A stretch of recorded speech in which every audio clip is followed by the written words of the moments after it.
Good morning. The program will begin in 5 minutes. Please take your seats and silence all personal electronic devices. Thank you.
Polycasters, and welcome to another edition of, oh no, this is not another edition.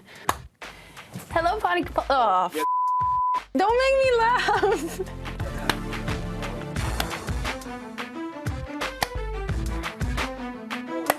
Hey there, Polycasters, welcome to another edition of the Meownica Show.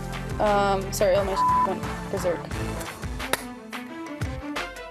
Are you all out of the shot? Oh. If you've noticed, and if you try to use them with some of our custom elements, you'll...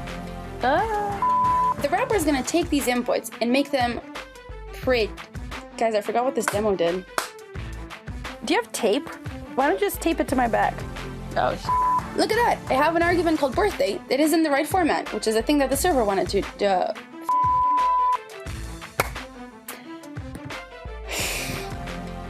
Look at that! I have an argument called birthday that is in the right format, which is a thing that the server wanted to, and that's how you can, God damn it, this is never gonna work. In the comments below, or you can find me on Twitter, @NodWaldorf. Thanks so much for watching. I forgot everything. God, this is hard.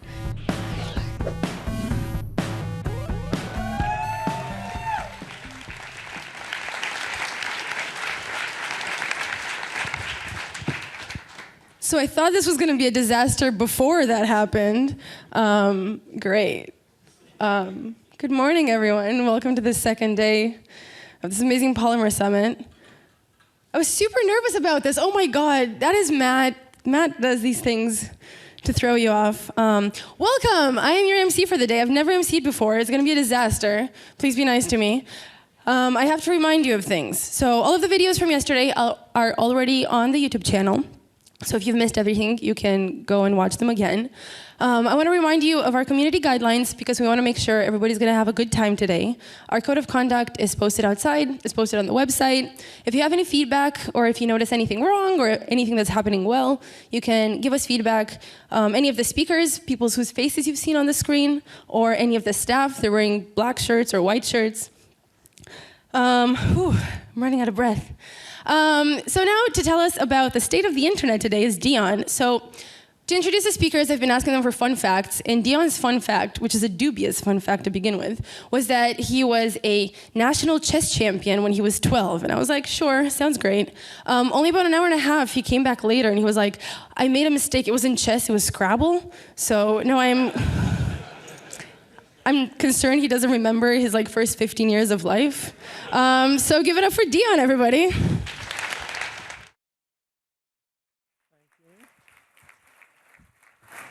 Hi guys, how's everyone doing? How was day one? It was fun? It was fun, right? Great, thanks a lot. I want to say thanks to Matt for giving me the opportunity. It's great to be back home in London. And I think Matt and the whole Polymer team have just done a fantastic job with the summit for us and with the new release of Polymer 2 and the like. And I kind of needed it. I kind of needed yesterday, and I kind of needed the party because 2016's been it's been an interesting year, should we say. Now and then I get a little bit frustrated. Again, I grew up here, so I have certain frustrations about being here. And then now I live in the US, and there's a few frustrations right now in the US. Yeah. So I kind of looking at maybe Canada, Australia, I don't know. I really don't know. Yeah. But then I have to go to data and I have to be like, take a breath. It's actually the best time in history to be a human. It's okay. The world is more peaceful. There's less poverty. It's going to be okay. And I have to kind of calm myself down. And I sometimes feel a little bit of the same way with technology, where I dive in there and feel a little bit frustrated. There's just so much stuff going on. Things are evolving so quickly. And I have to remember that, I may not have to learn every single tool that someone publishes to NPM or GitHub. It may be okay to just focus on actually delivering something, for my users. And then I have to remember again, after taking a breath, that things are actually pretty amazing for the web right now. I used to work for Walmart, where I started a mobile group over there, Walmart Labs, which also has Asda in the UK. And this was about 5 years ago, where I got to kind of get in there, kick out mobile from the ground up. They had no native apps, no mobile website, and the business just wanted apps, right? This is 5 years ago. It's a big push. And so we went out there and got things into the App Store, but we also built a brand new website that actually worked well on mobile. And I was able to see over time things kind of settle, because whenever something new is happening, everything is kind of up and to the right. And a couple of years in, I could kind of see that, okay, look at this, guys. 80% of revenue is still coming through the website. Maybe there's something to this web thing still. And so maybe we should kind of focus a lot of our attention on that. And I feel like we're getting to that across the entire community.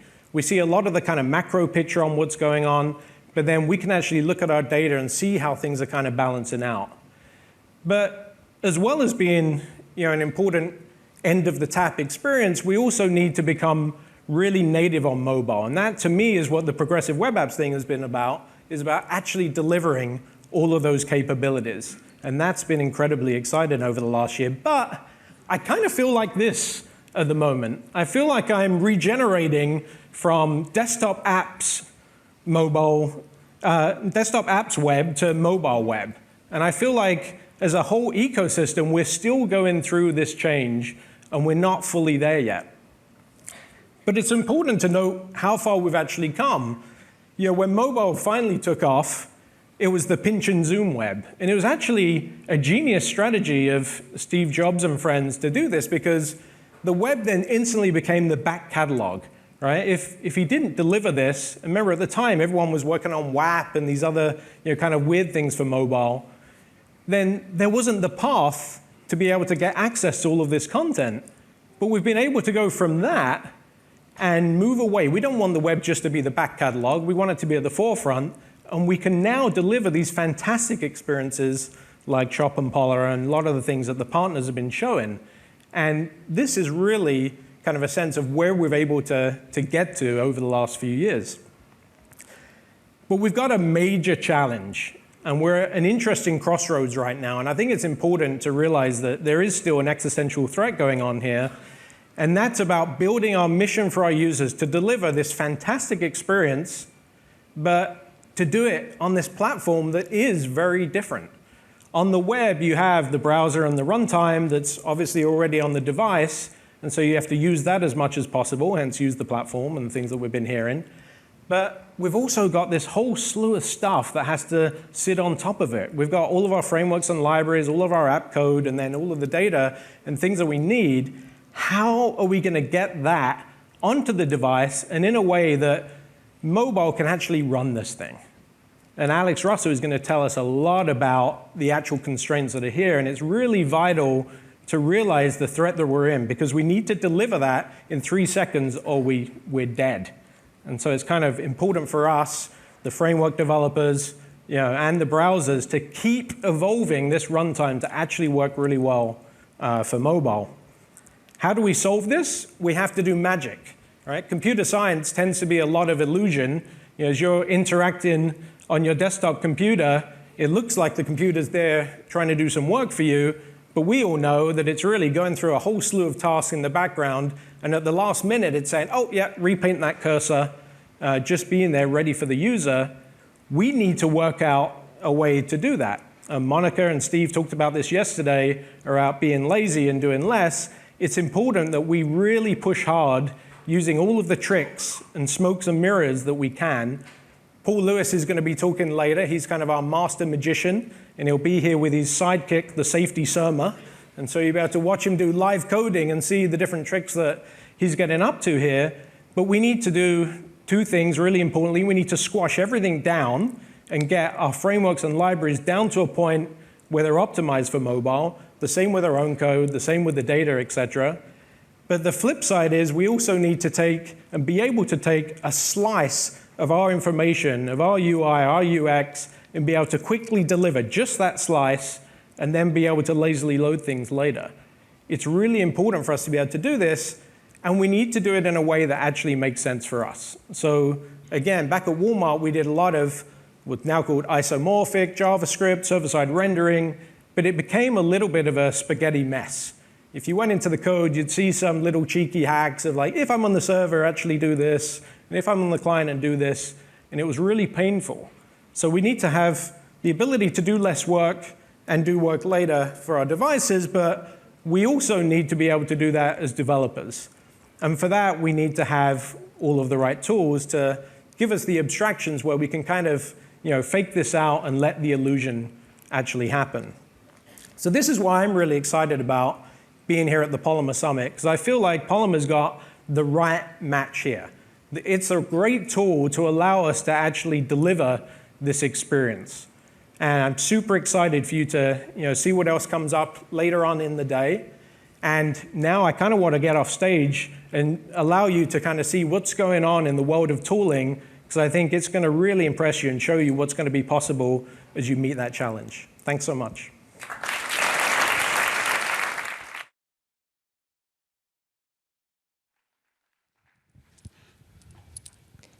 Dion also had the task to introduce Justin, but he didn't. So Next up are Justin and Fred and Peter to tell you about what's up with tools. And I have one fact about each of them, and you have to figure out which one is which. One of them used to be a hippie rock star in a band called Celebrity Hot Tub. One of them gave themselves a concussion by misusing a bench. And one of them used to do a lot of pottery, which kind of means he's been working with Polymer all of his life. Give it up for the tools team, please.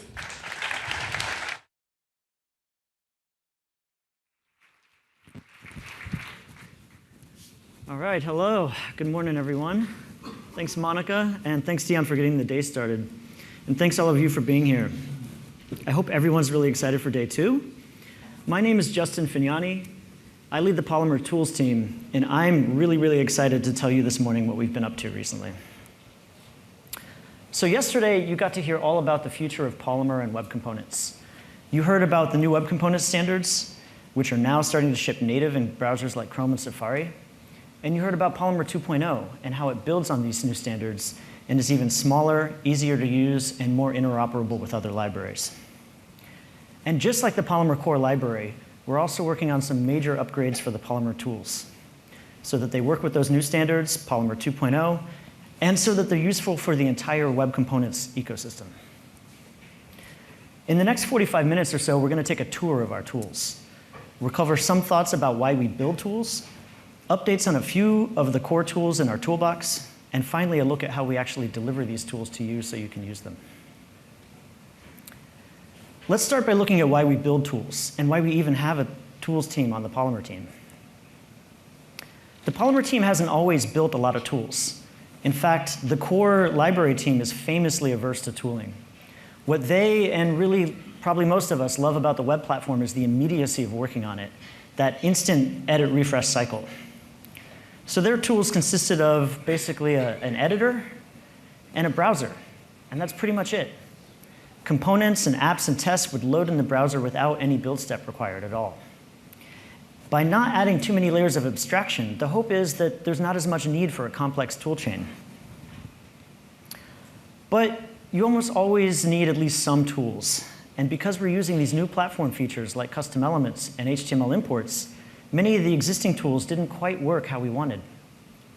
So first, we needed a dev server that could easily serve up components and their dependencies very easily. And then we needed a bundler that worked with HTML imports. And then we really wanted a test runner that worked with our component-first workflow and could load multiple HTML files. And this need for tools went on and on and on until we ended up with this virtual kitchen drawer full of tools. And this is very, very hard for our team to maintain. But much worse than that, we ended up with many, many pages of tools in our documentation. And this is hard for our users. And it's especially hard for users who are new to the Polymer and web components world. So at the beginning of this year, we knew that we needed a dedicated tools team. And we knew that we needed to go back and re-envision our tools as a cohesive and organized suite that's easy to approach and understand. And this was also a good time to stop and ask a really, really important question. Why? Why is the Polymer team building tools in the first place? Well, the tools we had already created didn't come out of nowhere. Like most tools, we built them because they solved real problems. But what kind of problems? Well, web development in general, as we all know, has many, many problems to address. And as we all know, web development has many, many, many tools to address them. But with Polymer and web components, we have these new and unique problems to deal with that the existing tools don't address.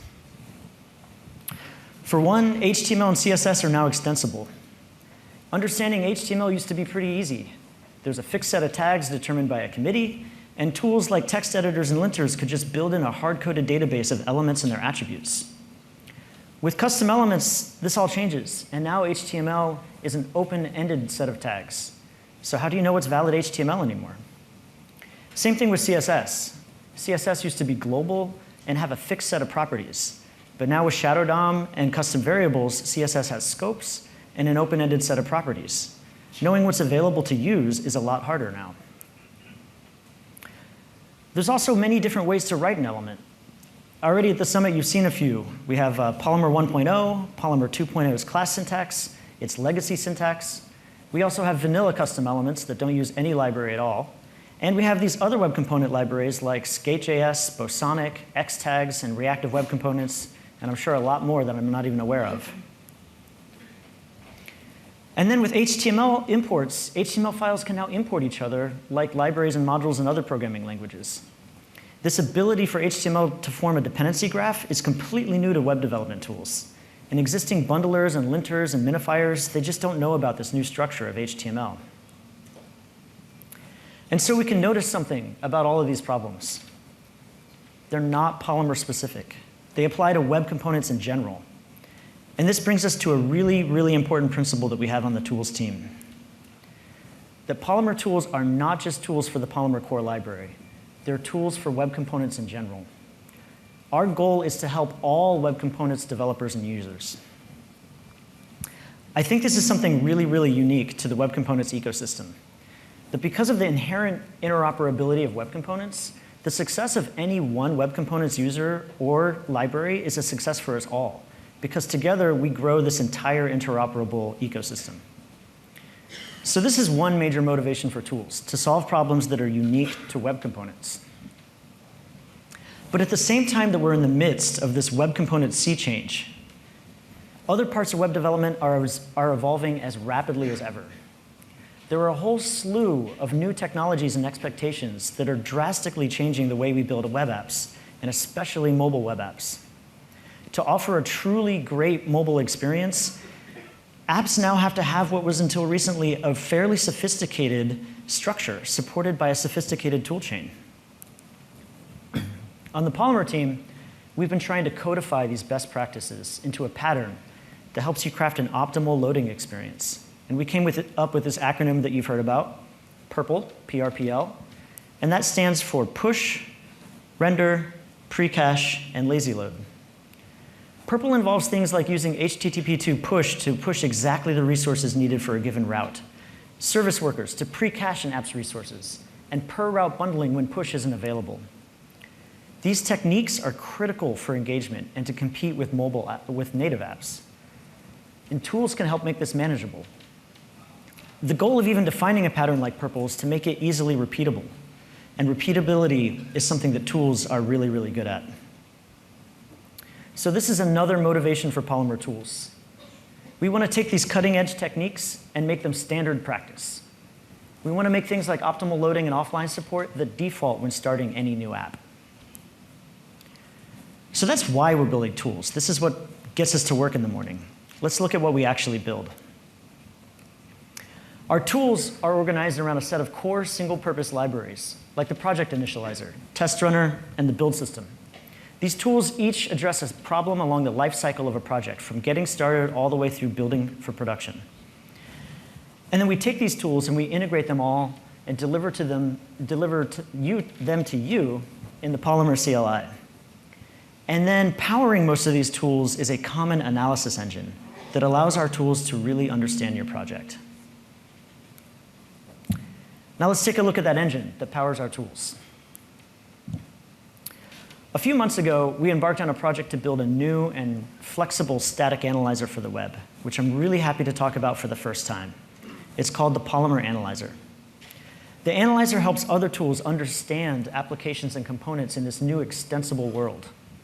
Applications made up of many different types of files, using new elements, and written in different libraries. Its job is to dig into this complex graph of resources that make up an app, find and extract important features, like element definitions and HTML imports, and then provide a convenient API for our other tools to operate on this structure. And it does this all with plugins, so that the analyzer can be extended without changing its core implementation. The analyzer comes with several parser plugins, so it understands HTML, JavaScript, CSS, and even JSON. And in the future, we can add support for additional languages like TypeScript. It also understands many different ways of importing files into each other, like HTML imports, inline and external styles and scripts, and soon it will support native JavaScript imports.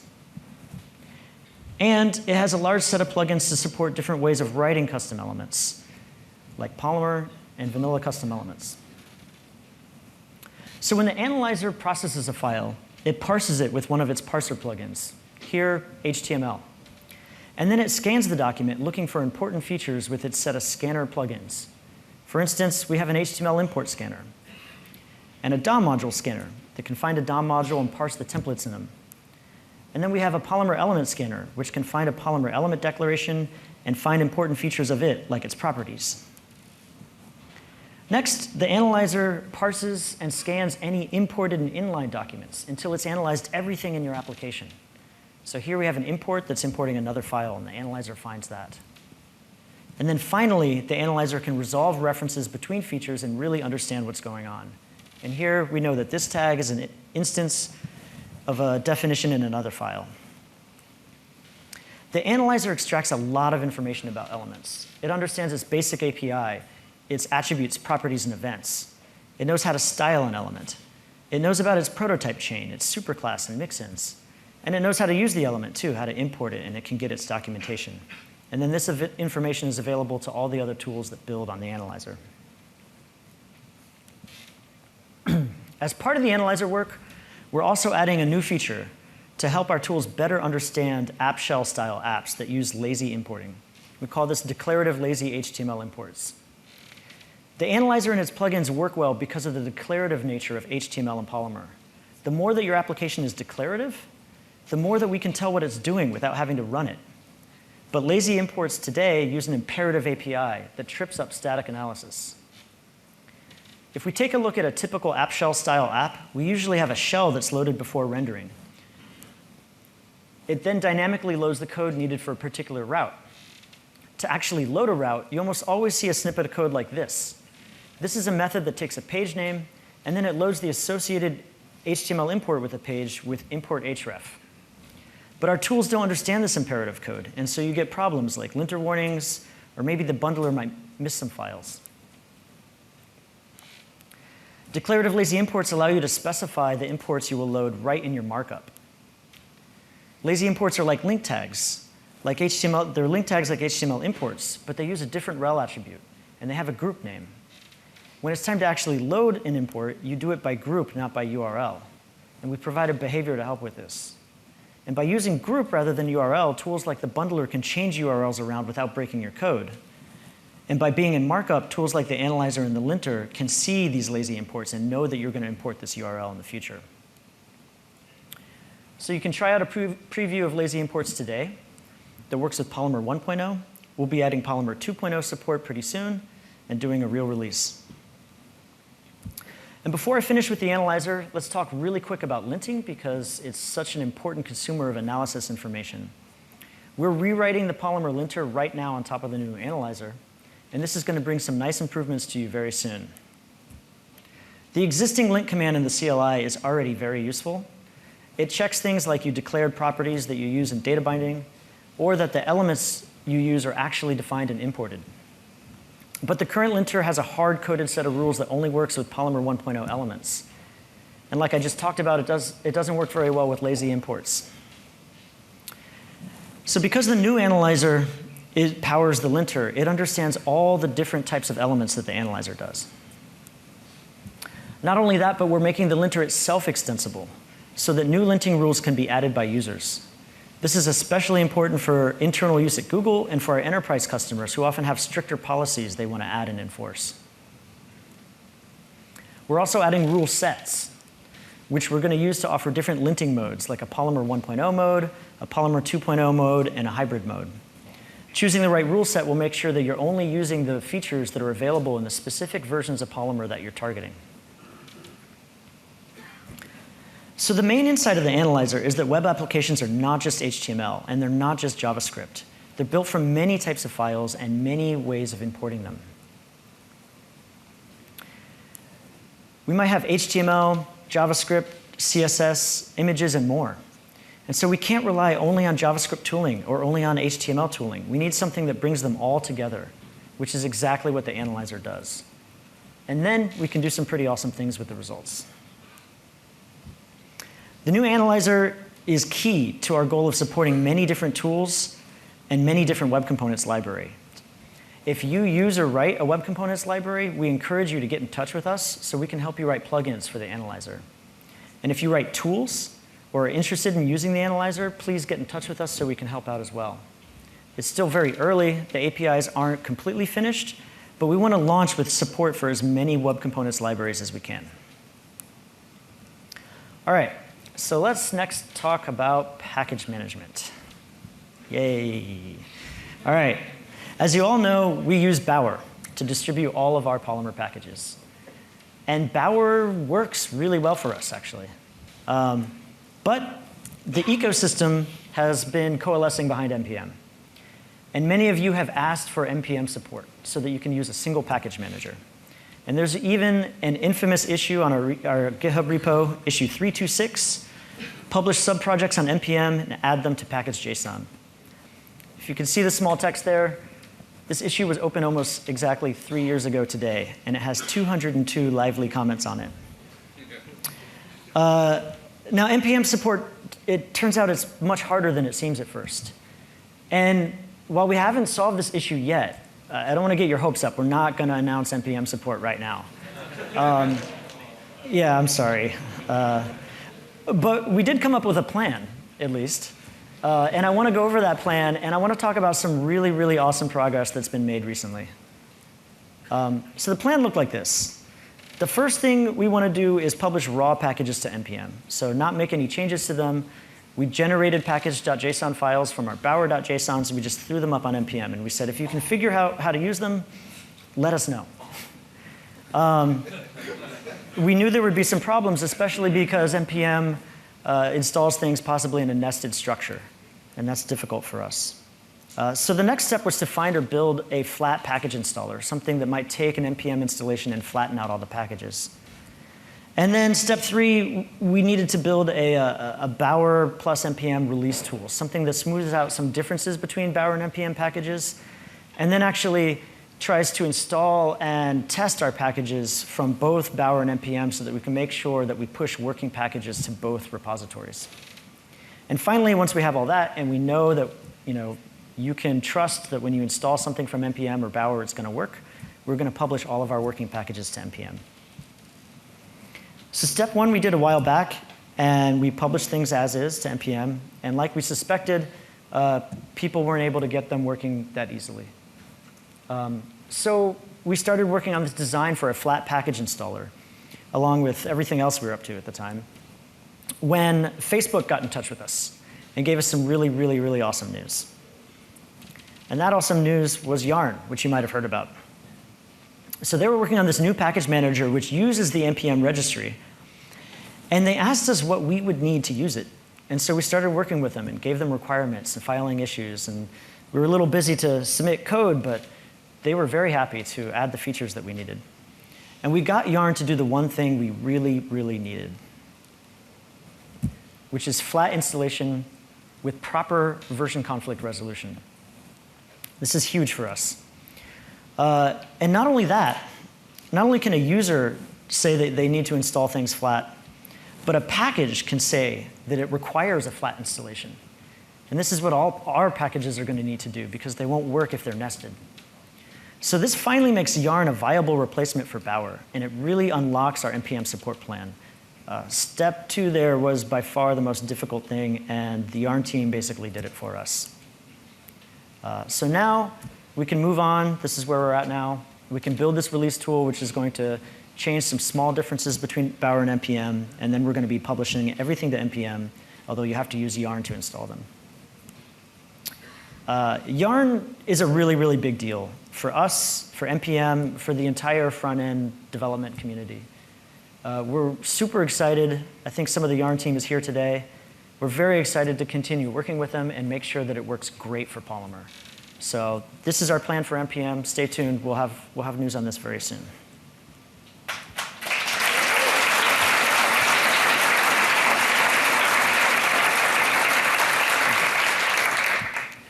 All right, next, let's talk about bundling and code splitting.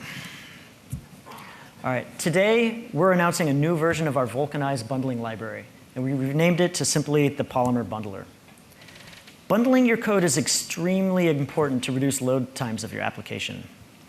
Before HTTP2, serving many small assets files would just cripple your app's loading performance. But even with HTTP2, bundling can be important to squeeze out every last bit of bandwidth. And sharded bundling, or sometimes called code splitting, which is creating more than one bundle for your app, is increasingly important to make sure that bundling doesn't actually work against you by increasing your load times because you include too much in your bundle. But sharding can be a bit complicated. There are lots of different ways to break your code into shards, and different options are suitable for different applications and different environments. The Polymer CLI supports sharding, and it makes it really easy to do bundling with a good general sharding strategy. And this is powered by Vulcanize today. But Vulcanize itself doesn't do sharding. So we had to add this logic on top of Vulcanize that called Vulcanize over and over again for each bundle. And this was slower than it needs to be, and it wasn't very flexible. So now we're taking that bundling logic of Vulcanize and the sharding logic of the CLI, and we're combining them into the Polymer bundler. And along the line, we're teaching the bundler some new tricks so that it can produce much better shards in many different scenarios.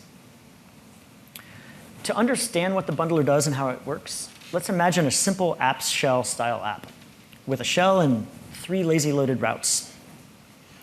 The shell always loads first, and then based on the URL, it dynamically loads the appropriate entry point. And these entry points all have dependencies, some of them shared between entry points. And then usually there's some dependency, kind of like Polymer, that are shared by just about everything. And so the trick in, say, a purple app is to only load what's needed in a given route. And this ensures that your route loads as fast as possible. But the challenge when bundling is to not bundle way more than is needed, which would accidentally slow down loading. So what we've done with the new bundler is make its strategy for bundling and splitting your app pluggable. And we've made the default strategy configurable with a single parameter that can control the number of shards that you get. The way that we calculate bundles is to build up this table that maps files to the unique set of entry points that use them. And this is already one way that you could bundle your app, where each row is a bundle. But this is usually far too many small bundles to be useful.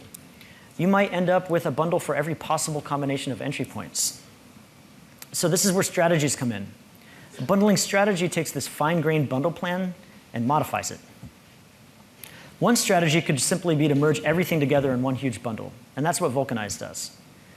And the strategy the CLI currently uses is to bundle everything that's used by more than one entry point into one shared bundle, and then bundle everything else into a bundle with the one entry point that uses it.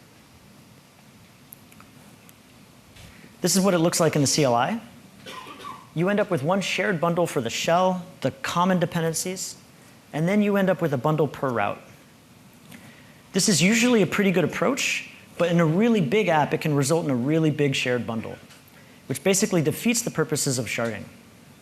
So we made this strategy configurable by allowing you to set a threshold. And only if a file is used by more entry points than that threshold is it put into the single shared bundle. Otherwise, it's put into a bundle just for its unique set of entry points.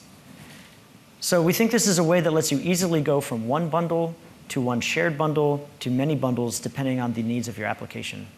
And then if you have even more custom needs, you can write your own bundling strategy. So we're going to be rolling out the new bundler very soon in an upcoming release of the Polymer CLI. And we'll keep you posted through the usual channels. OK, speaking of the CLI, it's up next on our tour. The CLI is the gateway to our tool suite. It's the first and main tool that most Polymer developers are going to directly experience. We announced the CLI 5 months ago at Google I/O as part of the Polymer App Toolbox. And our main goal was to help you build progressive web apps and purple pattern apps. And we wanted to offer a turnkey out-of-the-box experience that automatically produced extremely fast loading and rendering apps that took advantage of things like client-side routing, lazy loading, push, pre-caching, and worked offline. And the CLI helps you build apps like that by default. We also wanted to use the CLI to solve two very big problems we saw with our existing tools: discoverability and ease of use. Because we had built up a set of many, many separate tools over time, it was difficult for our users to find everything they needed. And it was often hard to use these separate tools together. So the CLI solves this by including everything in one install and by integrating the tools, ensuring that they all work together. So to talk about that, let me bring up my teammate, Fred Schott. He's going to talk about the CLI. Good job. Hey, everyone. All right, I'm going to start by stealing a line from Peter's talk yesterday. Is everyone feeling excited? All right, let's try that again. Is everyone feeling excited? Yeah. Is anyone feeling overwhelmed? Is anyone feeling a little dread? Well, the CLI is going to help make that all better because the CLI is our gateway to the tools suite. It makes using all these tools and developing with web components faster and easier. So I'm going to give an overview of its 5 different commands real quick, and we're going to deep dive into one of those to show how the CLI fits with our greater tooling ecosystem. So 5 commands. The first one is init. Init brings custom templates right into your project to help you get started. So let's say you have a great idea for a new element. This thing is going to be huge. It's going to get thousands of stars on GitHub. Rob's going to invite you to do a polycast. This thing's going to be awesome. Well, you can get stuck creating your environment, setting up Bower, setting up NPM, setting up your tests, or you can just run init element, and it brings a custom element starter template right into your directory, all automatically. We also have a starter application template, same thing, really bare bones to help you get started. Or if you'd like something a little more feature complete, we have Polymer Starter Kit, which is a progressive web app already configured to use cool navigation using App Drawer and a lot of other goodies. So these are all really cool templates that help you get started quick. It comes with 4 bundled with a CLI in total. But my absolute favorite part of this command is that you're not just limited to those 4. You can actually create your own templates, publish them to NPM, and share them with the community. And so we're already seeing a ton of community templates pop up for working with internationalization, ES6, Google App Engine. All of these are custom templates built by the community and usable by anyone. So we've only really been talking about this for a few months now, and already we're seeing templates pop up. So thanks to you guys who've created them. I can't wait to see what we do in the next months, years to come. So that's init. Serve, the serve command, will create and start a dev server for you automatically so that you can see your code in the browser while you work on it. No configuration necessarily. It's built for web components and does a lot of good stuff to help you develop quickly. Lint lints your project, helps you catch errors fast. Test helps you test your code by setting up a dev server to automatically run your tests in the browser right from the command line. And build helps you build a web app for production. And these 5 commands together represent an entire developer workflow. Init helps you get started. Serve, lint, and test help you develop your code quickly. And build finally helps you get a web application out to production users. So the analogy I like to use for the CLI is that it's like your Swiss Army knife for web components. It's simple, it's easy to use, and it's always available to you in your project. So each of these commands is worthy of its own talk, but I'm going to focus on build so I can show how the CLI relates to the rest of our tooling ecosystem. So let's talk about it. Build takes your project and processes it to make a optimized, web-ready version of your site, ready to deploy. So what do I mean? Well, oh yeah, this is it making your website. It starts with your project, and the first thing it does is pass it through the new analyzer that Justin mentioned earlier. And this lets us do a ton of cool stuff in the build process. For example, it can analyze exactly what files and what dependencies you're using and filter out all the other ones that you're not. And so this results in builds that are about 96, 95 we saw % smaller than your actual development directory by filtering out all the unnecessary stuff in your components dependencies directory. It does a ton of other cool stuff in the build pipeline, which you'll see in a second. The next thing we do is optimize your code. So we minify your code. We can run your JavaScript through Babel. We optimize it for production use in older browsers. Next, we bundle your code. And so we combine files together based on the analysis that we did earlier. So we combine them where we can to reduce the number of requests that your users need to make. And then we generate a service worker for you. Again, because of the analyzer, we know exactly what files you need to pre-cache on the browser to get an offline experience for your users. And that's it. So with the CLI, you get this full build pipeline from start to finish, already configured and ready to use. And so we launched this, and it was great. People were using it. They were using it on their projects. But we started to get a lot of feature requests. And it turns out people like to customize their build process. Who knew? And so we could have kept going and, OK, add new features and new options for new features.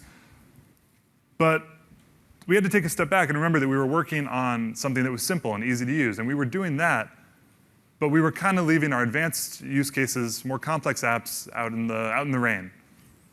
And if we kept adding feature after feature to try and help them as well, we wouldn't have a simple Swiss Army knife. We'd have something like this. And this is probably the best representation of software that's hard to work with I've ever seen. And that was until I realized that that's a secret compartment in the handle filled with more tools. And now that is the most just amazing photo I've ever seen. And so I think we've all worked with something like this, right? Like some software that was trying to do way too much and just ends up hurting you. And so we knew this wasn't what we wanted to build. We knew we wanted something easy to use and simple. And the CLI was never meant to be the one tool to do everything. It was meant to bring together the best parts of our ecosystem in one easy-to-use way. And so we knew that this build logic shouldn't be living in the CLI. It should live in its own library that anyone could use. So if you wanted to create your own build pipeline, you could do it, and we could give you the tools to help. So I'm going to show you a quick example of what this looks like. We only need two things from the Polymer build library. The first is a Polymer project, which is going to power our build stream. And the second is add service worker, which is a helper function. And now let's recreate this entire build pipeline using some JavaScript. The first thing we need is your application, your code, and we're going to get that with two different streams from the project, sources and dependencies. Now, we split it this way so that you could handle those differently if you'd like. You could maybe process your sources in a different way, minify your dependencies, totally up to you. Flexibility and power are the name of the game here. So we're going to combine them into one merge stream, and then we're going to analyze them. And that's going to power the rest of the build stream. Then we're going to optimize them, and we're just going to run it through some minification here of different tools for different code. One thing really cool, split HTML and rejoin HTML, pull out your inline code into their own files in the build pipeline. And that lets these tools see them and minify them before combining them back into inline JavaScript, CSS once again.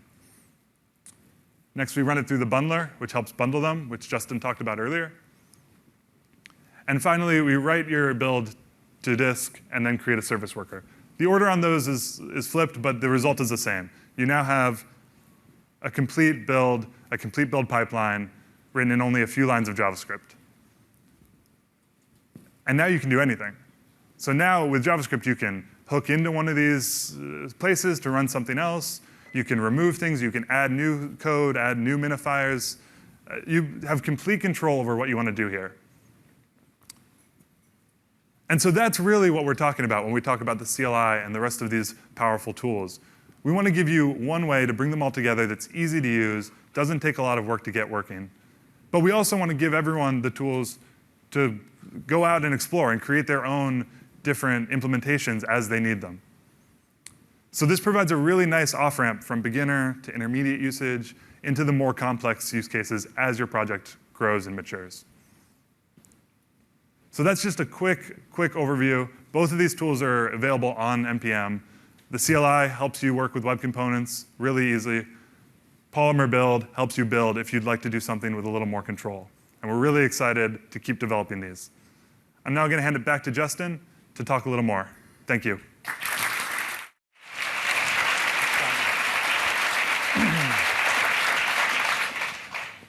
All right. I hope most of you are able to use the CLI. It's a very convenient tool. Give us some feedback. We're going to try to do a final release at some point coming up here in the future. The CLI is just one way that we expose our core tools to users. But your terminal isn't the only place where you work. You certainly spend much more time in your text editor than you do at the terminal, unless you're one of these VI or Emacs users. And so there are some really important problems to solve while you're editing code. First, run and crash is a really, really bad way to find errors. It's much better to see the errors as you make them if you can.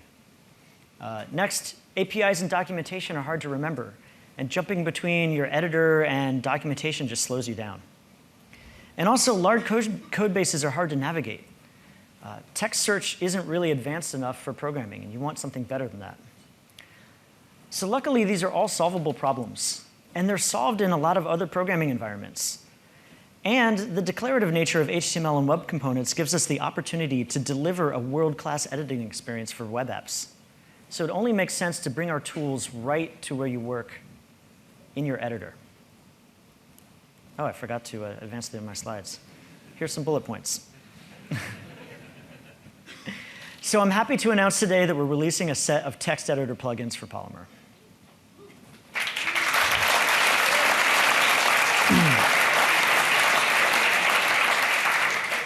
And I'm not going to tell you about it. I'm going to bring on our other teammate, Peter, who's going to talk more.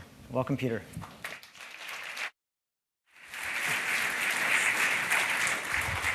Thanks a lot, Justin. I am really excited to be up here to finally unveil our work that we've been doing on editor plugins. Providing a fantastic developer experience has always been part of the plan of the Polymer team, but it's only just very recently that our tooling infrastructure has caught up to our ambitions. So I'll start by talking about linting. We released last year PolyLint, our first pass at linting. It's very powerful, gives you a lot of great warnings and great information about problems that come up as you're writing web components. But we learned something else from using it and from getting feedback with people. It is too slow. I mean, for linting to be a really productive part of your developer experience, it has to be instantaneous. Anything less, and you start to lose faith in it. You start to lose trust in it. You start to fall out of your flow, and you start questioning, OK, what's the linter doing? Is it helping me here? And worst of all, it can sometimes start to make your text editor start to stutter. All of that's totally unacceptable. So we've been working with the new analyzer to have incredibly fast incremental updates of analysis of your code, which lets us do much faster linting. The analyzer also gives you very precise information about what's going on in your source code. So we can give you very precise underlines of problems. So let's take a quick look. So here is a text editor. It's called Visual Studio Code. It's open source, released by Microsoft. It's very fast, smooth, and extensible. And here it's running our new editor plugin. And you see we've got a red squiggle underneath that HTML import. This is an index.html file. And it's underlining right at where the problem is. We get an error message.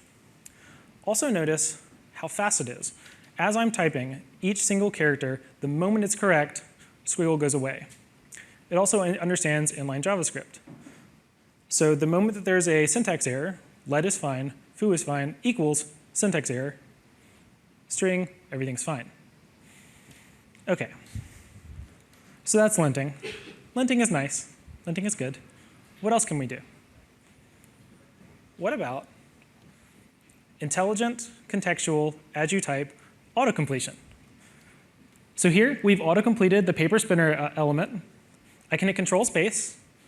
I get all of the docs extracted right out of the source code. I can scroll through them. I can push Enter, autocomplete that element. Paper spinner is a really awesome element, but it's got a very simple API. Let's take a look at another element that also looks very simple, but has a surprising and I think underappreciatedly rich and detailed API, paper button. OK, so let's take a moment, go through what happened there. With every single edit to this file, every single key press, we are reanalyzing this file. And the editor plugin notices there was a new import added. So it tracks down that file, parses it, analyzes it, scans it, extracts the metadata for those elements, including documentation from JavaScript and HTML comments, and it puts that into a cache. And that cache is available as you're typing to power these auto-completions. So once I added the paper button import, I get paper button and paper ripple now also as custom element auto-completions. OK, so I'll select paper button. And now I'll move my cursor over here. I push Control Space, and I get auto-completion of the properties and attributes on that element.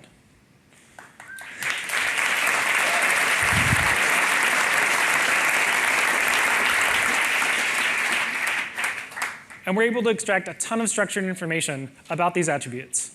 So I know the type. I know the docs for each of these attributes. I also know where they were defined, and if they were defined in another file or as part of another behavior, I can see that too. So for example, toggles comes in as part of polymer.ironButtonState. How many people here knew that you could use paper button as a toggle element, like for a checkbox or a radio button? I had no idea. Yeah, I see about 10 hands, maybe. It's a really powerful element, and I think it's really underappreciated because it's kind of hard to track down all the documentation. It takes you out of your flow to do it, and you sync up paper button to paper button. OK, but actually what I wanted to do here is just have a simple paper button with a little shadow. So I'll select raised. I'll start typing, because I want to customize it a little more. And it narrows down the auto-completion, as you'd expect. I'll select elevation. But I didn't read the docs. I can mouse over, and I get a pop-up with the documentation for that attribute. OK, so it's a number, and the number is 0 to 5. Bigger is a deeper shadow. OK, that's nice. So I'm going to select 1. I might tweak it later. But what if I wanted to go a step further? Maybe I wanted to understand how that shadow effect was implemented, how that raised material design aesthetic comes in. I can move my cursor over the raised attribute and push a single button, F12, and jump straight to the definition of that attribute.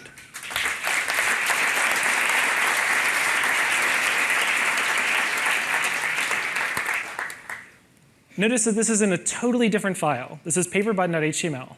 And not only that, it's not even part of my project. My project is index.html. This is in my components directory. That's not a problem for the analyzer, and that's not a problem for the editor service. But I didn't see elevation there. Let's jump to that definition.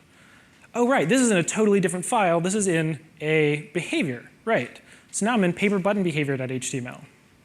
OK. And that's actually in a totally another package, paper behaviors, paperbuttonBehavior.html.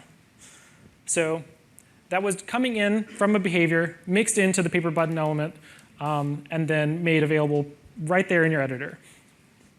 So you might notice that I've been saying custom elements, web components, not just Polymer elements here. We mean that. As Justin was saying earlier, we built the analyzer as a pluggable, extensible system for where it can notice multiple different ways of writing custom elements and declaring them. So let's take another look at another example. So this is a 100% vanilla custom element declaration. The beauty of this is you can copy and paste this code directly into Chrome Canary or Safari Technical Preview, and it just works with 0 dependencies. This is not a Polymer element. This is not an element of anything but the web platform. I can jump into index.html, and I'll import vanilla.js, and then immediately I get auto-completions for this vanilla custom element.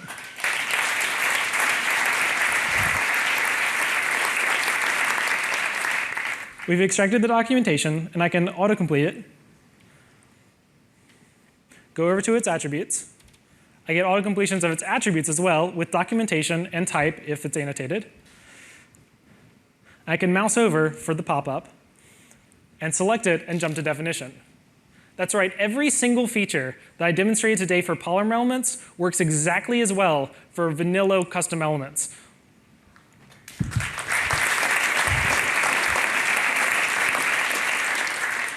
And we do not want to stop there. If you're in the audience and you use another custom elements framework, or you're the author of one, I know there's a couple of you in the audience, we really want to work with you. come join us on GitHub or in the Slack channel. We have a tools channel, and I'll be opening up the editor channel just after this talk. So we have had one more dilemma while we were implementing this. As I started to think about editors, I went around to the Polymer team. And there's about 20 people on the team. I started asking them about what editors they use. And I discovered a kind of shocking fact. There are maybe 20 people on the team, and there are at least 6 editors in active daily use. It's kind of crazy, right? But it's also really good. That means that the editor ecosystem is really competitive. And there's lots of really great editors out there with lots of features that are vying for your user experience. But what do we do as plugin authors? Well, we're taking inspiration from a number of other projects, including Rust, Go, and TypeScript, in implementing a standalone editor service. This is a simple Node.js binary that, well, it's a complex Node.js binary that exposes a very simple JSON API. And this JSON API is expressed exactly in the terms that every text editor understands: file names, line numbers, column numbers. So your editor can say, hey, my user is on line 15 of index.html, third column, and they just pushed my jump to definition button. What do I do? They don't know, the text editor doesn't know about HTML, doesn't know about JavaScript, doesn't know about any of this stuff, just says, what do I do? Where's the definition? And the editor service says, vanilla.js, line 2, column 13. Exactly the information that the text editor needs to pop open a new tab and direct your cursor exactly where that definition is. So we've proven this out. We've implemented plugins for Visual Studio Code, as you've seen, Sublime Text, and of course, Atom.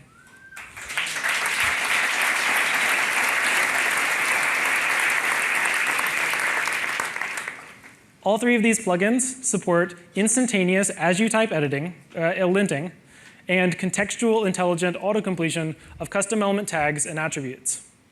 And we're just getting started. We have an alpha release today. It's out now. The Polymer editor service is here. It contains full documentation of everything you need to know about the protocol and how to add it to your text environment of choice. And we have one-step install in Atom and VS Code today. APM install Polymer IDE for Atom, and you can do that ext install in the VS Code actions pop-up. So to recap, the editor plugins make it super easy to edit and maintain your custom elements web components application with as-you-type linting, as-you-type documentation and auto-completion, and jump to definition for making it really easy to navigate a large and growing code base. With that, I'll hand it back to Justin. Thank you very much. Awesome. Yay! That was really, really awesome. I'm super excited for all of you to use the editor service and the plugins. We've been testing it on the team, and it's the kind of improvement in development workflow that makes you not just more productive, but happier, because it removes so much frustration in day-to-day development. I mean, I personally want feedback as soon as I can get it. And I want to see my mistakes as soon as I make them, and this is exactly what this delivers. So we're really, really, really excited about this. We hope you are too. And that concludes our tour of tools. We have a lot of changes coming up that we hope will make you happier and more productive Polymer users. And with projects like the Extensible Analyzer and Linter, we hope to serve the entire web components ecosystem. This is something that's really important to us. We think interoperability is a huge strength of web components, and we hope to push that forward as much as we can.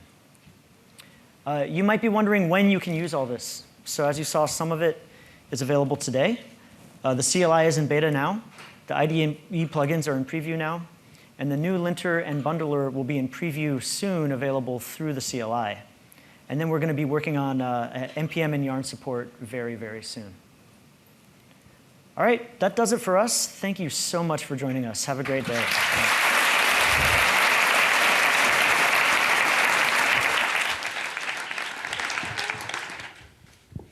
Thank you so much to the tools team, without which our lives would be so much harder. We have a little break now. We have a code lab on building a Polymer and Firebase PWA. The tools team will be in the Ask Polymer Lounge, so make sure you go talk to them to find out about all the cool things that they talked about. If you're on the live stream and have nothing to do for half an hour, watch some Polycast. Figure out why I was cursing so much. Rob usually doesn't. See you all at 11:30.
These entrances are really spoiling me. If I ever have to do this again and they don't do a light show before I have to open my mouth, it's gonna be really tragic.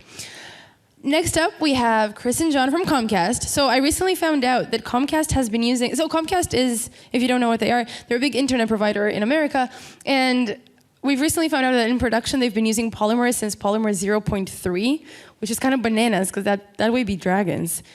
And I found out that on their first night here, they went out to eat beef Wellington at a pub, which is actually, as you do, and they drew the Polymer logo on a dollar bill and they stuck it to the ceiling. So if you go to the Grenadier, please look up for the Polymer logo. Give it up for Chris and John, please.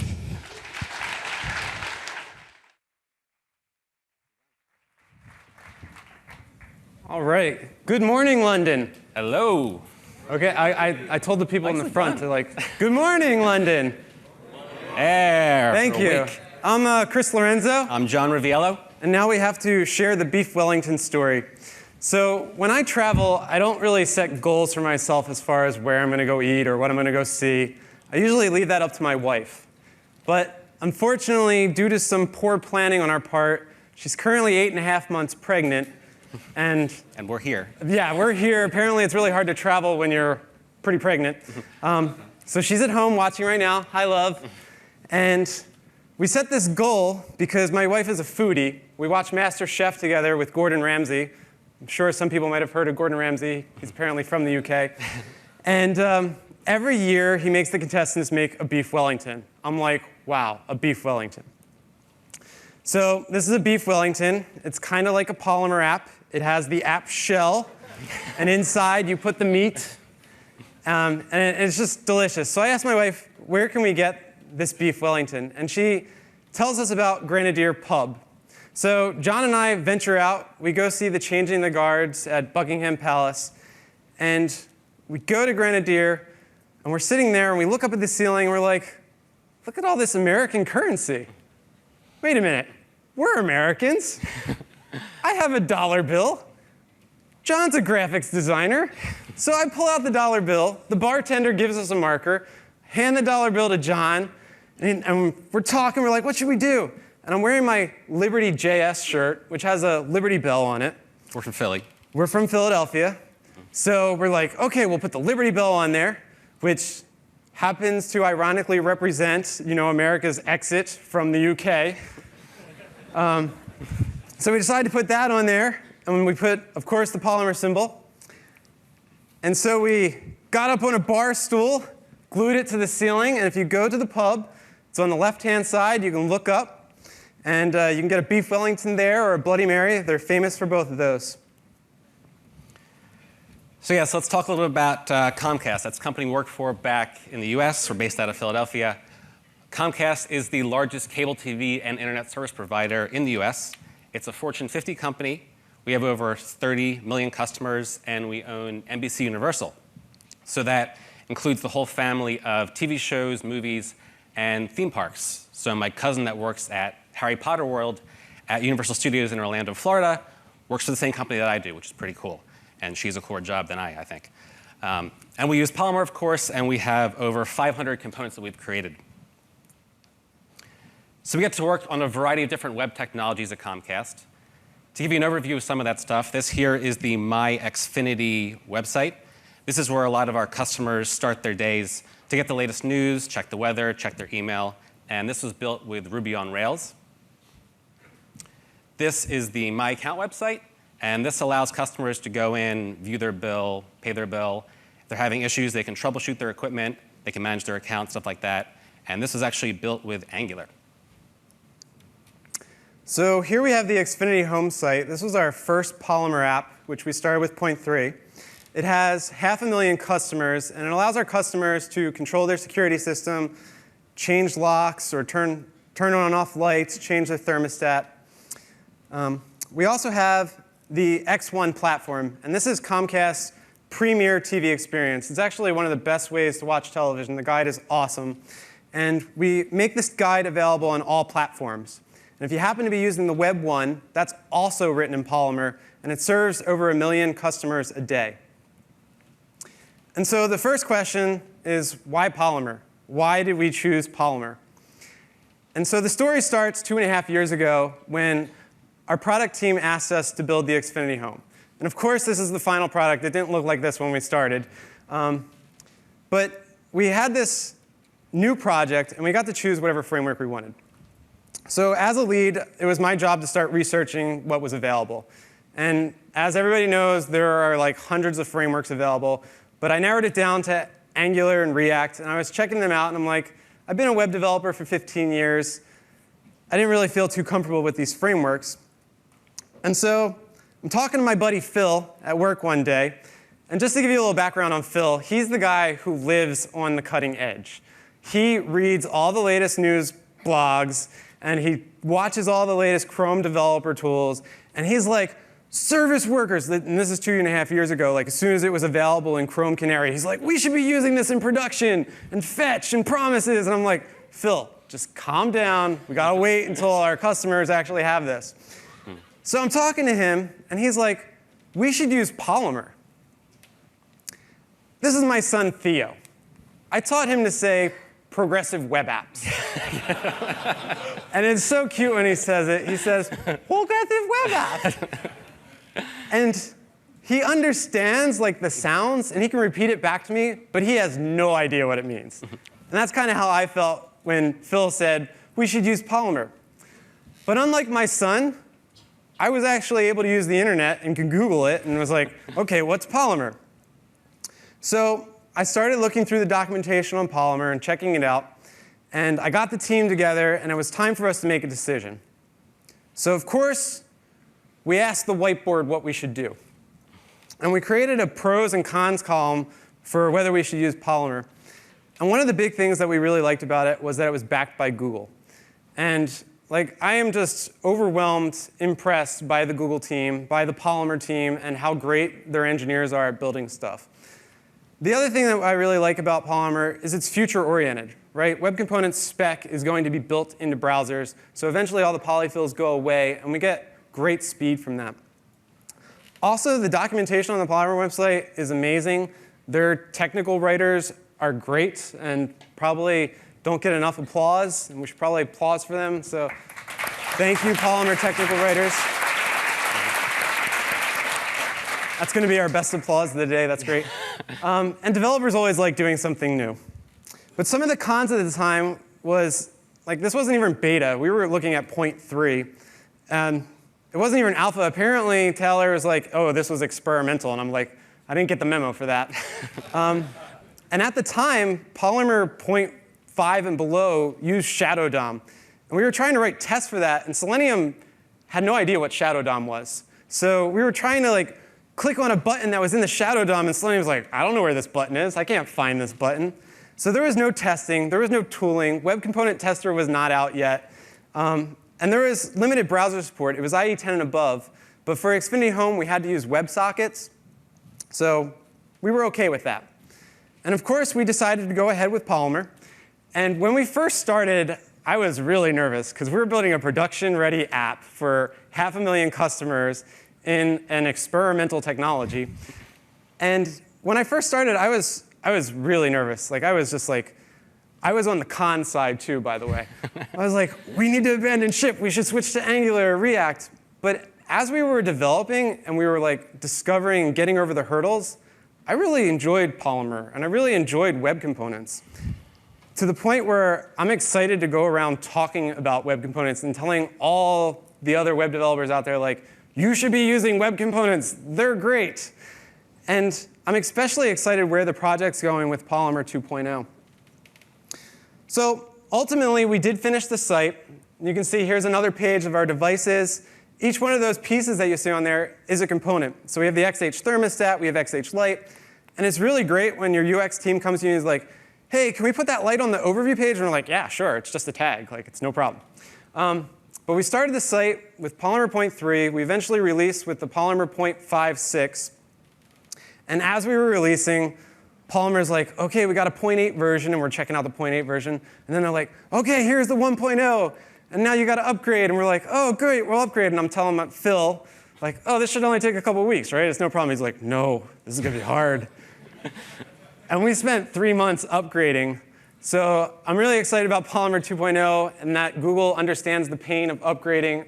And I'm excited about hybrid mode. And I'm looking forward to a better experience upgrading.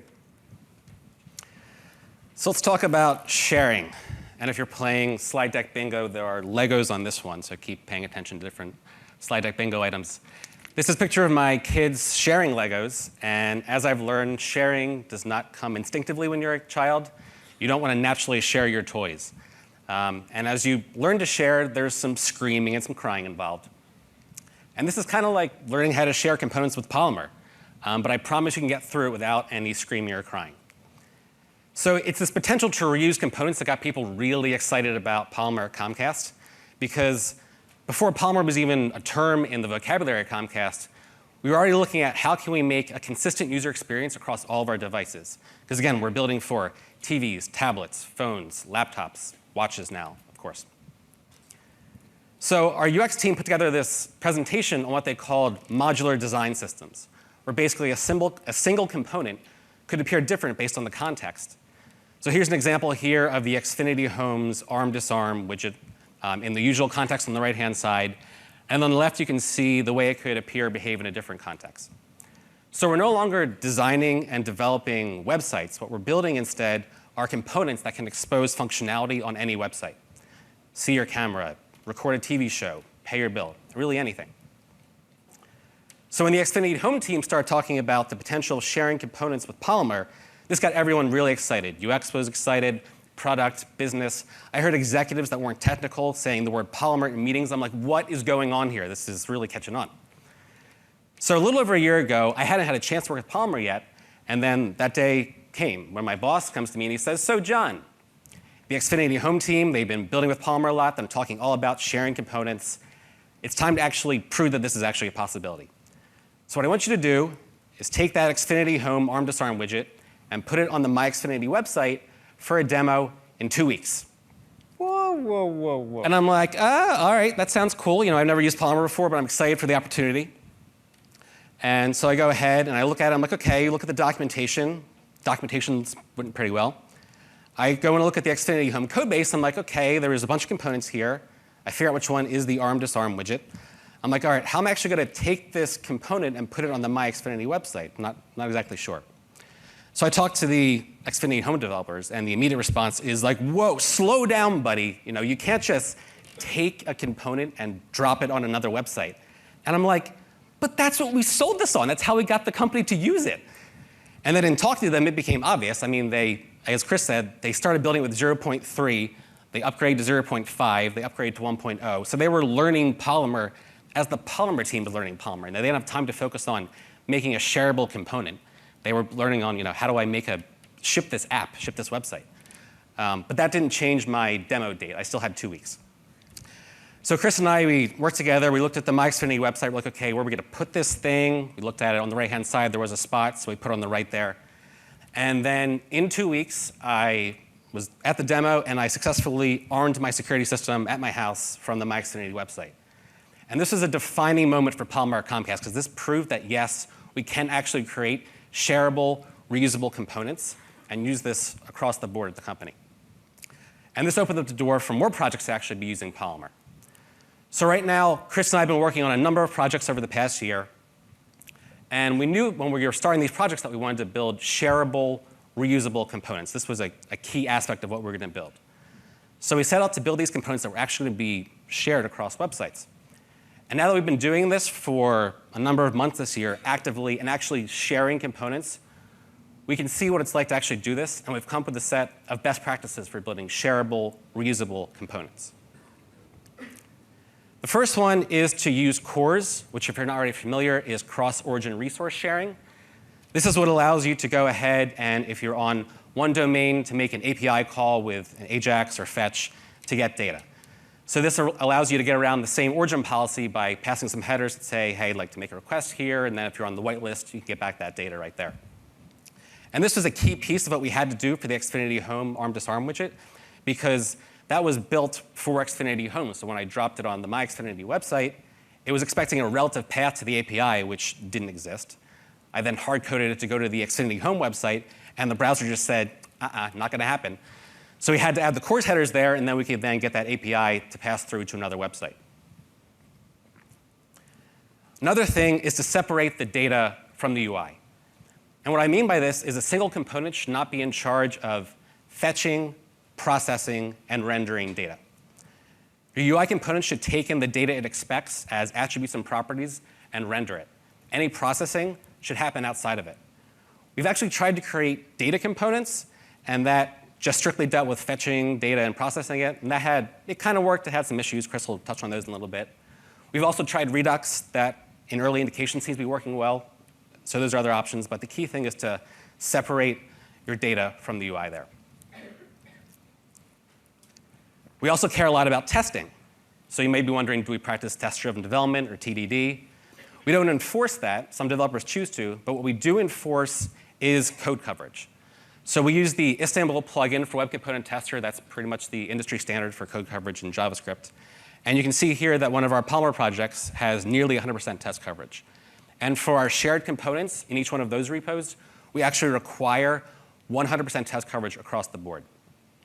And this, if you don't have 100% test coverage and you try to submit a pull request, it'll actually fail the CLI, or fail the CI for continuous integration. So we enforce this, and this helps make developers feel more confident about using these shared components because they know that they've been fully tested. So again, we don't enforce TDD, but we do enforce DDD. And you're probably wondering what I'm talking about when I say that. And actually, Ben touched on this yesterday a bit, talking about how ING uses Polymer, and that is demo-driven development. And this is one thing that I love about what the Polymer team has done. So they've created these amazing library of open source components, and in addition to great documentation, they have these rich demo pages that show you exactly the code you need to use and how it's going to look when you use that code. So we do the exact same thing. So here's, for example, again, the Xfinity Home arm-disarm widget, the two different ways that it could appear, and the code required to do it.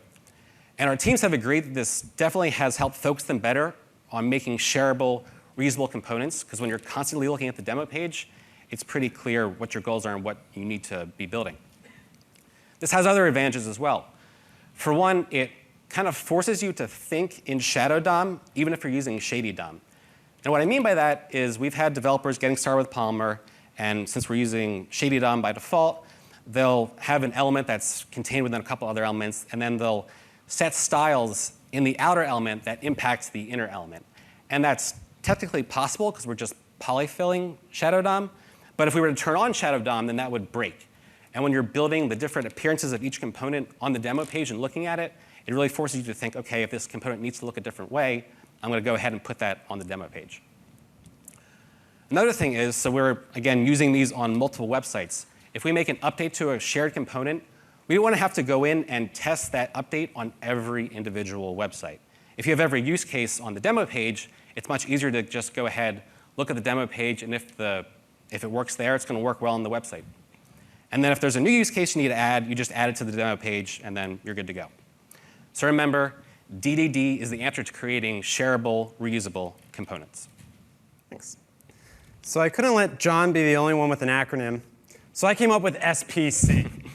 And SPC stands for Second Party Components.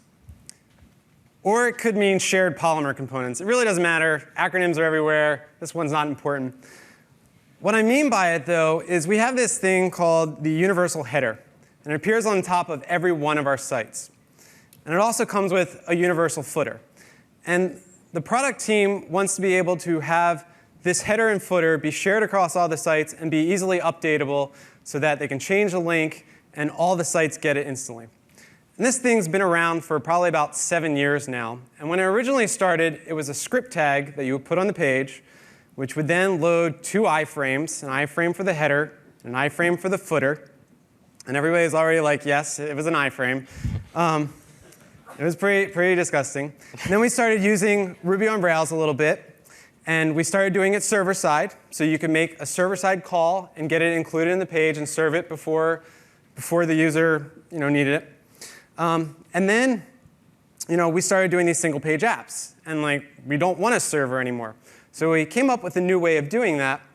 And what we're doing is we said, why don't we make this thing a web component? And we're like, yeah, web component sounds good. So what we did was we got the Polymer team, or the Polaris team, to create this universal header as a web component. And what you can do is you can actually import a web component from another domain, from another team. So we have another team building this navigation for us, and we import it into our project, and now we have an XC header and an XC footer tag that we can use just like normal DOM elements. We got rid of the iframe because doing the iframe, it's really hard to do a responsive site and try to change the size of an iframe and change the height. Good luck. Good luck trying that. But with this, we can now also talk to the header. We can pass it information. We can change its styling. We can change its z-index a lot easier if we have pop-ups. It's just all around much better. Also, when we first started with Polymer, we really drank the Kool-Aid and thought everything should be a component. We were so excited. We were like, we got to make it all a component. And so what happens is with a typical Polymer site, for instance, Xfinity Home, your code looks like this, where you load the polyfill, you load Polymer, you load your vulcanized assets. And by the way, vulcanization wasn't out when we first started. I came later. Every time Polymer team released a new tool, we were like, yes, it's Christmas around here. But you then put in one Polymer component, or one component on the page, which is your XH app. And then inside of XH app is all these additional components. And you have authentication, you have your API calls that are happening, you have a login page, you have your overview page. And the problem with this is that performance matters. We need to get something in front of the users as quickly as possible. And for us, with the Xfinity Home site, we actually have to make an API call, which then goes all the way into the user's home, makes Zigbee calls for all their devices in their home, and then returns the status back up. That can take over 2 seconds. We have to remember that the color purple also matters. So you can cross that off your bingo card. So really the critical path for us was getting API calls happening as quickly as possible. And if you look at the developer tools, when you have XH app loading, the browser has to get the definition for that, stamp it into the DOM. Then it's like, oh, look at all these other modules. I got to get their definitions, stamp them into the DOM, do all this other work. And then it's like, oh, now I'll start making the API calls. So we were making API calls almost a second into the site loading for the user. And this was a big problem. So as web developers, and again, I've been developing for the web for 15 years now, we have to get back to our roots. And we need to remember that web components are just another tool in our toolbox. And really, this doesn't do us justice anymore because we have so many tools. We really need a big red truck to carry around all our tools. Another bingo card, use the platform. This is the Polymer motto, right? The platform hasn't changed. The browser is still the same browser that we've been using for 15 years. Yes, it's gotten better. It's gotten faster. It's been progressively enhanced. But it's still relatively the same.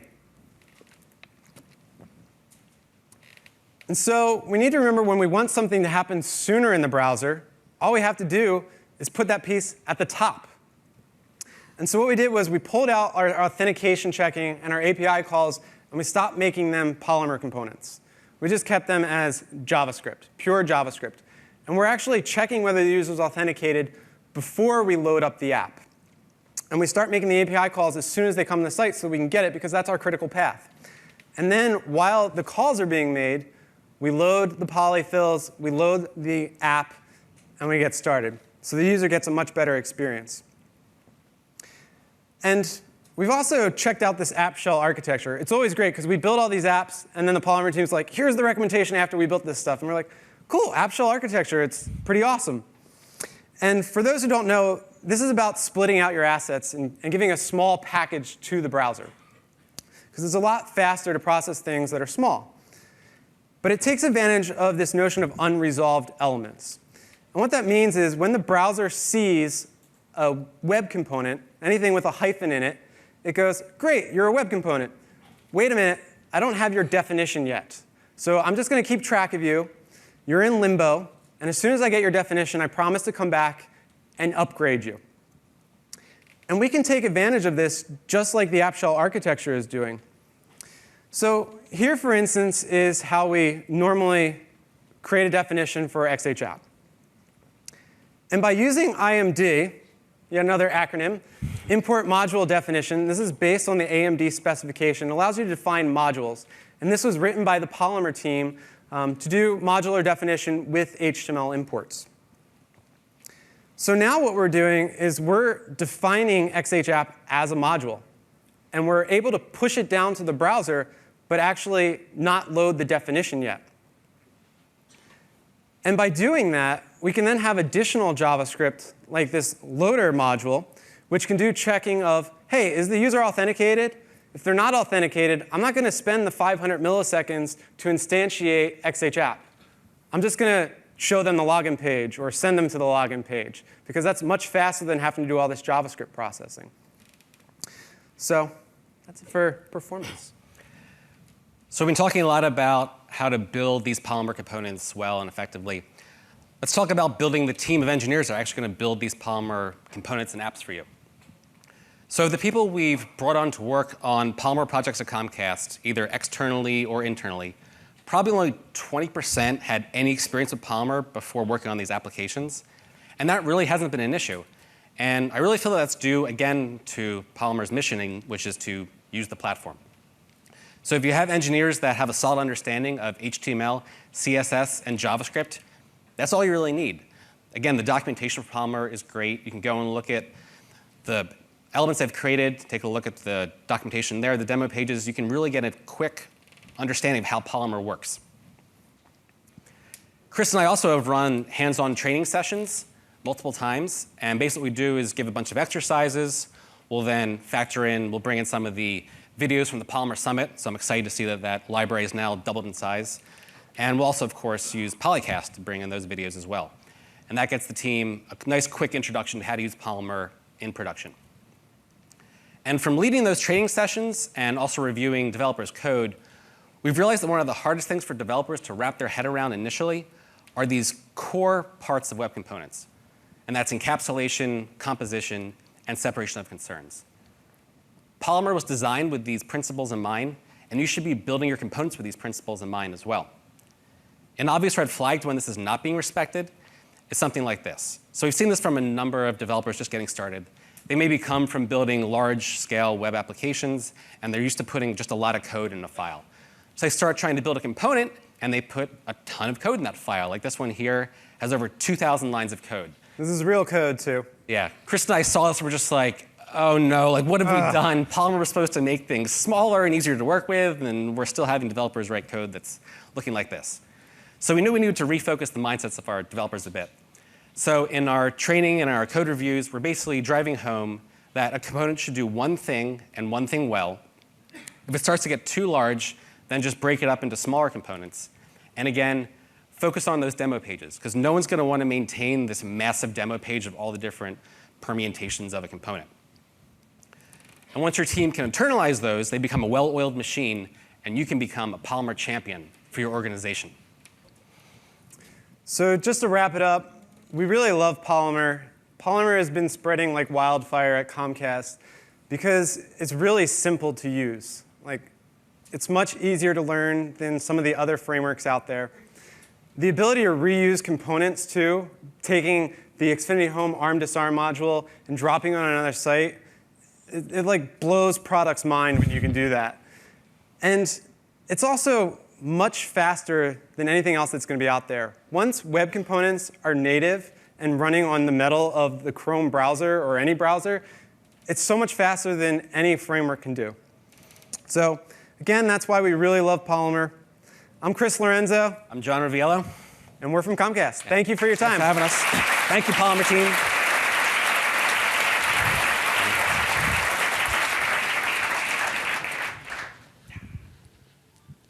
Yay! It's so exciting when you see that real companies use things that you make. And like real people look at them. It's awesome. Thank you so much for that talk. I was very giddy throughout it. Next up, we have the Vaadin team. The Vaadin team is really exciting because they open source a lot of Polymer elements that they build with Polymer, which I find really exciting because that's less elements that my team has to write because they get to write awesome elements. Fun facts about them.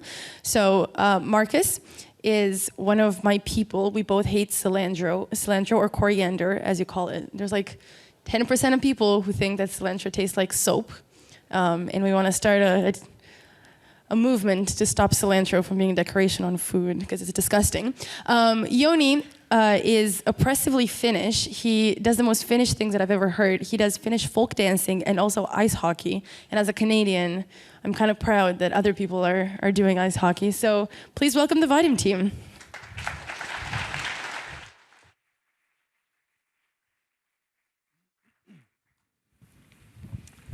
Hey everyone.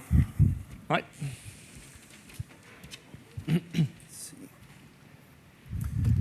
All right, so hi.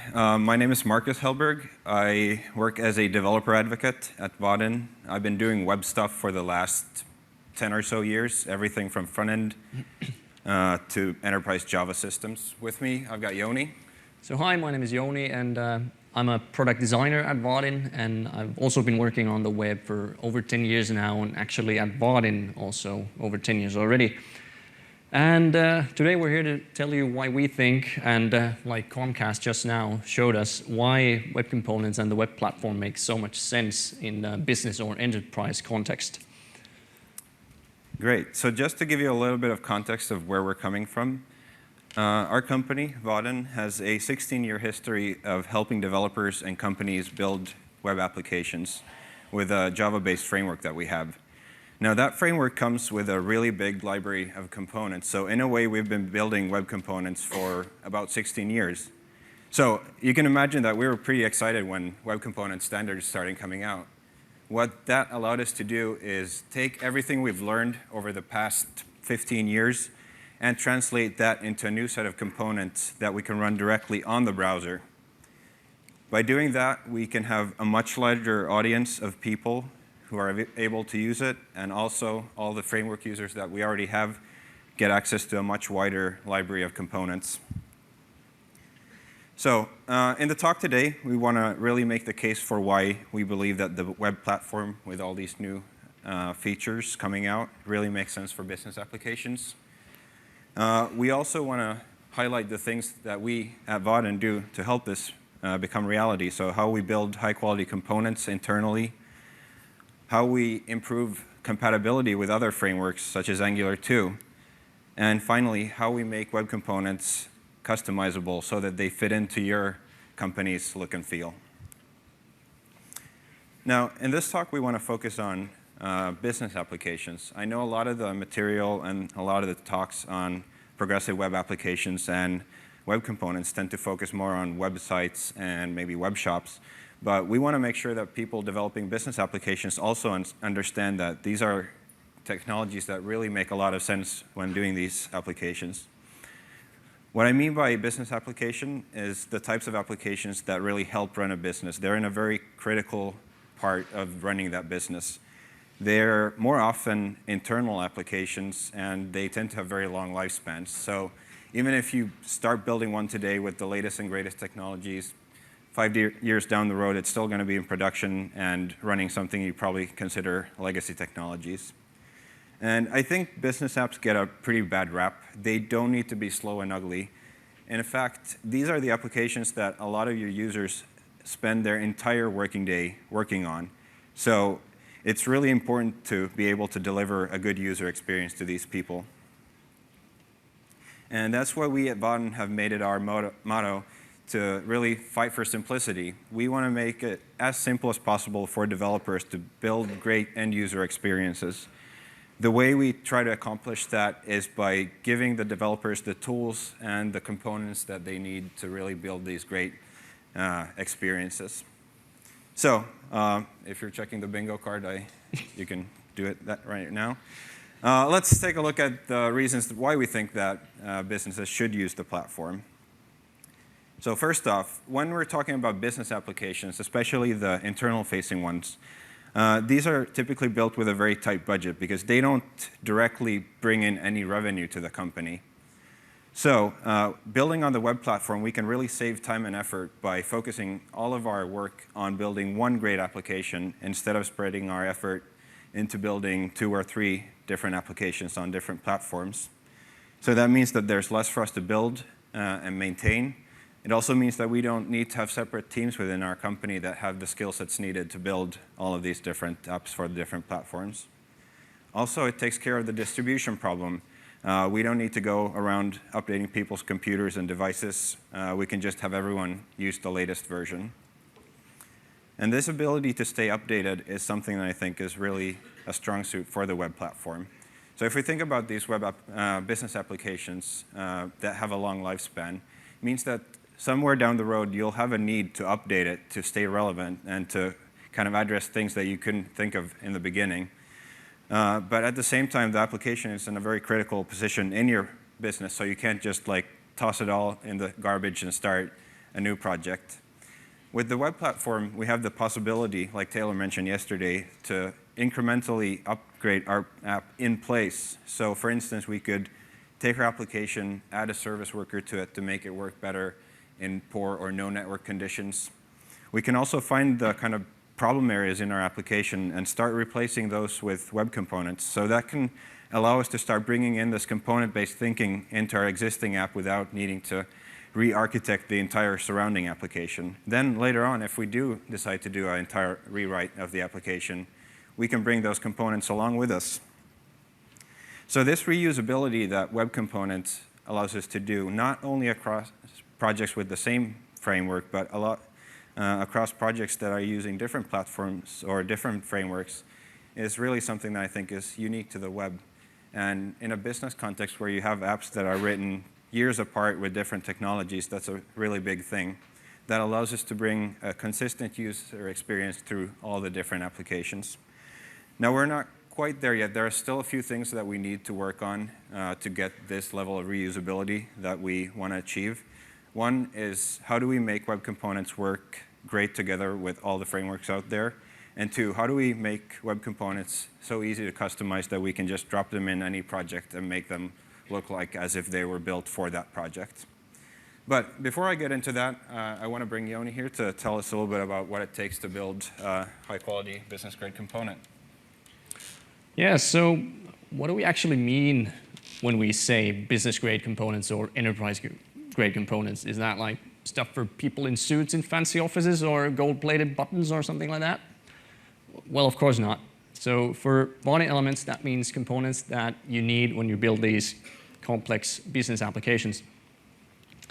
Now, these components might be more complex, feature-rich ones, or more seemingly simple use case-specific components.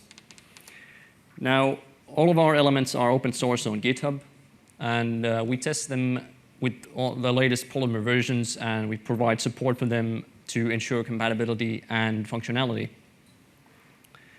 And we build the elements as a seamless extension to the Polymer element catalog. So combining all of these element sets, you kind of have most of the components that you need when building a complex application, like the Expense Manager demo application that you're seeing right now. So we used our data grid, date picker, combo box, and upload elements together with some paper elements there. But apart from the visual feature that the end user sees, what else is required from a business grade or high quality component? To put it briefly, it's quite a lot of work. So first off, you need to consider both end users and developers alike.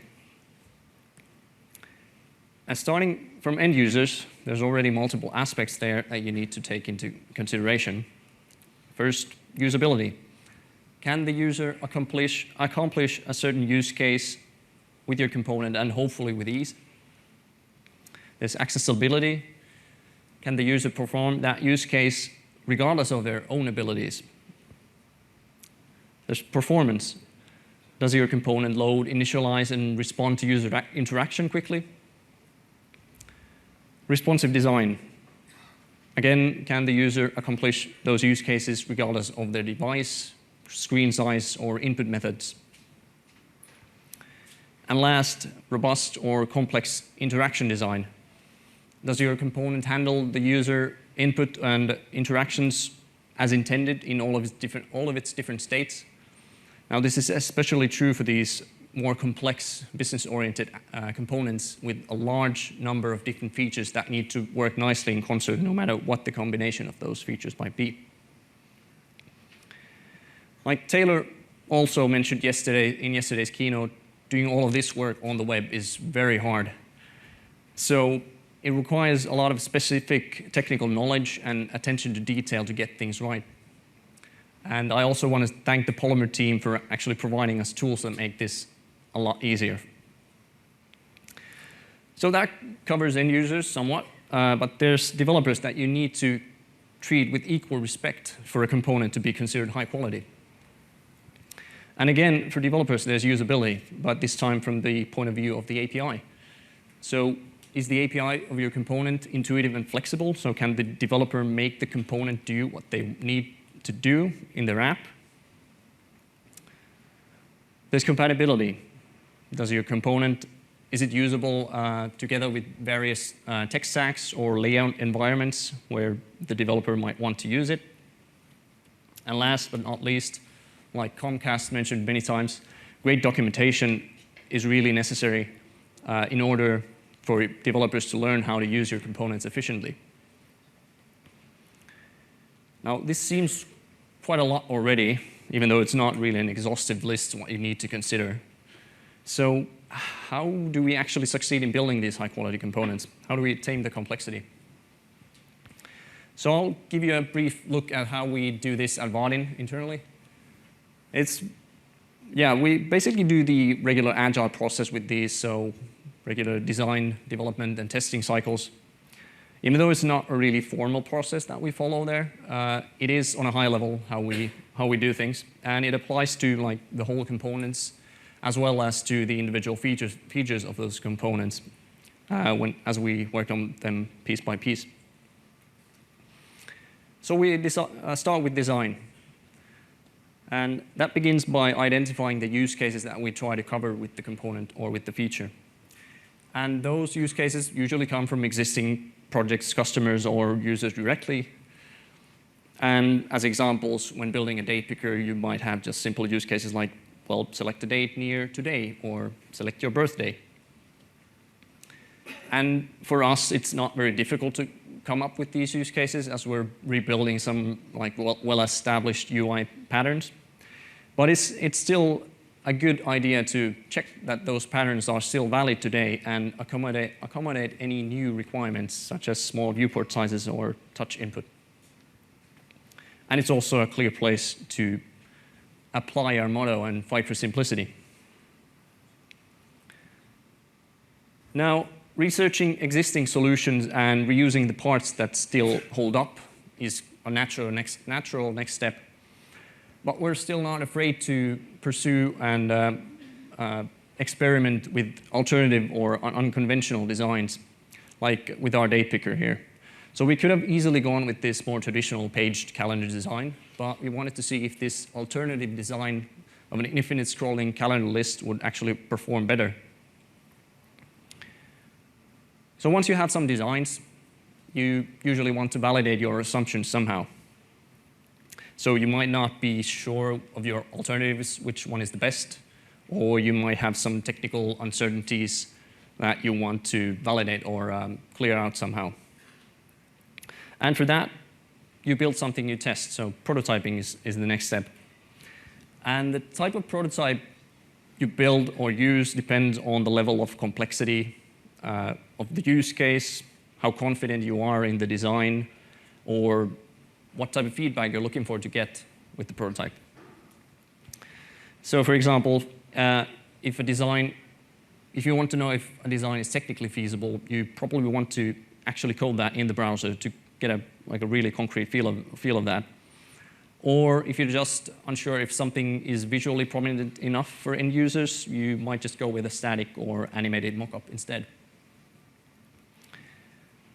Now, again, as examples for our date picker, one early prototype that we did was this iOS, or a version that mimicked the iOS calendar app with this Zoom-like interaction. And we wanted to see if that's actually feasible to do in a browser. So we ended up coding that actually and seeing that work in different devices. Another one later on was that we wanted to get a more tangible feel of the dual scrolling list that we had as an alternative design. So before investing time in prototyping that in code, we actually just did a clickable image-based prototype that we did some early usability feedback or user testing with to get more confidence before actually doing something in code. And yes, like I mentioned, testing, that's the primary purpose for your prototypes. You want to learn something from them. And those code-based or clickable image-based prototypes work great for end-user testing. But for developer and API testing, we usually do something different. So we have an API design available. We have some use case that we try to cover with that API.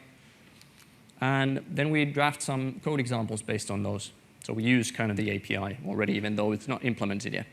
And then we just show that code example to different developers and get feedback directly on that early on. And before we ship a larger set of stable features like 1.0, we do these more formal usability tests, both for end users and for developers. So we bring in more users and actually give them tasks that we want them to accomplish with our component, and then we just observe and take notes during the session and so forth. And of course, we do the more traditional compatibility testing on top of this, so to make sure that our components work with as many framework, browser, and platform combinations as possible. And based on the learnings, sometimes we end up changing the designs. So with this iOS-like zooming design, we noticed that, well, the performance wasn't that great on some devices, so we ended up designing something else. And with our, we learned also with the image-based clickable prototype that users didn't actually have any more trouble selecting dates using the infinite scrolling list, and many actually preferred it, so we went ahead with that design. But we also noticed that we can actually combine the separate calendar and year and month scrolling list into a single view with this dual scrolling interaction that you see here, and that's what we ended up shipping. And yeah, that's actually one of the last important steps in the cycle. So once you have confidence in your designs and your implementations, you actually want to ship some features and other fixes after you have the confidence. And that's one really important aspect of business grade components, that they have a roadmap, how those are going to be, how the components are going to evolve and how they are going to be maintained. So we use semantic versioning for our components. And what's the same for all of those versions, basically, that we're constantly looking for feedback. So please try out those versions early and provide us feedback as much as possible, because that plays a big part on our maintenance and support efforts. So we try to respond to pull requests and issues as quickly as possible. And we also have an active chat and forum where you can ask questions from the team directly. So don't hesitate in contacting us. And in addition to these, we also offer commercial support in case you need that. Now, speaking of support, one question that we get a lot is, how about Angular 2? So I'll let Marcus tell you more about that. Sure. Great. So yeah, as you probably know, since web components are built using web standards, they work great with a lot of the frameworks and tools out there. Namely those that work directly with the DOM, directly with the web standards. Now there are some other frameworks that abstract a little bit away from the DOM and bring in own concepts for doing stuff like data binding, which means that in some frameworks, like in Angular 2, web components don't really work as great as we would hope them to do. So in order to help fix this issue, we at Vaadin have created a universal Angular 2 to Polymer adapter. So this handles things like custom CSS and shady DOM operations. It ties in with the data binding system, and it makes sure that the components work in forms and with the validation that Angular 2 has. You can install this on NPM, and once you've installed it, you just import it in your module as Polymer element. With the Polymer element imported, you will declare it for every Polymer component that you want to use. In this case, we're using both a Vaadin combo box and a paper input. There's no special support needed to build into the Polymer component itself. The wrapper will take care of all of that. So with those declarations in place, we're able to use these Polymer components just the same way as we would any Angular 2 component. So here we can see that we bound the value of the combo box to the input, and we're able to do two-way data binding between them. Next up, we're going to talk about something that I think is really exciting, something we've been working on for a while, and something I know a lot of people in the community have been asking us about. What if we can't do material design? What if we want to have web components that look like our company? So Joni? Yeah, so how do you customize the look and feel? Like Marcus said earlier, it's one of the aspects of reusability and compatibility that you want to affect how things look from project to project. And one thing we get asked a lot is that, yeah, web components look like a cool technology, but our company design guidelines don't really allow material design, so how can we change the look and feel? And we're running a survey currently, and I've pulled some direct quotes from there that highlight this issue. So there's one person saying that, well, it doesn't provide lookless elements. You're pretty much stuck with material design. And another one saying they would like better decoupling of look and feel from code, like paper essentially buys you into material design. So it's a real issue for web component users or Polymer users. So while paper elements are awesome, the features that it is great, just changing fonts and colors is not always enough. And you might get this face when you're trying to do something. But you might also be thinking that, aren't there multiple existing CSS frameworks for theming web applications out there, like Bootstrap, Foundations, and what have you? Like, why can't we use those? Well, one big thing is that those existing frameworks rely on specific DOM structure and specific CSS classes to apply those styles. And as you know, that doesn't really play well with Shadow DOM, because you need to have complete control of your internals of your components in your whole app. And that kind of defeats the purpose of the reusable components, right? So you should be using custom properties and mixins instead. Another thing that the existing frameworks commonly do is that they require a build step when you want to customize some things in the theme. So while that might be a okay thing to do on a high level when you're theming or customizing your complete app or multiple components at the same time, might be fine. But for individual components, they should not rely on any build step to provide their theming capabilities. Like that also, again, kind of doesn't make them really portable or reusable in multiple places. So we want to get rid of this build step as well. And we kind of already can. So standard CSS already has most things that we need for theming. So just a quick checklist of things that preprocessors usually offer. So variables, check. We have custom properties now shipping in multiple browsers natively already. Mixins, that's in the spec coming up. I don't think it's natively shipping anywhere yet, but the Shady CSS polyfill or shim does that for us. Basic math, it's something that you sometimes need when doing customizable themes. Well, that's really well supported already with the calc function in CSS, so we got that covered. And these three things are just the bare essentials, basically, that we need, and it could be also almost all that we need.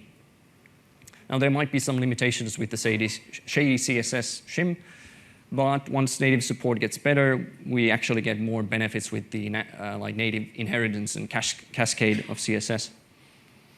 And one extra thing that I'm really looking for in the future is color computation, which is already in the CSS specs, but also not shipping anywhere yet, and we don't actually have a good shim for that either. But once that comes out, it finally closes the gap between CSS preprocessors and standard CSS, so we get color computation in the browser. And all of this is actually then runtime, which opens even more possibilities for theming. So you can adjust things runtime. Now, so the future for theming looks bright, I would say. And we've been researching and prototyping this for a while with our component. And we want to bring you or offer you the possibility to really get a nice starting point quickly, which you can then start customizing further to get the app that you or get the look for your app that you really need. So these are just mock-ups at this point, and early prototype code, but it should give you a feel of what we're after here. So similarly to paper elements, you should be able to customize the high-level stuff of your theme using custom properties like the main colors in your theme, the overall sizing and spacing of your components and fonts and that kind of stuff. Now, in addition to these, you should be able to quite easily adjust other visual aspects as well, like rounded corners, border styles, gradients, shadows, and stuff like that. And this level of customizability is a real key feature for web components, like to make sense in a business concept, when you can have these reusable components from project to project, and you can still make them look consistent within an app. And looking from an implementation point of view, each component should expose similarly named mixins for different parts in their internals, like subparts, and for different states of those subparts. And at that point, the components should basically look quite lookless, as the one person said in the survey. So they shouldn't provide that much theming capabilities per se, like if you compare to a native input. So they should be quite bare minimum styling there. And then we can start building on top of that like a theming layer and define our, for instance here, like the global styles for our input elements, wherever they may be. So we want our inputs to look like this. And then we can apply those styles at the same time to any of our components that actually use an input element or text input somewhere. And the idea is that then we have these multiple starting points, different type of themes for you to begin with, and might offer different kind of features themselves. And then you can take one of those as a starting point and then start fine-tuning and customizing and tweaking from there on using the mixins and custom properties that theme offers, like to really like adjust just that border radius on that one button right there. So we have all of the elements that you've seen in this presentation available already. So go check out the website for more information on those. And we're really excited to get you this theming stuff hopefully already this year, some early stuff. So stay tuned for that. And briefly back to Marcus still. All right, thank you. So I hope you see that we're very excited about all these new advances on the web platform, and we really look forward to seeing how we can use them to really make our developers' lives easier, make it easier for them to provide great end-user experiences. So we have most of the Vaadin Elements team here today, and we'd really love to talk to you. So if you see anyone with a reindeer shirt on, come and say hi. We would love to talk. A final thing I want to mention is that we're running a survey currently on trying to figure out how people are actually using web components and progressive web app technologies in the real world. So if you have about 10 minutes to spare on your way home today and really want to help us kind of affect the future of these technologies, please go to the link and fill in the survey. Thank you. Thanks.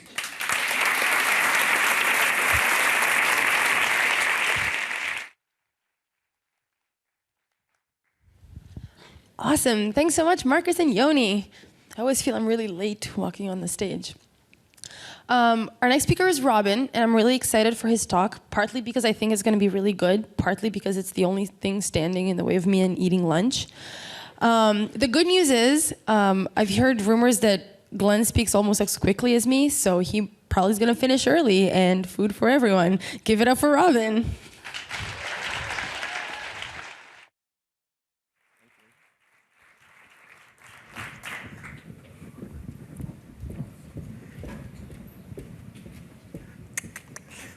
Hi, everyone. Thanks for the introduction, Monica. Just so everyone knows that I blitzed through this in 13 minutes, 91 slides in rehearsal, and that's what they said, just cool it down. So, hi, my name's Robin Glenn, and you can find me on Twitter, on Aerial with Legs, and I'm going to talk about a journey from components to applications. With being where we are, and if I say to you that I'm from the big L, you all know where I mean, right? That's Llandilo. But I work here in London, or the little L, as we call it in Llandilo. And I work for a company called Yoox Net-a-Porter Group. We're an online luxury retailer. We have multiple websites focusing on luxury brands on e-commerce. This time last year, I was sat where you guys are, in Polymer Summit, but not here, in Amsterdam. But we were showing off our first Polymer release, which is the product details page on Net-a-Porter. I wanted to show you this so I could just link you to a talk there. So if you're interested, there's a previous talk me and a developer and UX designer did about how we took it to production. So if you're interested in reading about that, you can do it there. I want to talk about why web components, but I want to take a different stance and not talk about it as a technologist or a developer, but I want to talk about it from a design and UX perspective. So previously, our design team would submit this for sign-off. So they would design a page. This is an example of a listing page. And they would pass it to the company to get sign-off so we could go ahead and build it. What they found was the comments could be quite subjective. People would like, OK, we like this here, but maybe we'll change this H1. And then what you get is, well, bottlenecks, but design inconsistencies. So what they wanted to do is move towards a design pattern coined by Brad Frost called atomic design. We build in small atoms, and then a collection of atoms become a molecule, a collection of molecules become an organism. And they wanted to move towards this pattern so they could eliminate these bottlenecks, but also get consistency across their designs. So they were looking to get something like this signed off instead. So a collection of components, and that's what they would get signed off. And then when they wanted to build something, they would just structure a few of these together. So this led us, the design and UX team, to come up with this concept called atomic components. So we wanted to move the front end to align with the new design pattern that the back end was doing. So I wanted to go over the principles, I wanted to go over the principles of atomic components. So first of all is standardizing the rhetoric. So what I mean by that is the front end team, the UX, the design, all the way to the API teams are talking about the same thing in the same way. What this helps us do is get a better understanding of each other's problems, promote collaboration, but then instead of thinking in like technology problems, we think in customer-focused problems. The next is granular thinking. So we wanted to break everything down to its finite point. There's a talk that Apple say, which is using the simple stick. So you just break everything down into its smallest piece. So using those principles, I'm going to talk you through an actual component, which is called NAT Product Summary. And we're going to use these principles to build this component up together. So the first part is the nucleus. As a designer and a developer, you're probably used to this point where you break things down, like what's on the page. So first of all, there's product image. We've got a badge, which identifies what type of product it is. Designer name. Product description. And price. Those are just the primitives of this component that we need to build it. So next thing, we layer some more stuff on. So let's look at states. This component will have some states. The first is a skeleton state. This is the preloaded state. Before the product data's come back, or it's rendered completely, this is how it will look. And then you have a loaded state, which is the next state on top. So the next thing is interactions. So now we're starting to build interactions into the component. So the most basic one is the link. So it generates a SEO-friendly URL for the href of where this product will take you. Next is some kind of interaction on hover or tap. So it's like a rollover state to show two different product imagery. We're going to build on again, and we're going to add some behaviors and rules. So we've got a behavior for if the image is broken. For some reason, the image hasn't been uploaded. We don't want the standard broken image, so we style it up a bit. We also use responsive images using image source set, so that's another behavior. And we use schema tags to identify what the product is. I'm going to go into that in more detail later. So let's add another one. So testing is really important for the component to be tested, and so we can abstract some of the complexity away from the end testing. So we do a couple of different types of tests. We do unit tests. This is just to make sure that the product is working how we expect it to. So does the product behave how we expect it to? And we run these tests on Source Labs for multiple browser operations. We also do SEO tests. SEO tests are to, could I have a glass of water? Sorry. SEO tests are just to make sure that the product looks exactly how we think it does for rich media snippets. Finally is visual testing. So what we do is with a level of tolerance, we test across different browsers just to make sure that the product looks the same on every single browser. Sorry about this. OK, so that's our testing done. Next is documentation. Documentation is really important for our consumers and our other clients to adopt this component. So it's self-documenting using the Polymer standards. It's also got a demo, so how do you use this component? Versioning. So we add versioning so different consumers can change the component, but then subscribe to the changes when they want. Next is monitoring. Next is monitoring. Does this component need some way of registering how it's performing in the wild? And then all of those together make an atom. So you can see this onion skinning effect of all the different things that we want to apply to the component building up, and you abstract complexity away. So using these principles, let's build something.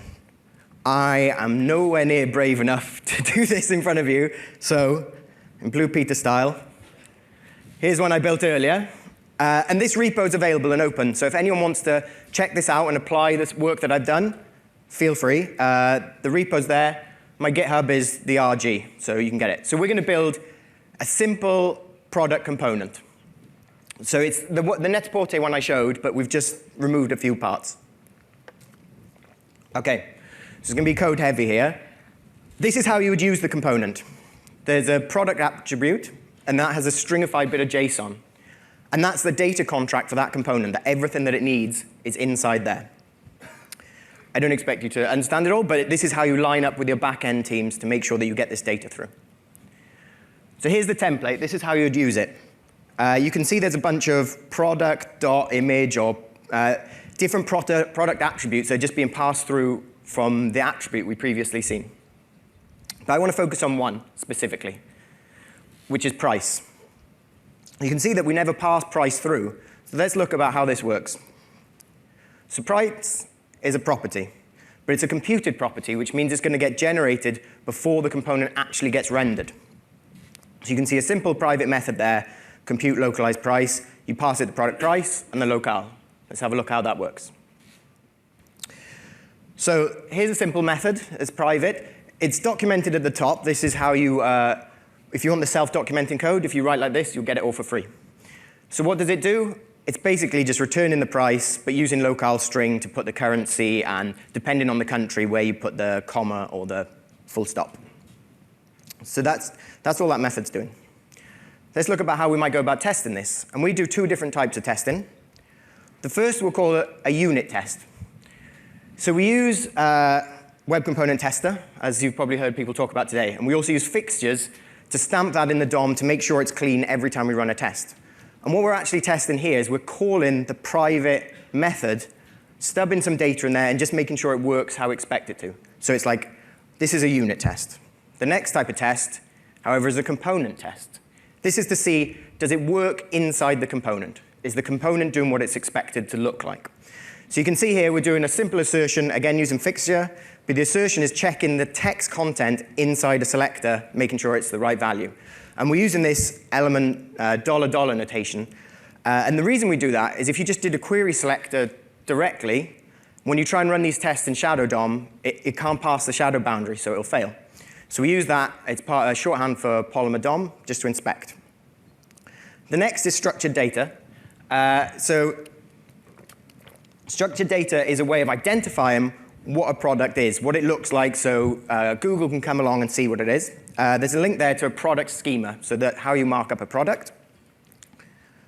And basically, the two minimum things you need to do is you need to say, hey, this is a product, and this is the name. And then you can pass this to Google's structured data testing tool, and it will validate it for you like it's done here. Is that correct?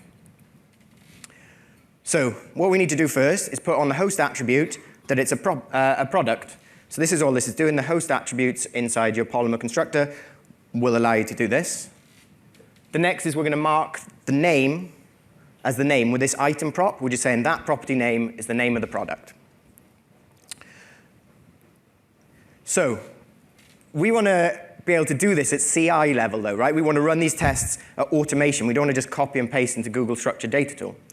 So there's a module here that we created that will act as a proxy and do that for you. So if you want to automate this testing, you can. So again, it's on my GitHub, and if you get that repo, you can do it. And I'll just explain quickly how it works.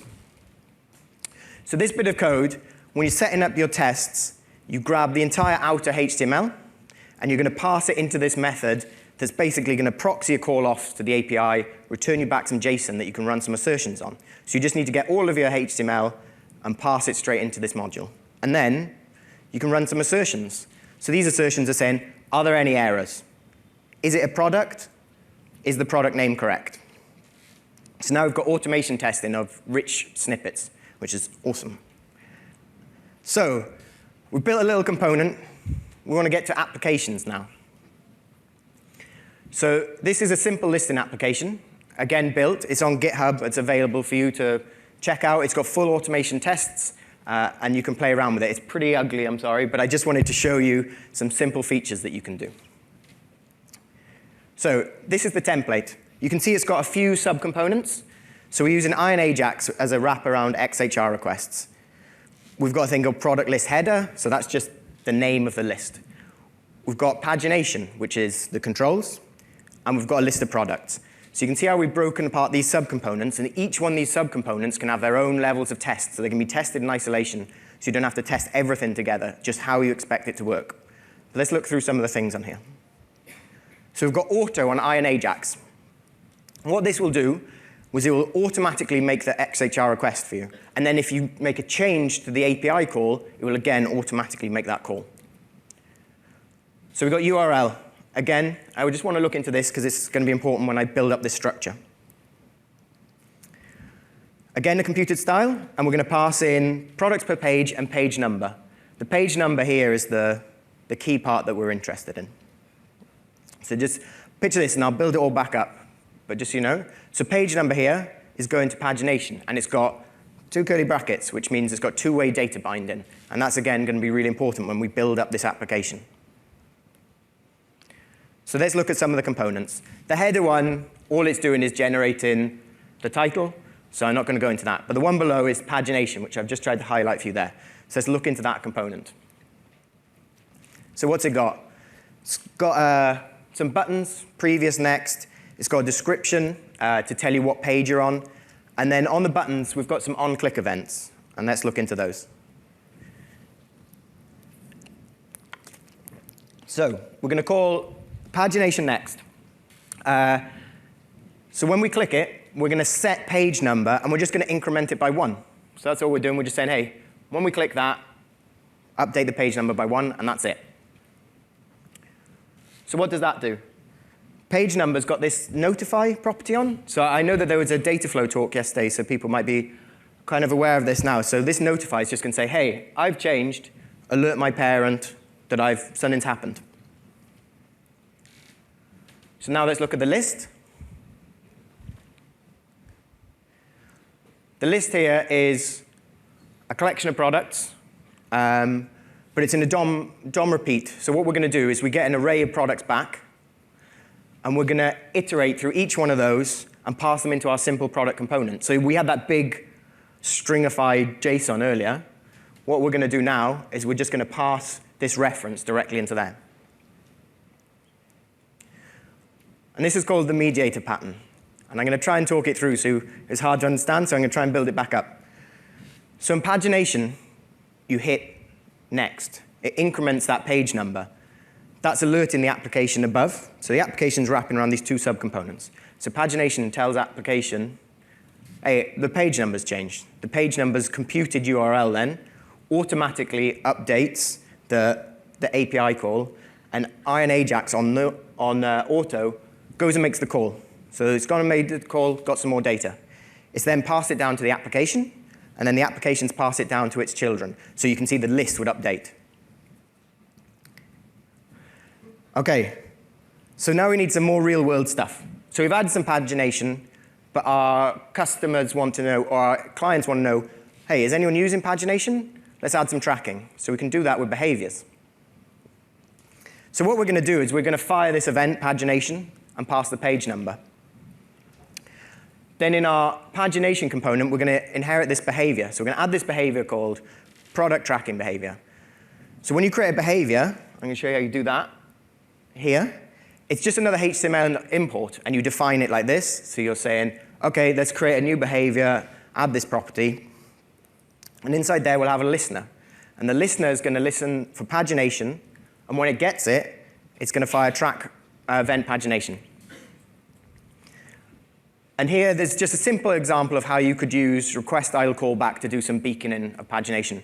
Paul Lewis has actually got a great article on this. It's linked in the GitHub, and it's here. But it's how you use request idle callback now to track that analytics. So using these principles, that's all we had. These kind of patterns, it was how we created our new listing application, which is here. So this is currently being rolled out in beta to a couple of, a few high-end customers who try out specific products for us first. But if anyone wants to see it, come and talk to me after this, and I can show you it working.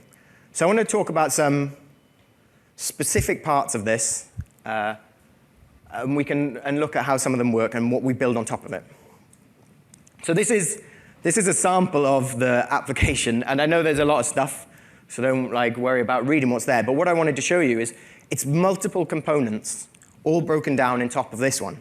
So we have stuff for errors, we have stuff for certain customers and personalization, we have things for loading states, we have a rotor, we have a header. All of these subcomponents build up this application, and each one is tested in isolation, so you don't need to worry about that complexity. It's all abstracted away from you. So I want to talk about some of the more exciting bits in this application that I think are quite exciting. So the first thing is performance. So we try and adhere to the Rail guidelines, and I want to focus on a couple of things. I'm going to leave it run, because it's actually quite hard to talk when it's happening, and show you, and then I'll explain the theory. So it's a short GIF. So this is skeleton CSS. This is the loading approach that we took. So when there's no product data, we want to show something. So we get something on the screen as quick as we can, but we don't know what it's going to be, so we just scaffold out the page.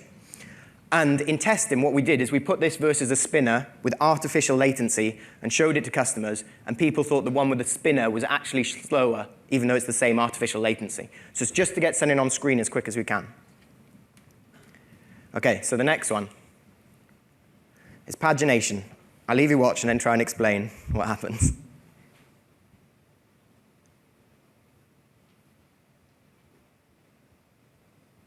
OK. So what we do is when we're going forward, we need to get product data and load images.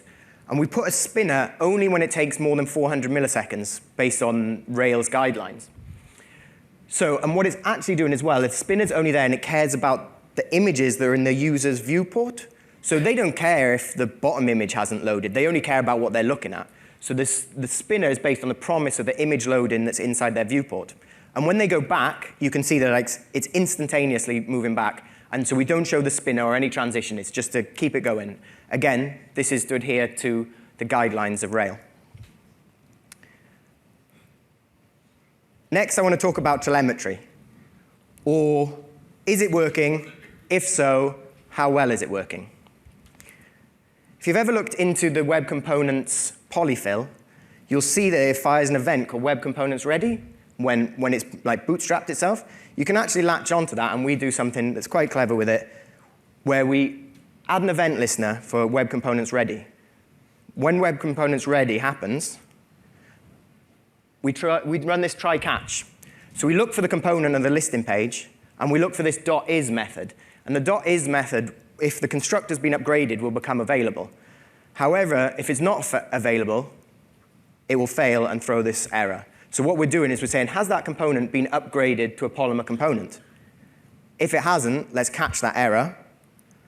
And then we beacon some data back. We say, is Polymer defined? Has the HTML import for that component successfully been imported?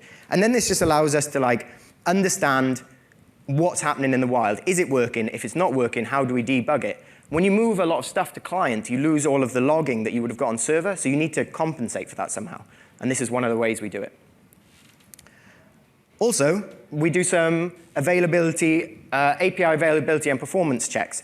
So this is OK, did the API fail when we tried to get products? So you can see there's some error rates there. If it did fail, what's the status code? What was the reason that API failed? And then we have some API latency. So it's how long did it take to make that API call and come back? And these are great as developers, right? We can debug and we can look and we can delve deeper into what's going on with our application. But they're not great for our business customers, our product owners who want to know how well is this performing for our customers. So we also have some other metrics. So this is customer performance metrics, where it's more tailored about how it's working for our customers.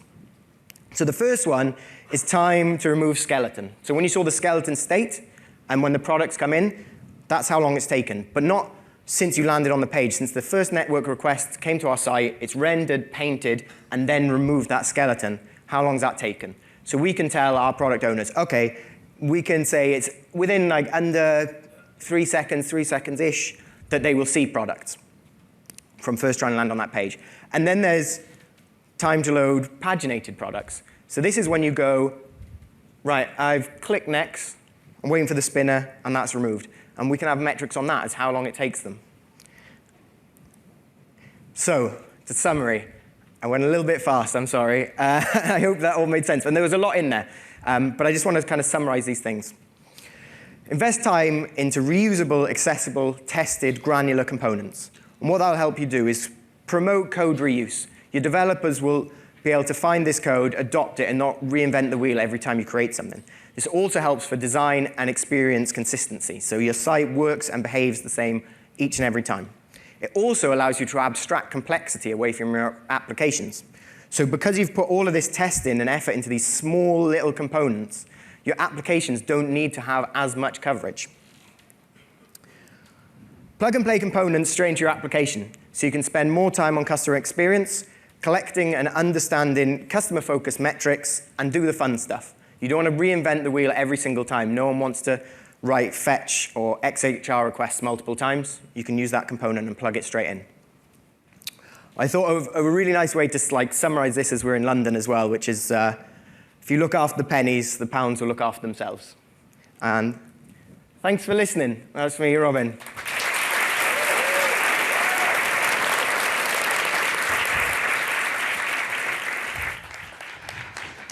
I thought that was a perfectly reasonable speaking space. It's time for lunch. Yay, food. Be back here at 2. The speakers will be in the Ask Polymer Lounge around 1:30 so that we give them a chance to eat. Come say hi. I still have Polymosaurus stickers if anybody wants them. See you at 2.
did it. I timed it right. I came on stage at the right time. Welcome back from lunch, everybody. How's lunch? You're awake. Oh, my goodness. Next up, we have, welcome back. Next up, we have Josiah and Josh, and I have fun facts here. Josiah lives on a mountain and is a blacksmith. Like, he actually makes things out of metal, which is amazing. I only do that in video games. And Josh roasts his own coffee, which if you haven't before, apparently you can do in a popcorn maker. And on the side, they run USA Today and give you the news. So put a hand together for Gannett.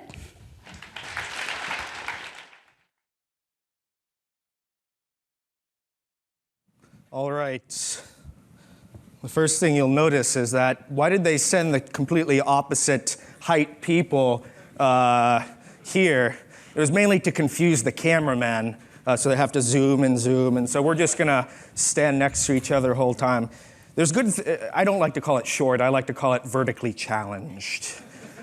There's a lot of benefits of being vertically challenged, namely that I can just fit in the trouser press at the hotel, just everything. That's why I'm dressed this way. I can just go and trouser press. Americans don't know what the trouser press is, but it's a wonderful, wonderful item, because I hate ironing. I'm Josiah McCann. I'm Josh Trout.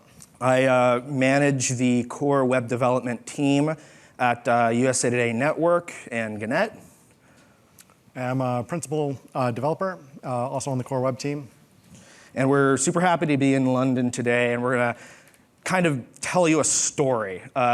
Being in the news, we're all about storytelling, and we're gonna tell you our Polymer story today, and it's gonna be really exciting. At first, though, before we start, I just wanted to give another round of applause for all the speakers so far, because it's been amazing and great. So everyone just... Absolutely amazing. This is one of the most practical conferences that I've been to in a very long time, and we've just learned so much. And you'll see we're going to be taking things back to the States and implementing all sorts of things that we've learned here, and I hope you will too. If you didn't already could tell that we were Americans, that kind of gives it away too. Yes, this is USA Today, which is the flagship of Gannett. And that I was told I needed to put that on there, we wouldn't be cool. So it was a quick last slide edit. Use the platform, yay. Hooray. Yes. We definitely use that platform, and you will see. A little bit about Gannett and USA Today. National coverage through our, like I said, flagship paper, USA Today, but we also have over 100 local newspaper brands sharing the complete same framework. We engage the entire country, kind of local bubbling up to national and national spreading out to local, which is really, really interesting. Scale is a big thing here. We have over 110 million users engaging in our digital platform every month. We have over 500 digital products at Gannett. And our products reach 43% of the internet population. And it's amazing. It's also really hard because scale and stuff. 1.1 billion page views on articles and news articles per month. There's just a little graph showing you. We're also own NewsQuest. We're the parent company of NewsQuest here in the UK as well. We own a lot of different things across not just the US, but the rest of the world too. And Josh is going to talk about what our current platform and what our platform on web components is. Josh, take it away. So currently, we have our own CMS system, and that publishes out to Couchbase, and then we have like a REST API layer in front of that. And then all of our products consume that REST API, from native with watches and TVs, Android, iOS, and also our web products. So we do adaptive delivery between two different code bases for web. So we have a desktop code base and a mobile web code base. That lets us deliver a very lightweight mobile website and a big, heavy SPA for desktop. And we have some modularity kind of built into this system, but it's very much limited to per kind of experience. So articles have a module system, the front pages have a module system, and the module system is different between mobile and desktop. So it's not really as great as the modules that we've been hearing about all week, and that's kind of what we want to move towards is better modules. Both of the web front ends, they're built on Python, Django, and then the front end is Backbone, jQuery, and Require. So it was very modern when it was built back in 2012, but yes. But back in the 1840s. Yes, 1840s when we were all using Django for the very first time. But this is 2016, and this is a very tightly coupled client-server SPA, so it's not really a great experience anymore. This is a sample of like what our mobile experience looks like. And so beginning of this year, we started moving towards thinking about how we could kind of make this better for development and better for our users. So we started looking at implementing a new framework. And we started this planning in spring, started rebuilding a little bit in May and June. The big reasons we want to rebuild are get these new progressive web type features and get those out for our users so they have a better user experience. And it's also kind of for developers because we all like to play with new things. And it's great when they also benefit our business and they benefit the users. We also wanted the ability to support multiple sites and experiences. Like Josiah was saying, we've got lots of different properties that are local that range in size from smaller newspapers that are just for little tiny communities to bigger ones that support big cities like the Indianapolis Star and a couple other fairly large papers in Detroit, Arizona. And so they've got a very different experience between those bigger sites and the smaller sites. And there's an even bigger difference between those and the national paper, USA Today. But right now, they all kind of use that exact same web framework. So it makes it hard to build something very custom per site. They get a little bit, but it's not as great as it could be. We also need to be able to support multiple distributed dev teams. Those bigger papers have their own developers, and they're building great things for their little local markets, but they have to kind of build into this big code base that's getting shared between everybody. So when this little module gets built for Detroit, it's also in Arizona, and it's in often USA Today and other places too. We also wanted a faster, more agile development process. That code base that's been growing since 2012. Or the 1800s. Or the 1800s. It feels like the 1800s often. It gets kind of big and it becomes a little clumsy to develop on it and becomes harder to test it, harder to deploy it because the bundle just keeps getting bigger. So that's what we were trying to move towards. In June, we started building the back end of our new framework, which is Go, which is really cool, but we won't get into that whole part of this. And then we started building our first project on it, and Josiah's going to tell you a little bit more about that.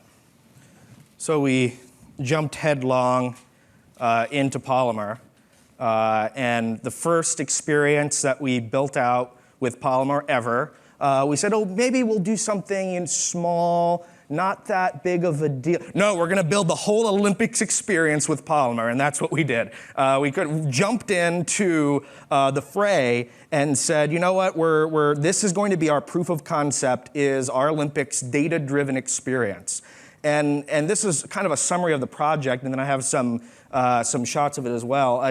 We just needed to display data-driven data from the 2016 Rio Olympics, all the kind of data that's coming about the schedule, about results, as results would come in, country-specific things, medal counts and as medal awards were coming in, and then deep dive into athlete biographies. We also, because we're a news organization, we're writing a lot, like about all the interesting things that happened in Rio during the Olympics. We're writing a lot of stories, generating a lot of content, photos and videos, and that was also a part of sort of recirculating that through this very data-driven experience.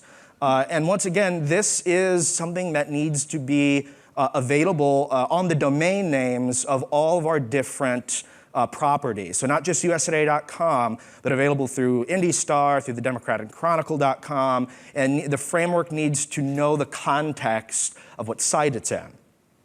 One of the things we don't do right now is we don't actually have any it's not a responsive site, USA Today or the rest of the sites. Josh mentioned that we were doing adaptive delivery with device detection. So this is our first real big responsive experience with a focus on doing mobile best, mobile first. And we'll show you what that looks like. So here's our schedule page. And the thing about data about the Olympics is that there's a lot of it. There's a lot of data coming in a lot of different ways. A lot of results that are not necessarily, you know exactly what the results and the data types that are coming back. Right, you know, it's very different, especially for the different sports. We have our medal. Oh, look, America got a lot of medals on that one. Yeah. And then our athlete bios, and this is just a really small snapshot of all the various data points, and then filtering through and just knowing more about a country, knowing more about an athlete. And then I mentioned mobile, and mobile performance is key for us. And you can see just sort of that complex data here being rendered nicely in our mobile experience. A little bit more about the project. Here is the fun part. You can't move the opening ceremonies. So we had 30 days to build out this site and this experience. We tested that, let's add more manpower to a late software project. I'm sure that it will, it'll make it fine. And so we tested that in this limited real-world example with, newly hired developers. You can see where this is going. I can tell it's the hurdle jump. But it's a good story. It has a good ending. Strong existing web tech skills, though, based on this new team, which is an amazing team. It's full of people right out of college, actually, junior devs right out of college. But they had really, really strong web skills. The overall experience, though, there was a lot of juniors, and it varied everything between juniors to principal, which that plus 30 days plus brand new Polymer framework was like, oh, this is going to be fun. So we had a lot of coffee, though, in order to fuel. We actually began roasting, like Josh was talking about earlier. We're roasting our own coffee to fuel. How many of you guys turn coffee into code here? Let me see some hands. How many of you turn tea into code? We'll talk later. Part of this was changing the way not only our development team was thinking about coding, thinking about changing from this page-driven way of developing to web components, but was also educating the rest of the company, the rest of our department, into thinking in web components. Starting out from, moving everyone from, oh, here's a page and here's what's going on a page. You think about modules, to think about componentizing, to making atomic elements. For our design, it was encouraging standardization. We had, at first, when we talked about modules, we had a lot of modules that basically did the same thing but had slight variations. And what we wanted to do is we said, no, let's make this work everywhere. This puzzle piece, this Lego block can fit everywhere. So let's create better standards and not, here's what a page looks here, here's what a page looks there. For UX and IA, it was grouping content based on data source. And because there was so much data and all those different components were retrieving their data from different sources and doing different business logic for that data, it was really, really important that, at least for us in our small time frame, that we group things by similar data sources. Otherwise, the context wouldn't flow right, and it made it a little bit harder to develop. From our project managers, our product managers, to even our QA, it was testing and planning these features, these individual modules, instead of full-page testing, full-page QA, and just even writing tickets about the stories, about planning. It was all modular-based, component-based, and not here's this page and here's that page. And then this conference is talking to a lot of developers about thinking in web components. For our development team, a big win for this, and how we did, spoiler alert, deliver in 30 days.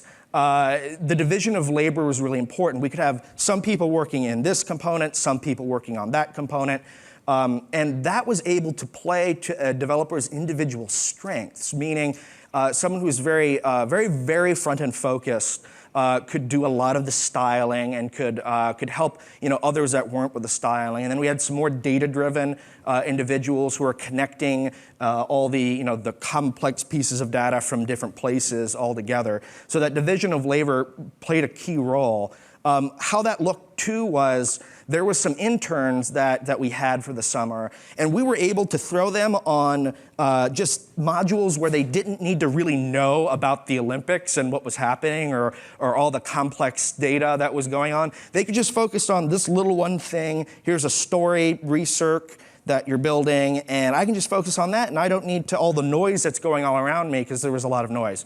But that focus helped us meet the deadline with that division of labor, which was just awesome. And we were able to do that not beyond the way that we were doing it before, in the platform that we were doing before, but taking advantage of thinking in web components. Josh is going to talk about all the wonderful hurdles that we experienced in this wonderful project. Yeah, so like any big project, we faced a lot of hurdles. Our approach was really to just be as agile and flexible as possible with features and how we were kind of approaching the project, because otherwise there was no way we were going to meet the deadline. So the first hurdle we really faced was the schedule. As we've said, 30 days to build it. So the first thing we had to kind of rethink was how we were going to do a TypeScript integration. So when we started planning out our front-end framework, we were like, oh, we really like TypeScript. We really want to use this with Polymer.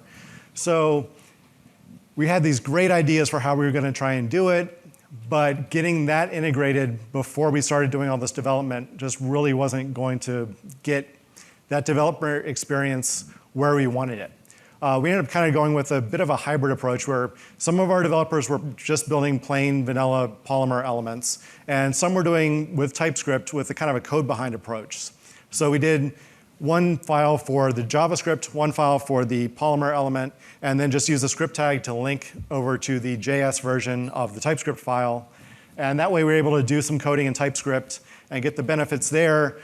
But the downside was you're now coding in two different files. So you're jumping back and forth in your editors, and it really wasn't a great experience. It also caused us some other problems that I'll touch on later. We also just kind of limited how much packaging and fallbacks we were doing. So it would be great to be able to say we did all this great support for legacy browsers and all these great different approaches to HTTP2 and whatnot. But yeah, we didn't get to that. So we just kind of limited. We focused on modern browsers. We focused on supporting the browsers that we knew that the majority of our users were on, and just focused on building the best experience we could for our widest audience.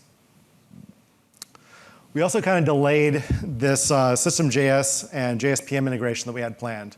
So this was another feature like the TypeScript that we had these great plans for our framework where we're like, oh, we can do all this great stuff to support third-party JS libraries that maybe somebody's going to want to use. And we realized, well, we don't need third-party JS for anything we're building in Olympics.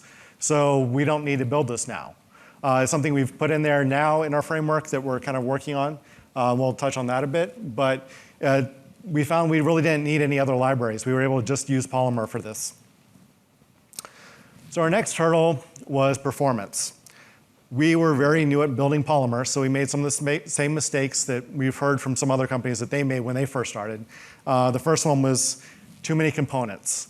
We jumped in head first and we said, we want to build everything as a module. So many components. Here's all your components. Yes, lots of components. Components for everybody. And that ended up with a really slow page because we had thousands of components on the page. Kind of hand in hand with that is our components were too complex. So we just made these gigantic components, and you saw from the little video, there was a lot of data on that page, and there was a lot of little variations on it. So there were a lot of DOM-if statements controlling whether it was showing a matchup or if it was something like boxing or something like a 100-meter dash where you've got 10 people competing at the same time. You're going to have little differences in how you're displaying that data.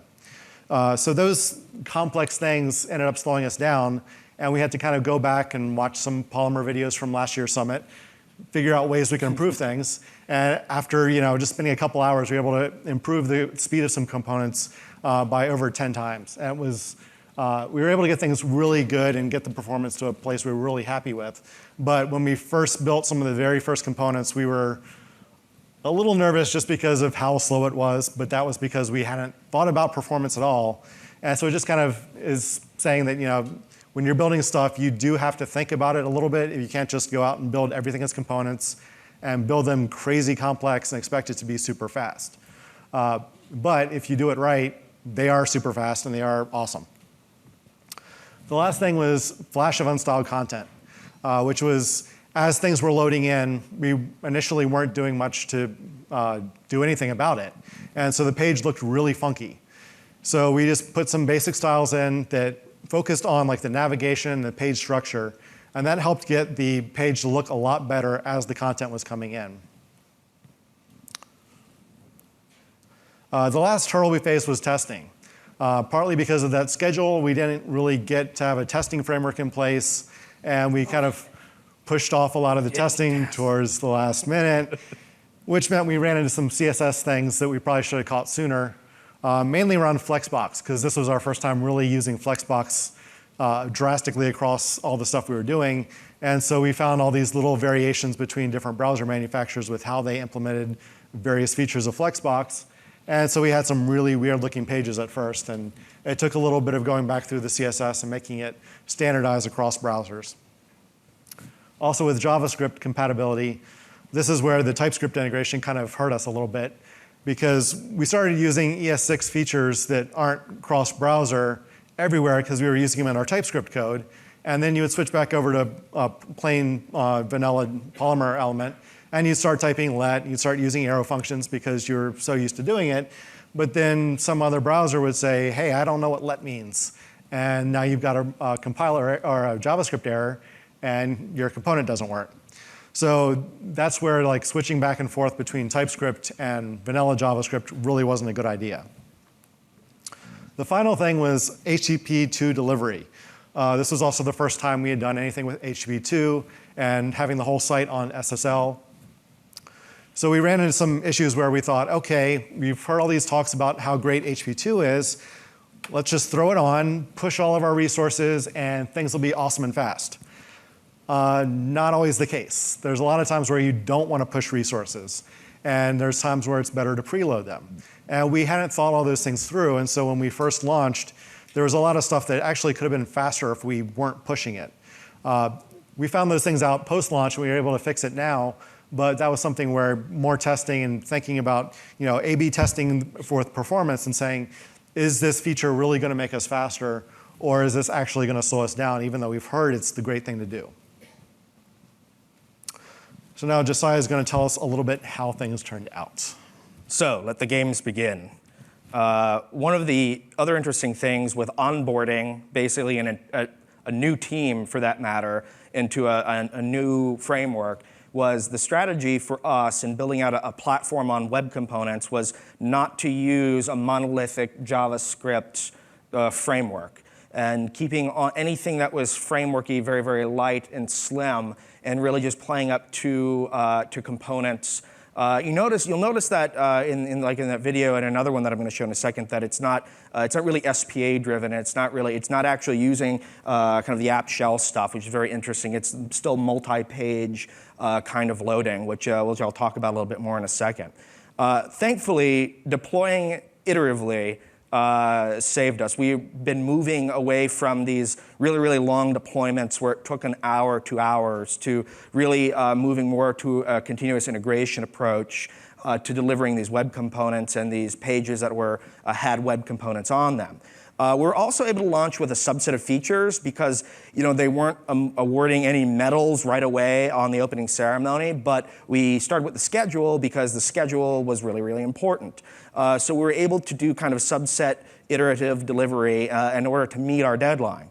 So we're adding additional modules as the games were going on and as the games began. So you can see that over here in this quadrant, up in this upper right-hand corner, that we went from sort of this just recirculation experience to adding our medal module there so we could get you to a more data-driven page. And Olympics data is just part of the difficulty. It was so tricky and very inflexible. Boxing and some of the fighting sports, they award 2 bronze medals. It's like, wait, What? Why? I thought everything was gold, silver, bronze. 2 bronze medals, and then in swimming, apparently, you can have 3 silver medals, because that makes sense to a data scientist, and it's like, So there was lots of challenges there with the data, but we were able to overcome them because of doing things iteratively. And just, the team was working with something that was, in general, easy to onboard and was not difficult to work with. So, back to performance, because it was a hurdle. How did we do? Did we win the gold? Did we win the silver? Did we win 2 bronze medals? I don't know. Actually, I do. So how did Polymer perform against our existing baseline infrastructure of USAtoday.com and what we've built and what we've been using for many years now? And so with the average page load roughly was equivalent to our current platform. And you can go on USA Today and you can check out what that kind of speed is. But keep in mind, this is without any time devoted to performance tuning at all, because there was no time to do performance tuning. We were 30 days, and that was it. So that just by using Polymer and building this experience out, we were able to get roughly where we are with our current platform. So our audience reach. This is really, really cool. This and the rest of our Olympics reporting that we did actually raised USA Today Network, the entire network, up to a number 2 for ComScore's news and information category across the nation. And we just had amazing numbers coming in, 116% increase from our 2012 Summer Games, and our data-driven experience was a core part of that, as long as all the interesting stories and reporting that went on during the Rio Olympics. So I don't want to spend too much time on this because it's the E word, elections.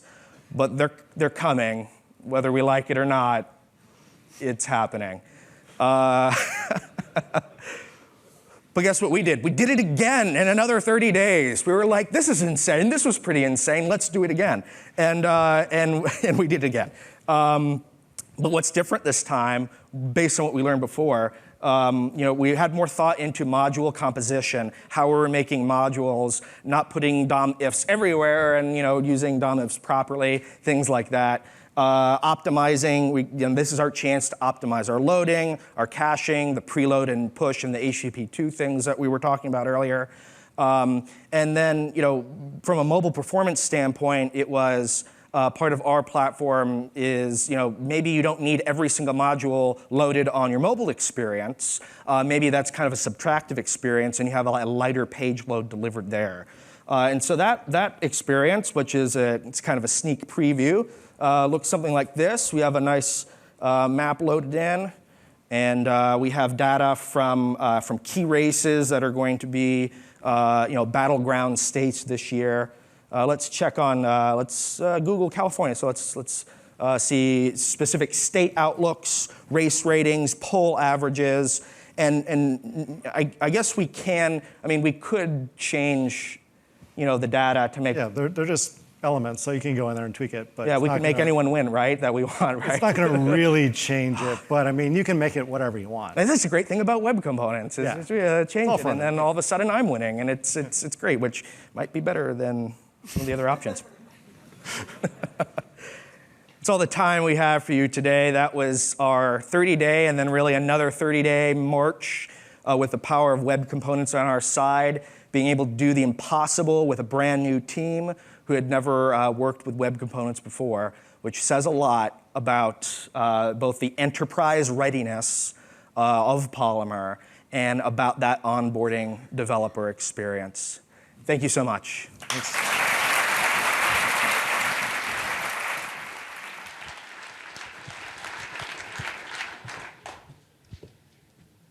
I think I used the Olympics graph every day to try to find out if Canada was winning any golds. They weren't. I think in the most Canadian thing possible, Canada had the most bronzes, which is we tried, but we let everybody win because we're so polite.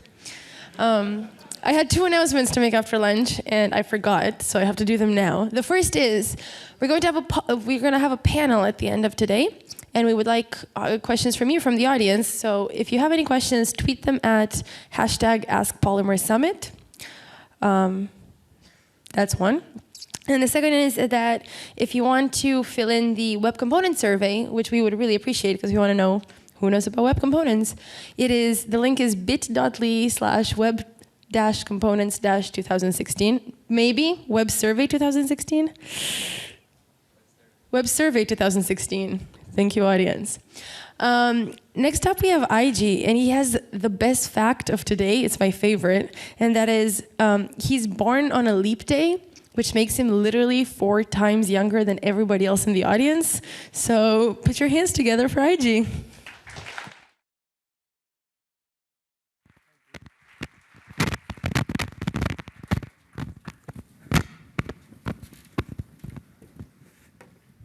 Hi, everyone. My name is Eiji. I'm working at Google from Tokyo office, and as Monica said, I was born in Leap Day. In general, Asian people are said to be look like younger than other people, but I'm actually younger. But anyway, today I'm going to talk about signing and payment without forms. So last month, I was going to purchase a TV rack. I knew what I wanted, so I just searched for the web for that particular product and found the most reasonable deal at a small e-commerce website. So I decided to purchase that using my mobile phone. According to our research, 66% of mobile purchases are done through mobile web rather than native apps. That's great to hear, right? So I went to continue to check out form and try to fill out form. But in the end, I gave it up. The reason is that the entire experience filling out forms is so painful, right? Typing credit card information, address information, and a password on tiny, tiny software keyboard is such a frustrating experience, right? So the same research tells that the conversion rates on mobile web is 66% fewer comparing to that on the desktop. Even for returning users, remembering and typing their password is a pain. Another study shows that 92% of users who visited your website leaves without resetting or recovering their account when they forget their password. Web forms causing lots of friction, and we need to fix that. In order to overcome this situation, web platform have come up with 2 new APIs, which are Payment Request API and Credential Management API. So what I'm going to do now is to show you a demo website which we introduced at Google I/O called Polymer Shop, and how we integrated Payment Request API and Credential Management API play nice together.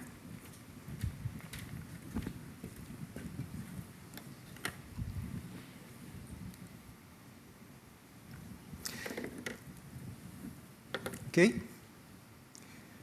So this is the Polymer Shop website. It looks nice, right? So imagine that I'm looking for a sweater or some kind of clothes that warms me up for upcoming winter. So let's explore the website. By the way, this looks all good, right? And you want it, but these are not actual shop. And please don't send us email asking when you get the goods delivered. We actually had that. But anyway, let's continue. Yeah, this hoodie looks nice. So let's purchase this. The price looks good, right? $38.85. Buy now. And now you see a dialog pops up from the bottom. And this is actually done by an API called Payment Request API. Let's have a look at from the top. So at the top, order summary shows the price of the goods. Hoodie, $38.85, that's correct. So let's continue. Then next one is a shipping address. What is surprising is that my address information, 3 of my address information, of course these are fake, but showed up. And what is nice about this is that you know that I am not signed in or signed up to this website yet, but these all information are already available. Why? Because I have entered this kind of information in the past using the same browser. So browser nicely remembers my all address information for me, so I can use them here. So let's select one. And the next one is shipping option. So standard shipping or express shipping. So I'm not in a hurry. I can just select standard shipping. Notice that by selecting one, the order summary has added new price, standard shipping. So the total cost has been changed. And now I go to the payment. And like my address information, my credit card information is already filled here. It's quite nice, right? And lastly, contact information. So my email address is there. Looks good. OK, everything looks good, so I can just proceed to payment, pay. Then I give my CVC and confirm. And done. So imagine that I wasn't explaining all this, right? It's only a few taps without typing single letter using a software keyboard. It's amazing experience. And now we are at the account creation page. So the good thing about making account creation page after making purchase is that users can make purchase using a guest checkout, which is much, much lower hurdle for users. And then users are motivated to create an account. You may provide some reason for that. For example, you can provide like 10% discount for the next purchase, or maybe you can provide like a delivery tracking feature, right? So why not? Let's sign up. So email address is, as you see, already filled up. It's nice because it was provided by Payment Request API. The email address is already filled. So all I have to do is to type my new password here and sign up. And done. And now, if you look at the bottom of the page, it's asking me if I want to store my credential information. It's nice, yeah? So save. This will make my next visit to this website much, much easier. So browser assists me to sign in. But here's a new thing. By using Credential Management API, the things got much, much easier by letting me sign in without a single tap. To demonstrate that feature, I'm going to swap device to a new one.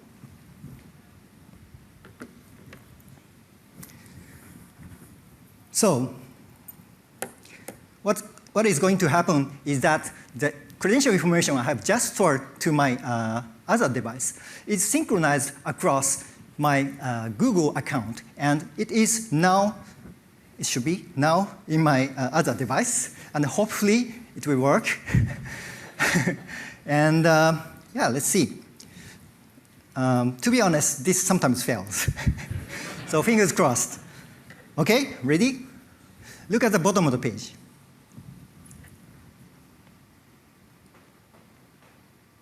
Boom, I'm signed in. Yeah. So imagine that, you have to sign in by tapping something at least. But with this, you have no action required to get signed in and just continue your shopping experience. This is really nice. OK, can you turn back the page? Slide. So,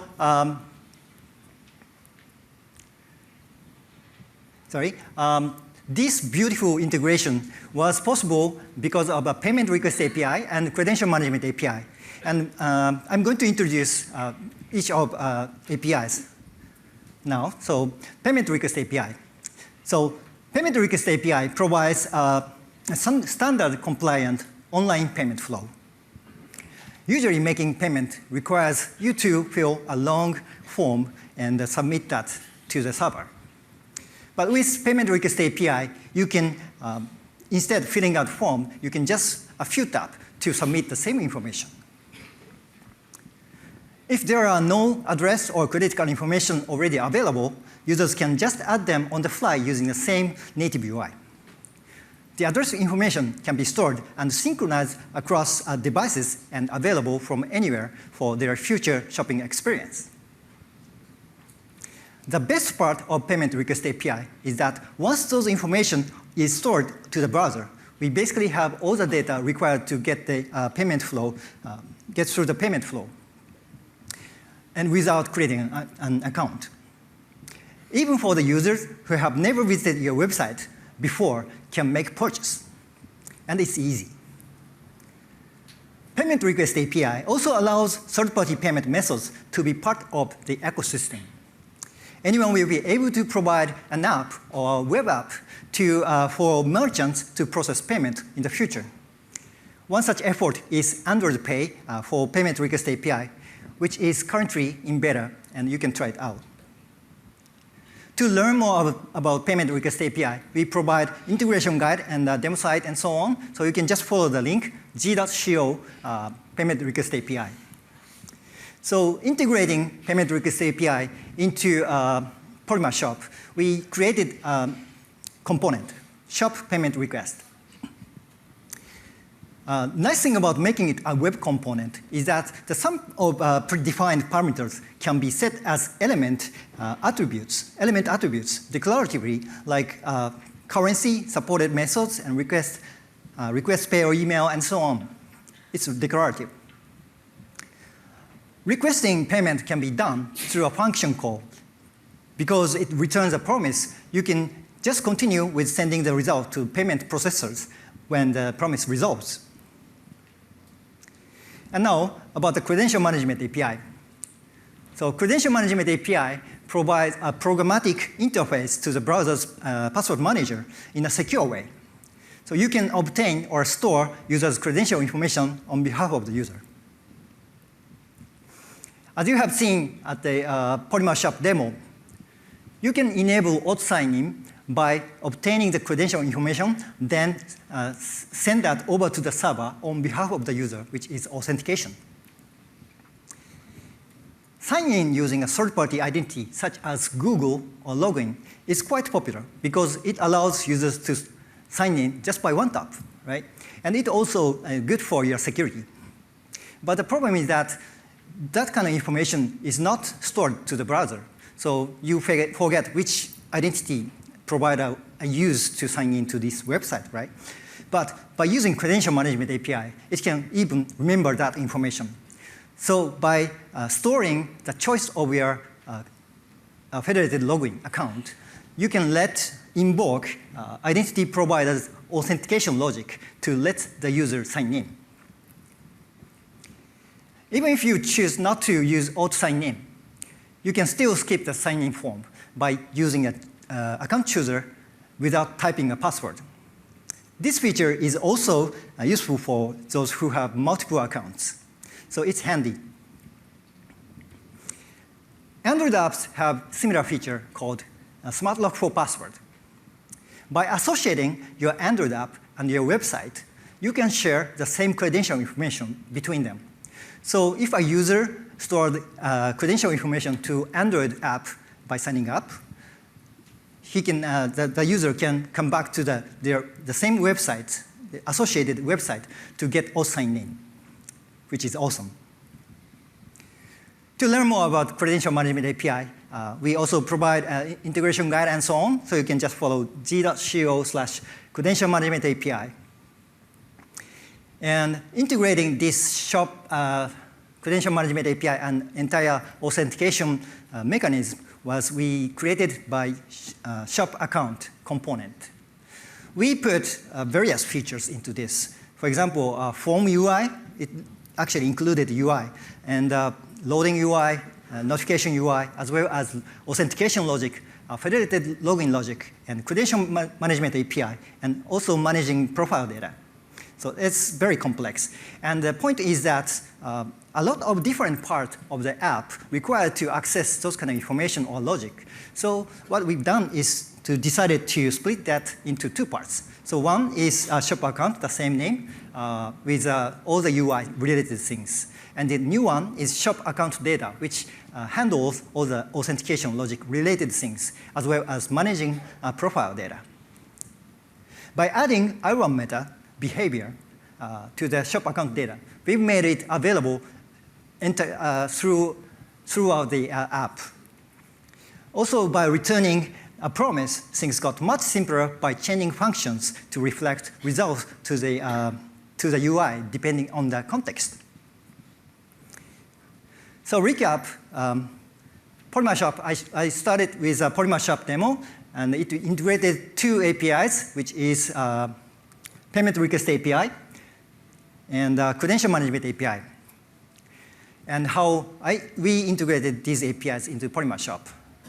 And lastly, I forgot to mention that what about the TV rack I was going to purchase. And what I've done was, after abandoning my purchase on the checkout form, I just went home and opened up my laptop and continue my purchase. And it's happily sitting in my living room. So I'm very happy. And yeah, I'm really hoping that the day will come soon where I could finish all the entire shopping experience using mobile web. Thank you.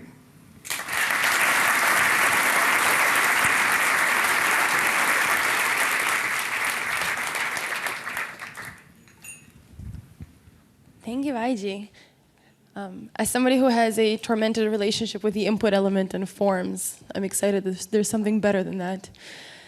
Next up, we have Paul and Surma, and I was going to make a funny, but there's nothing inherently funny about a bald guy and a German. Paul plays the saxophone. Surma means manslaughter in Finnish. They're going to be lively and live coding for you here, so put your hands together for the Paul and Surma show.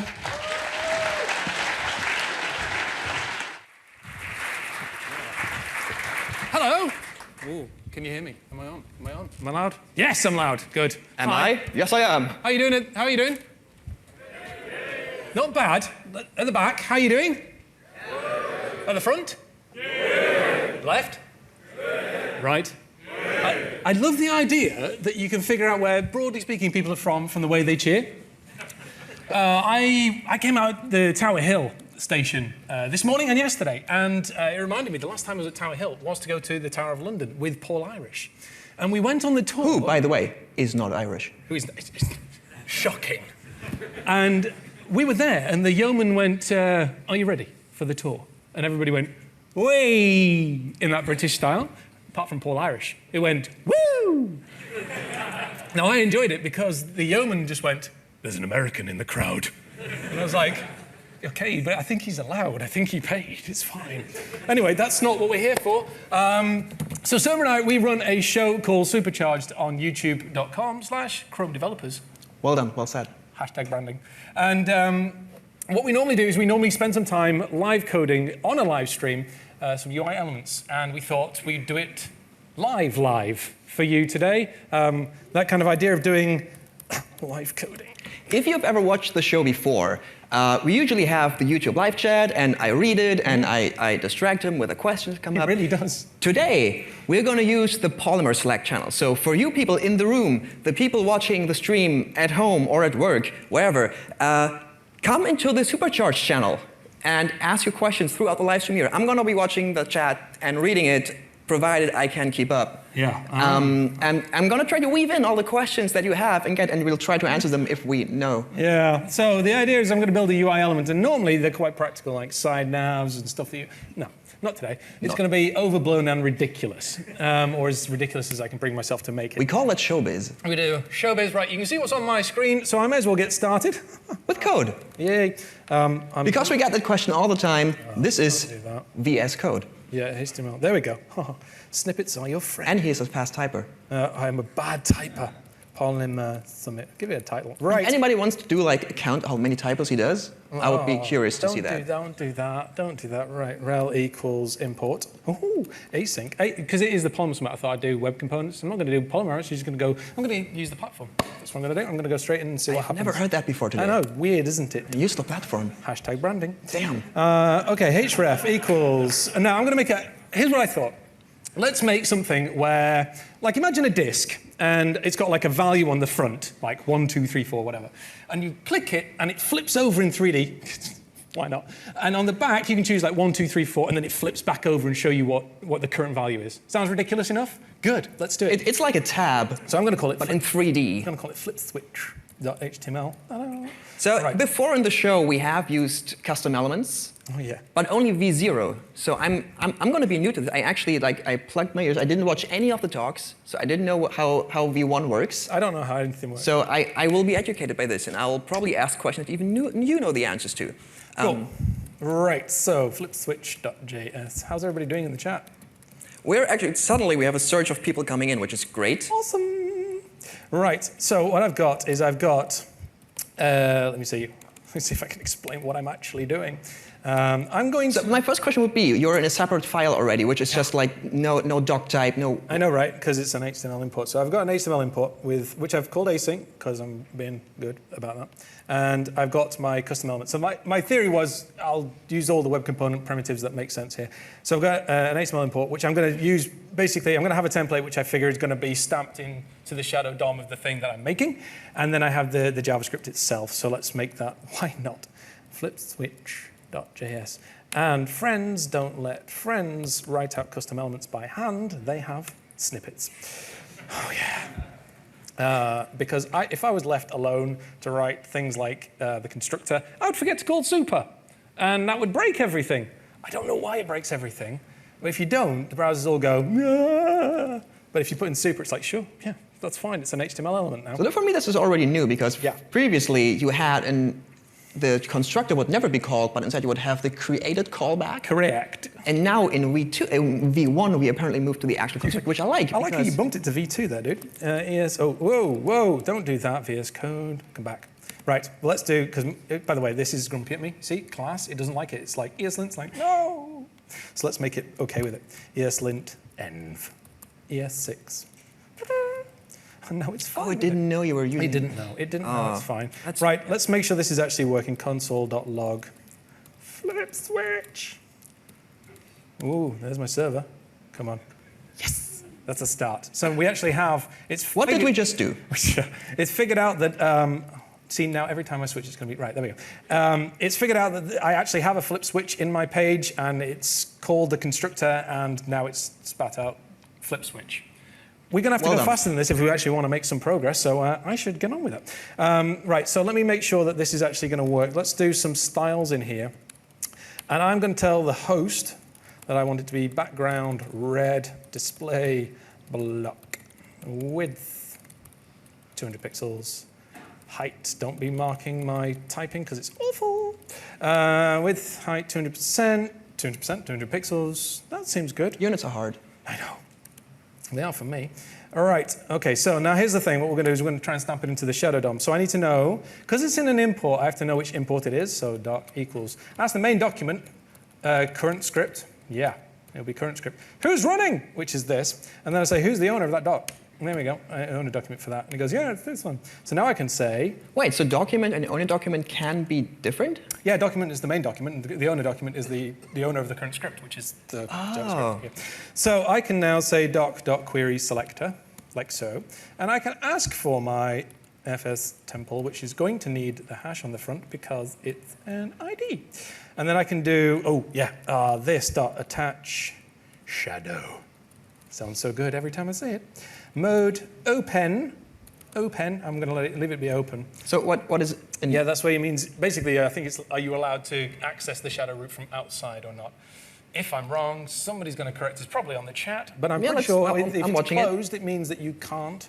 So only people who actually have the reference returned by this can use the shadow root if it's not open. Sounds about right. Okay, that would make sense. And we're going to append child. We'll say temple dot content, because you have to do that on the template, dot clone node deep is true. Yeah, look at that. Do you see that? It was like, VS Code was like, deep? Yes, do that. Right. Yes, I've got a red block. It's got to get more showbiz than this. And we're done. Yeah, and we're done. See you later. Right, in the main page, let's do some myth busting. Ready? Style. Ooh. You know that? Typo. Shut up. Right, HTML body. Ooh, width 100%. I'm just going to basically make this thing take up 100%. Why not? And let's see, width, height, 100%. Let's see, margin 0, padding 0. Yeah. And here's the thing. When somebody tells you that you can't vertically align in CSS, they're lying to you. Because with 2 lines, display flex, and align items center. Even I knew that. There we go, vertically aligned. Ta-da! And also, justify, see? Told you. And now it's actually in the middle. It's in the middle. Everything. I love it. It's so good. Flexbox is so good. Whee! I remember back then when you had to do like a 0 by 0 pixel object and then do relative 50% and whatnot. Shout out to Spacer GIFs. Spacer GIFs. Those were good times. Okay, I'm glad we had this chat. It's feeling quite emotional. Right, so that's in the middle. And what I'll do is I will now start adding some stuff. Now, if it's going to do that thing where it's actually going to flip forward, it's something which has got a front and a back. So I'm going to make a container for those because I've got a feeling I'm going to need one. Because I'm going to need one. Because I'm going to put things like perspective on. So div class equals front. And we'll say front. Does what it says on the tin. And we'll need one for the back as well. Back.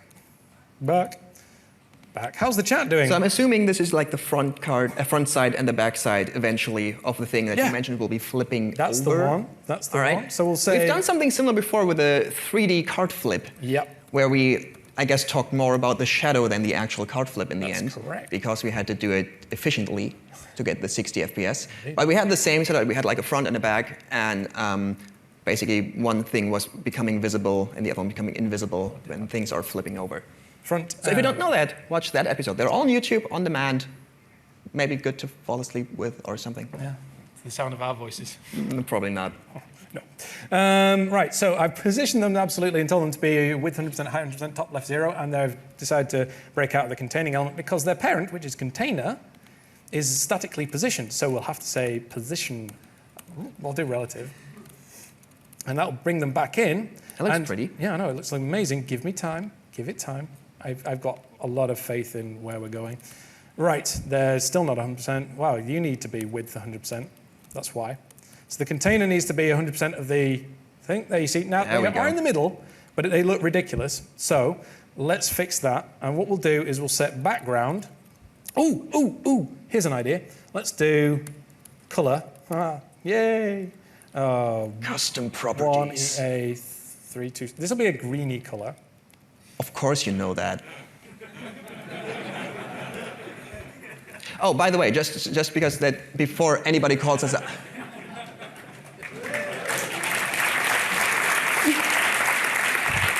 Seriously, come on, A3 is more than 2, 6, and 1. All right, well fine. By the way, so I don't know what we're doing today, but Paul, to be fair, we wanted to say that he did rehearse this because we are strictly time boxed this time and don't have the stream where we can go on as long as we want to. And, right. You know, so this has been rehearsed by him, not by me. So I don't know. Thanks for telling them that I didn't just figure out that was green by myself. Okay, so, right, we don't need the red anymore because we know that this is working. Okay, so we've got the front and the back is sitting on top of the front, which isn't kind of really what we want. We actually want a front and a back face, right? So we want to rotate the back face by 180 degrees. So let's... Wait, what? The back, like front side? And we've got a front, look, we've got a front and a back, right? So the front is facing us, but the back is also facing us, which is ridiculous. True. That's not real life. So the back has to face away from us, right? True. Okay, cool. So we're going to do a transform, and we're going to do rotate Y 180 degrees, like so. And now the back it is back, but because the way 3D transforms work, they show you the back face of the thing by default. It's back face visible. You mean back face visibility? Visible. So both of these will get your CSS right. Sorry, back face visibility. I can't type today. And hidden. Okay, that will make, the back is still there, but it's now actually hidden away, which is... If you've ever done any OpenGL or WebGL work, you will have encountered similar behavior. Backface culling, indeed. Exactly. Background. So if you flip something around, sometimes it's visible, sometimes it's not, depending on how you configure your engine. Okay, so let's do the bit where it actually flips over, because that's more fun. Right, so in order to do that, what I'm going to do is, on the host, I'm going to set a perspective value, which you always set in pixels. Perspective, 500 pixels. And what I'm going to do is I'm going to push the container back 250 pixels, and it's going to become this pivot for us. And then we're going to push the front and the back another 250. And so that when they flip forward, they're going to be at 0. Does that make sense? I guess. Yes. Let's find out. Let's do translate, transform. We don't have theory corner here. We could just use like a good flipper and just draw. We do actually have a theory corner, or what do you call it? Theorie-Ecke? Theorie-Ecke. I see. And that's the German. It's a little bit more. Tell them what the German is for CSS. Kaskadierende Stilisierungsvorlagen. Oh, it's so good. Oh, it's so good. There's going to be a pop quiz later, so memorize this. It's going to be awkward if you can't say it. I can't say it. Right. So I've pushed it back in Z space or Z space because we're in UK. So does Z go into the monitor or out of the monitor? There's negative Z values go in. Oh, so the axis goes out. Yeah, I can never memorize that. Okay, well, here we are. So it's at the moment, it's basically, what was it? It was like 133 pixels, right? And the reason is, if you want to work out how much something's going to get scaled down or up by, it is always the perspective value divided by perspective minus the distance, which was minus 250.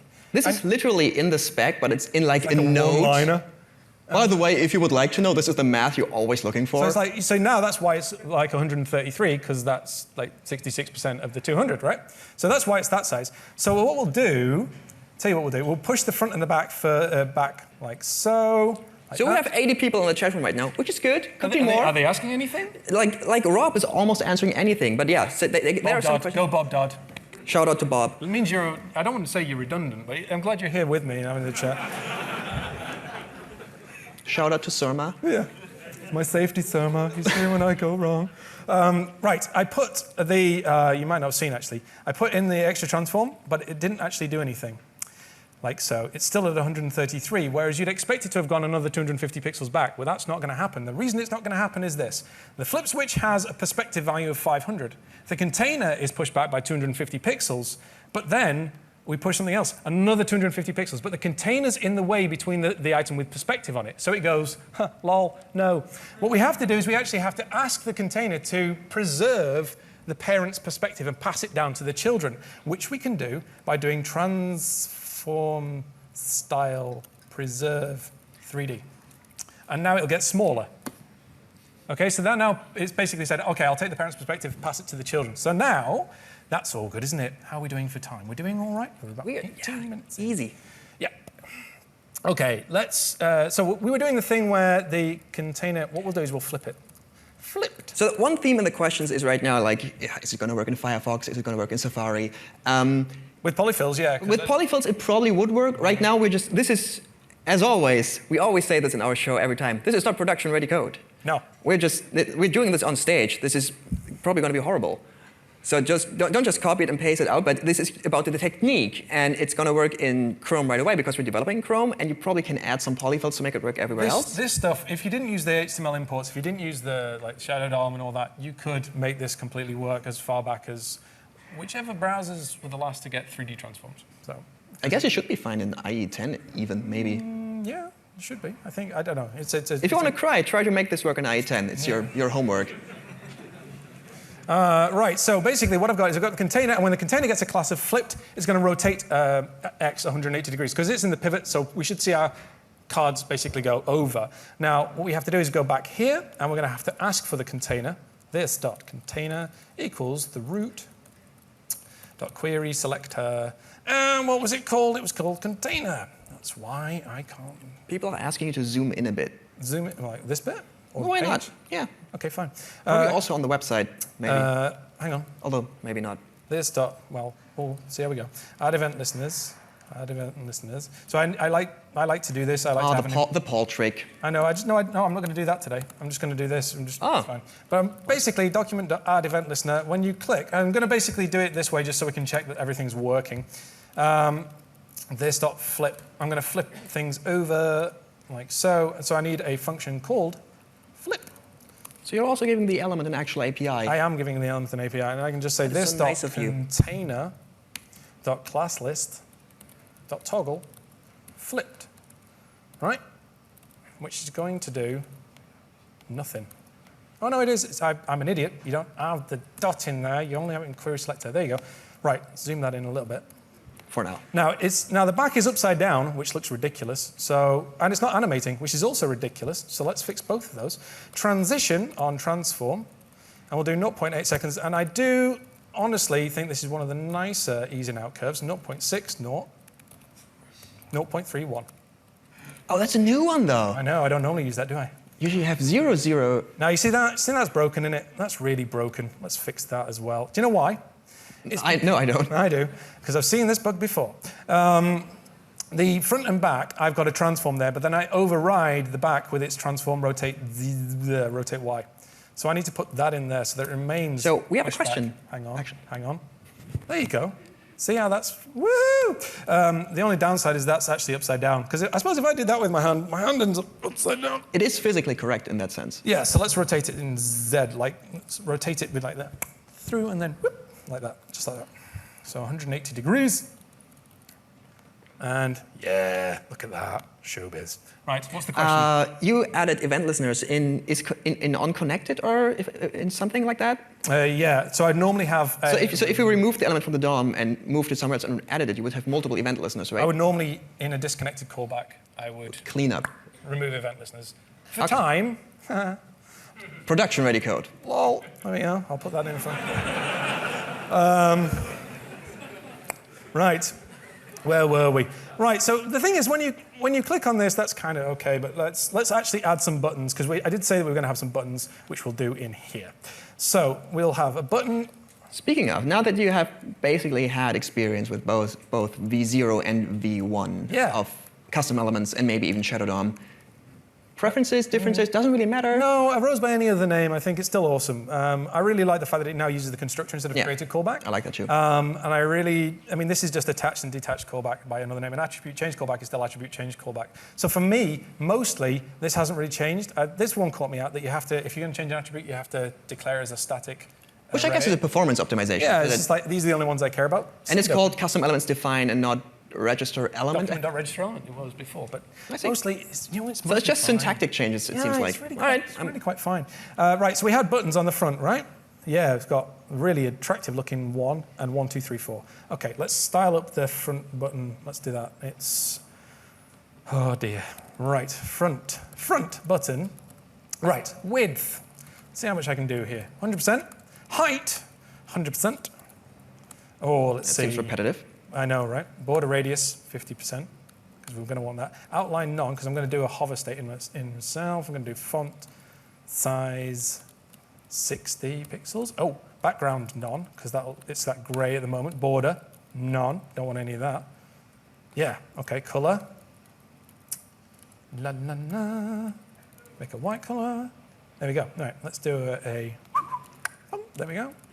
Someone is suggesting using mixin for the sizes, which I guess would make sense, but they're not vanilla. You know what? Yeah, absolutely. Not if you're doing this in anyway. production, you totally use some tooling here, wouldn't you? Like focus. But basically every single thing we are using, you can see on screen, more or less. The only thing you can see is the Python web server, and that's about it. So here's what I'm doing. I'm using a box shadow, which is going to need to be inset. Inset with like 0 on the XY, 0 on the blur, these. X, Y, and blur all 0. And then a 10 pixel spread, which will bring it in 10 pixels, which is kind of cool. And then we'll do a 0.4. There you go. Why not? And then we get that. Right, that's fine. Now on the back. Ship it. Ship it's done. Would you stop here? Trying to save time here. I know, but they're expecting an hour's worth of content.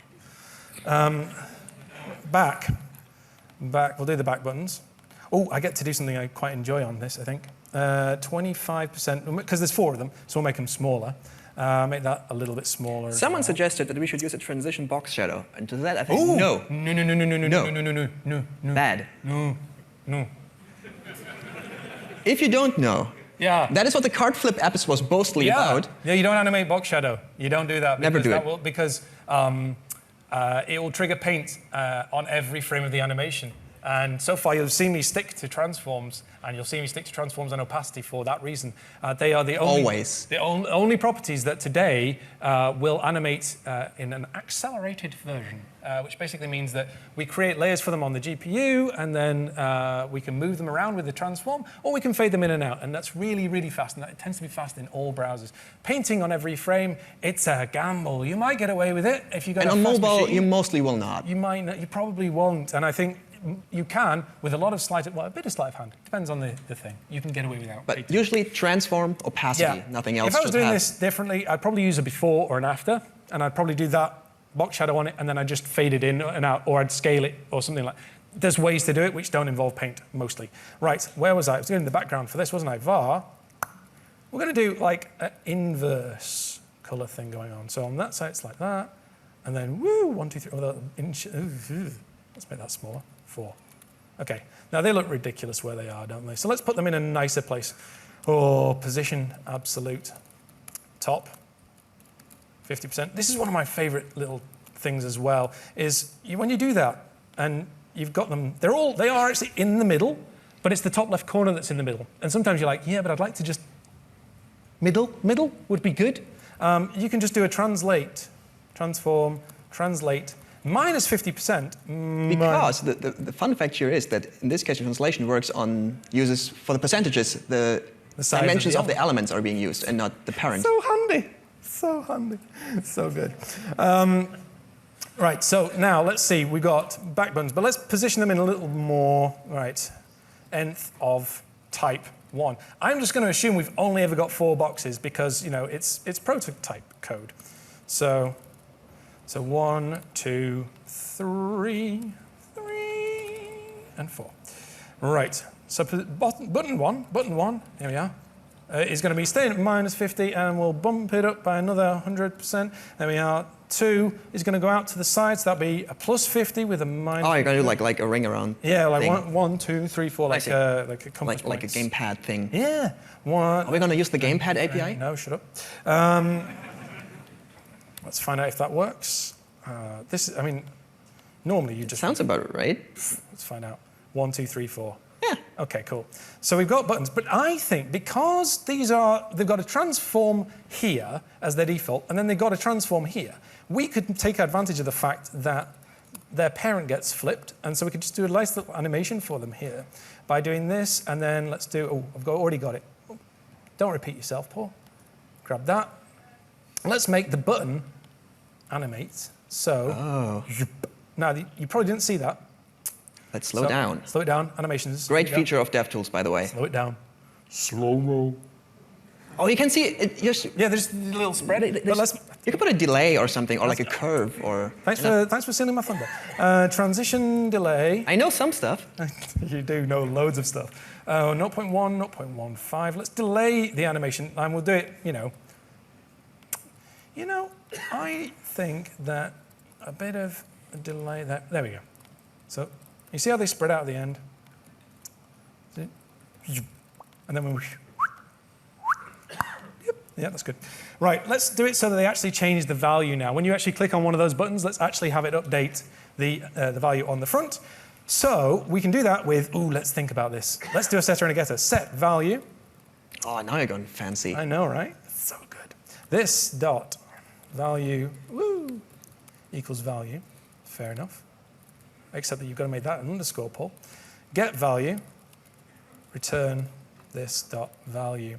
And what we can do is we can say this dot front EU dot query select. This is bad, but I should really be caching this instead of asking for it every time. Dot text content equals value.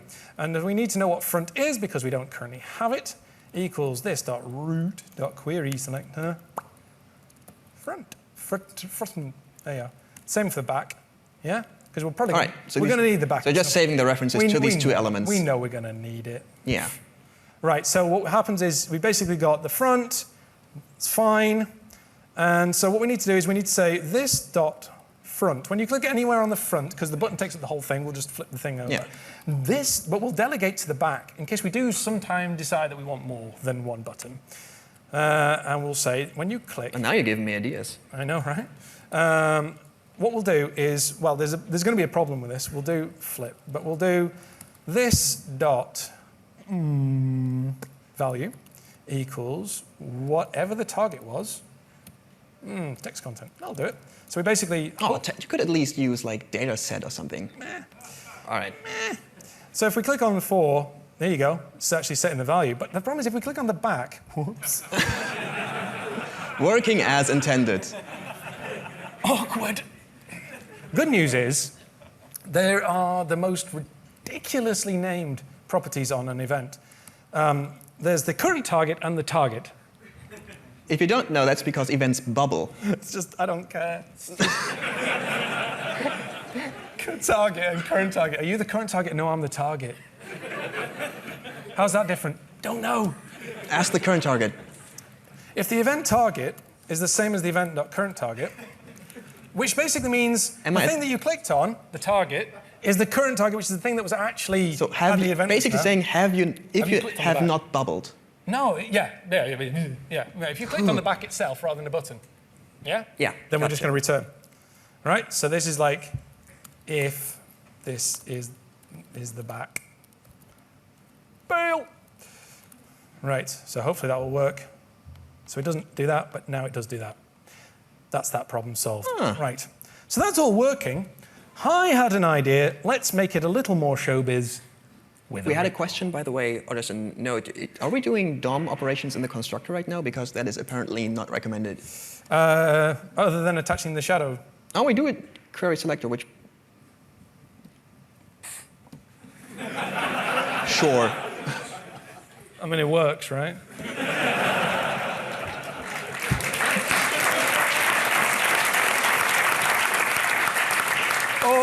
I'm gonna walk into some serious Matt trouble. is not gonna be happy. Hi, Matt. Yeah. Come on, do the thing at Polymsmith. Okay, Matt. Gonna undermine everything you say. Sorry about that. Okay, so let's see. Right, where were we? Oh yes, I'm gonna add a ripple. A ripple. Everybody likes a ripple. Ripple. How very material of you. I know. Div class equals ripple. Now, let's add that in. In case you didn't know, by the way, all of our episodes, the code that comes out of those is on GitHub. This will also be on GitHub later on. It's in the Google Chrome org on GitHub called UI element samples, if I'm not mistaken. We probably have a link on screen, hopefully. There's dashes, UI dash element dash. True. Yeah. You'll find it. We'll also have it in the description in the video on demand later on. So go there if you want to play around with it yourself and make it work in IE10 or whatever floats your boat. Yeah. Absolute left. 50% top. 50%. This sounds really familiar, doesn't it? Transform, translate, transalte. Trans 50%, minus 50%. This is going to position the ripple. Whoa. You didn't see that? It's fine. I expected that because I didn't have the border radius. Now we've got a ripple, and that looks, I know, just bear with me, son. It's actually a quite nice aesthetic, I have to say. Right, don't get distracted, Paul. Ripple.expanded. Right, because we want to expand and contract. So scale down to 0. I'm going to scale it down to 0, and then I'm going to scale it up to 1 when we call this class. Now, it's going to go like... Yeah. But we will want to transition on transform, so let's make sure that we've got that in place, because otherwise it'll just pop like that. That's the official sound of popping.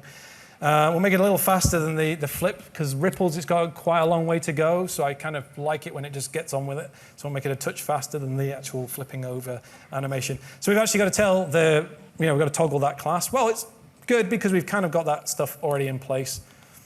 Ripple. So actually, interesting question. We haven't seen a single will change in your code so far. Why is that? Give it a moment. It's good. Yeah, okay. Class list dot toggle. Expanded. We also actually haven't proven that it doesn't paint.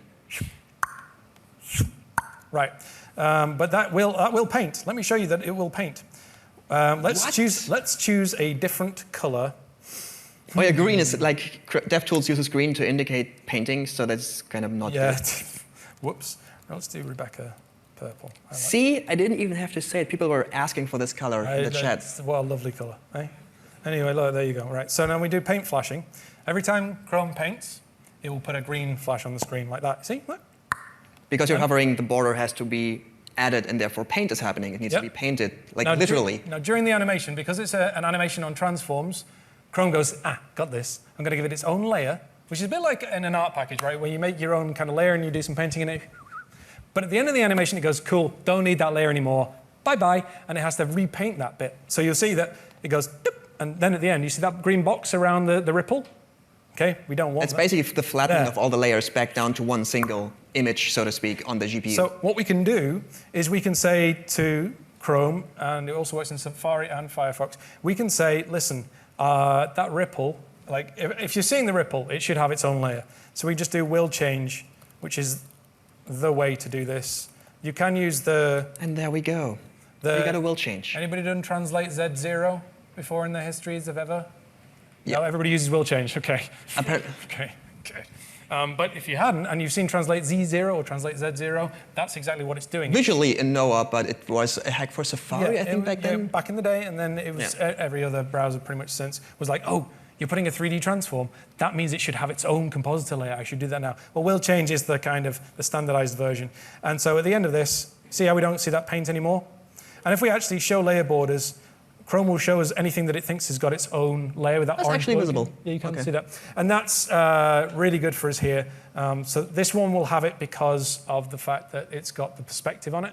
So it knows, oh, there's a 3D transform here. But the ripple gets one because of the fact that we've told it it needs one. There is a list of properties that basically are advised for the browser to use their own layer. Yeah. I think it was in the spec of CSS. I don't remember. Yeah. I might link to it in the chat. There's like a list of CSS properties that force an element to its own layer, and from there on in you can do accelerated animations. Okay. I've set the size of the ripple to 1 pixel, which seems inadvisable because you won't ever see it. However, the thing is, it wants to be the size of the screen, right? We want it to kind of take over, do like a full takeover, which means it's like... Do we? We do. Okay.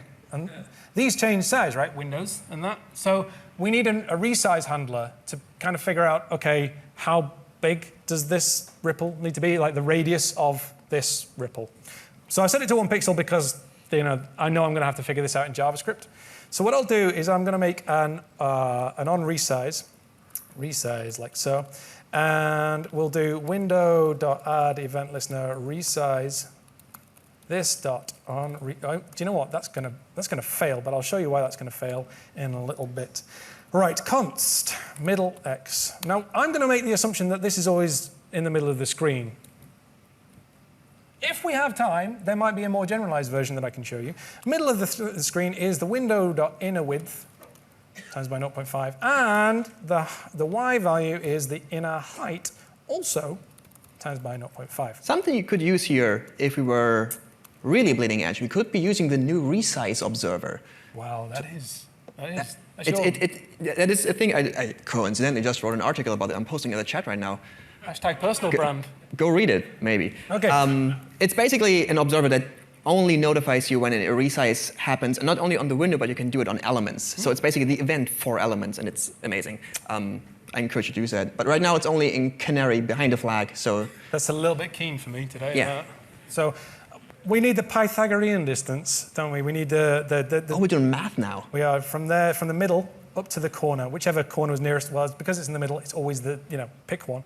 And so the radius will be the square root of mid-x times by mid-x plus mid-y times mid-y.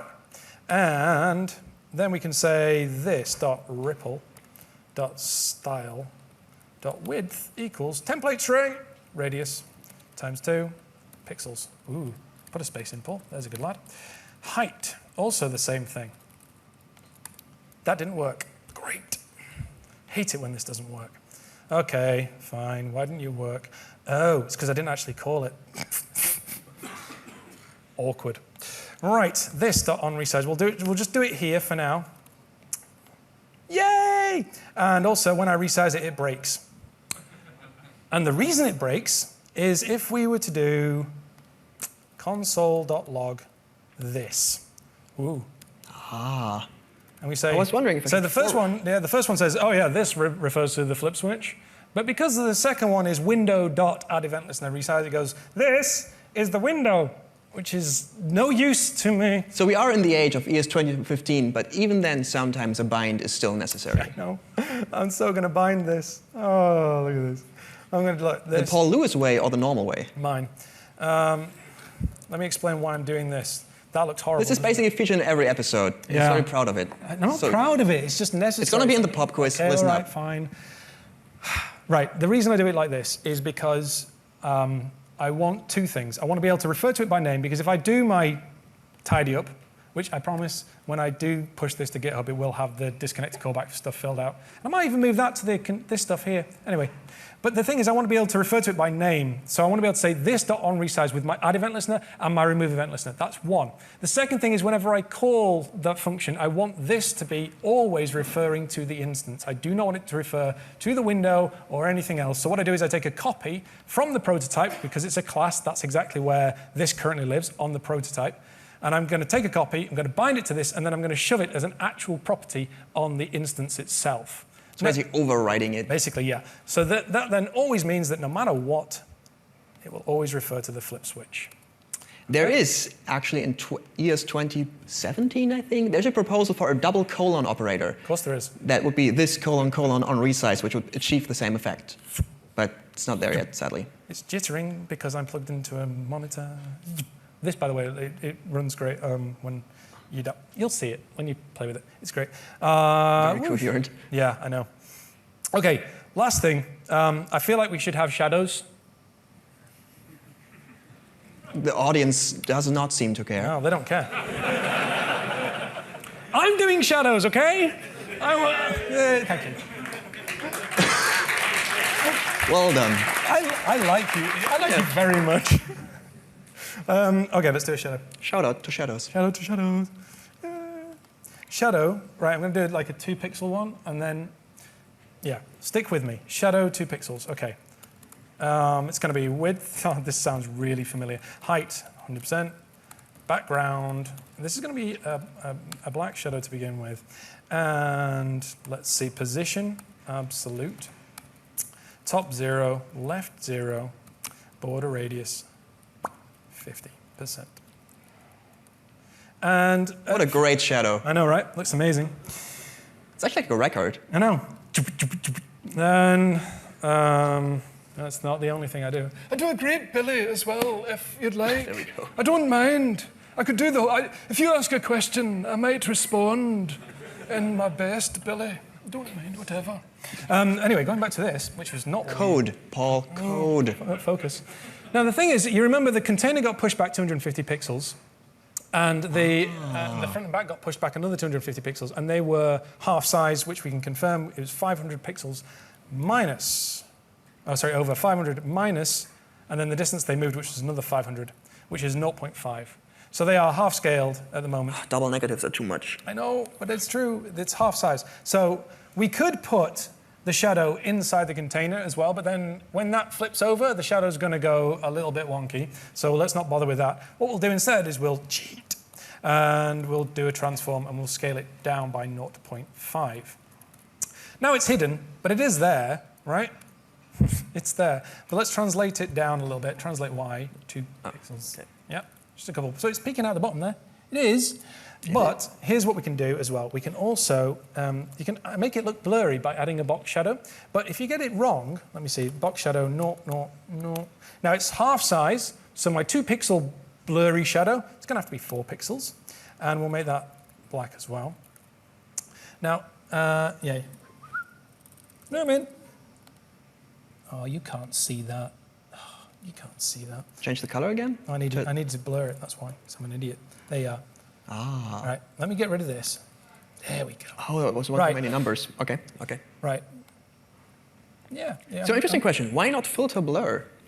We have run into this problem before, I think. Yes. Filter blur. Why wouldn't you use that? Because it's a post-processing effect, which means that when the frame gets shipped to the GPU goes, do I need to blur this? Yes, I do. And if the animation is, if it's changed at all, if the pixels have changed at all, it will go, oh, I need to blur this. And that will happen on every frame. And blurring on every frame is incredibly expensive. So it's like a post-processing effect that you don't want to be running on every frame. It's actually very good if you have some static content that you don't animate. And the deceptive thing is actually that like paint flashing will not show up. No, it won't. Because it's done out. It's not done in the tabs rendering pipeline, but outside of it in the post-processing pipeline. So it's really deceptive that you think you have done well in terms of performance, and actually your frames get really slow. Okay, back to the shadow. If you can see there is a shadow, but you can see that it's got the hard edge of the circle, and then the shadow kicks in. If you add a bit of a spread onto this, it kind of, see how it's now like a blurry shadow? You could zoom in with control and mouse wheel, right? And I don't think I can. No, I don't, because I don't think I've got the thing switched on for the thing with the thing. Again, very articulate. Let's put that back where it was, right? Looking good. Okay. What we'll do is we'll add another class to this where it goes like flipped. Yeah. And we will, you know how the disk, let me just zoom it out a little bit more. The disk goes from like there and it's like big and it's like 200 by 200 again. Well, since this was 200 by 200 when it wasn't scaled, we can just get rid of that downscaling. So now it'll be like the right size. So now it goes back, because if you don't define it, it goes back to scale 1 implicitly, yeah, and that exactly. means it will zoom, it will get bigger. Exactly. I guess. And let's transition on transform again so that it moves nicely. So let's do that. And we will have to add that into the JavaScript, won't we, to make sure that it actually gets told what to do. So shadow 2 pixels. Shadow. How's everybody doing on the chat?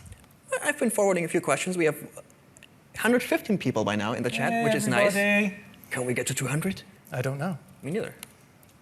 If only there were like 200 people in the room with us. We have enough people actually in the room, which is scary enough. No. And they're watching you Okay. type. There you go. All your okay. typos. So that looks kind of rubbish because the animation is, I don't know. The thing is it should flip over as well, right? Can you show it again? Rotate X. Well, let me just put that in. There we go. Slow it down. Yeah. I think it's doing a double flip, isn't it? No. No, it's not. It's not. Now, it's obviously a lot darker than we need a shadow to be. So let's fix that by dropping the opacity to 0. Ooh, opacity from 0.3? 0.2. 0.3. There you go. Magic numbers. You're good at them. I am. Right. Now, the thing I know about shadows... I was about to say, don't they get like lighter when you... They do, and they also get blurrier. Now, I don't want to change box shadow, like I said, but I know that we could fake it while you make it. For Monica, Minica, I'm calling her now because she was mean to me yesterday. Because you ruined her day. Yeah, well, she ruined my day yesterday by calling me mean. So, Minica. There you go. Hashtag revenge.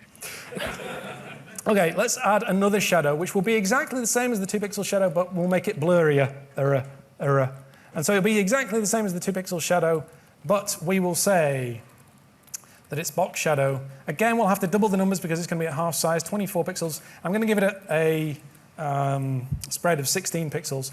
And when it's flipped over, it's actually going to be the same deal, isn't it? It is. It's going to be the same deal. It's going to do the same transformation, except I think what we want is we want the opacity to be 0 here. And then when it's flipped, we want it, so we're going to get a crossfade here, all being well. I'm going to make it 0.2. We actually have to animate not just the transform, though. Wait, should this be shadow 4 or 2 pixels because you have shadow... No, I'm stupid. You okay? Yeah. You feeling good? I was... No, I'm glad I was my own rubber duck just now. Sometimes saying it out loud, you realize that you're wrong. Hey. It's a great feature. That's why some developers have an actual rubber duck on their desk. And if you have a problem, you have to introduce yourself to the rubber duck and explain your problem, and they will most likely figure out what the problem is. He's my rubber duck. Because that's all I'm good for. You're not just good. You. So. Okay. So now we're not actually seeing what I wanted to see. So See? So you did something wrong. You did. Well, I'm easily confused. Now I've got to set the opacity to 0 as that there. I think. Yeah. So the other one is not showing up. And the reason it's not showing up because in the JavaScript, we've not told it to show up. So we need to grab hold of the 12-pixel shadow, like so. How are we doing for time? We have another what? We're doing fine. Yeah, we're good. We're fine. I mean, I'm not sure where I want to go with this eventually, but this is like pretty decent, Yeah, I guess. Doesn't like that. Class list of null. Ugh. Where are you? So, oh, I haven't. Helps if you put it in the DOM, Paul. There you go. Ah. Can't do anything with something that doesn't exist. Look at that. Slow it down. Slow it down. We're totally getting away with it. Like, That's the thing, like, if you slow it down, you'd be like, it could be better, but at 100% speed, you can't even... And if nobody's expecting it, well, the first time you show somebody, and they're like, what have you made? And you're like... Nobody expects it. And they're like, do it again. You're like, no, I don't... At that point, I don't do my tricks a second time. At that point, they will just be clicking the buttons because it is actually so much fun. It is quite a lot of fun. Okay, how are we? We're good. Wow, okay. Tell you what we'll do. A couple of things. Let's make it so it's a customizable color. Okay? Huh? Background, let's do color equals red. Red. Which means, go on, we've got a question. The question was, why don't we determine the state of the shadow and the shadows by the already existing classes and elements instead of introducing new JavaScript? And I think it's possible, but right now we don't want to juggle all of this in our heads, or in your head specifically. It's shiny enough. There's two things here. It's true. There are two reasons why. One is that I didn't want to expose the class that it was open and expanded and whatever else flipped over on the actual element itself. I see. Ideally. So I had to make sure that it was going to be done here at this level. And now you could make a containing element, I suppose, for all of those and then use a single class. I mean, sure. I guess that would work. PR's welcome. Exactly. Yeah. We have gotten a lot of PRs on the repo, actually. I didn't expect on our prototype elements to get PRs, but people have been. People do that. It's great. So you're very welcome to join us on the repo. I linked it in the chat. Good work, you. Not you. I mean, good you. I know. Yeah, thank no, you. you did great. Right, so we can set a color attribute, and we will, or attribute, as some people pronounce it. I've always been an attribute. Are you an attribute or an attribute? Attribute. Attribute. But then again, I'm not even a native speaker, so what do I know? You know plenty. So what we'll do is we'll say this.color equals this.getAttribute color. And that means we're going to have a setter and a getter, so we'll do set color. Why not? And let's see, this.color equals color. Now, so I'm actually not up to date. We can use color. Wasn't there a movement where it said every custom attribute had to be data dash something? Is this now fine? I don't know. If you know, let me know in the chat, because I would actually like to know that. We seem good. But color actually exists, so it should be fine to use. Right. And I think font color is actually, like font tag with color actually exists. I think this is gonna be fine. As long as it's gonna work, yeah. Now the problem is, I put red in here, but I could be like, I can put whatever I want in there. And you know what? We should actually totally handle that situation if we're going to do this. How do you do that? So yeah, I was thinking about this, and I was like, do you know? Teach me, Paul. You know who's like really good about checking colors that you give to the browser? The browser's really good at it. So I was like, why don't we do like div, and then I can be like div.style.color equals color, and then if the div.style.color is empty, because it didn't like it, we could do like console.warn and be like,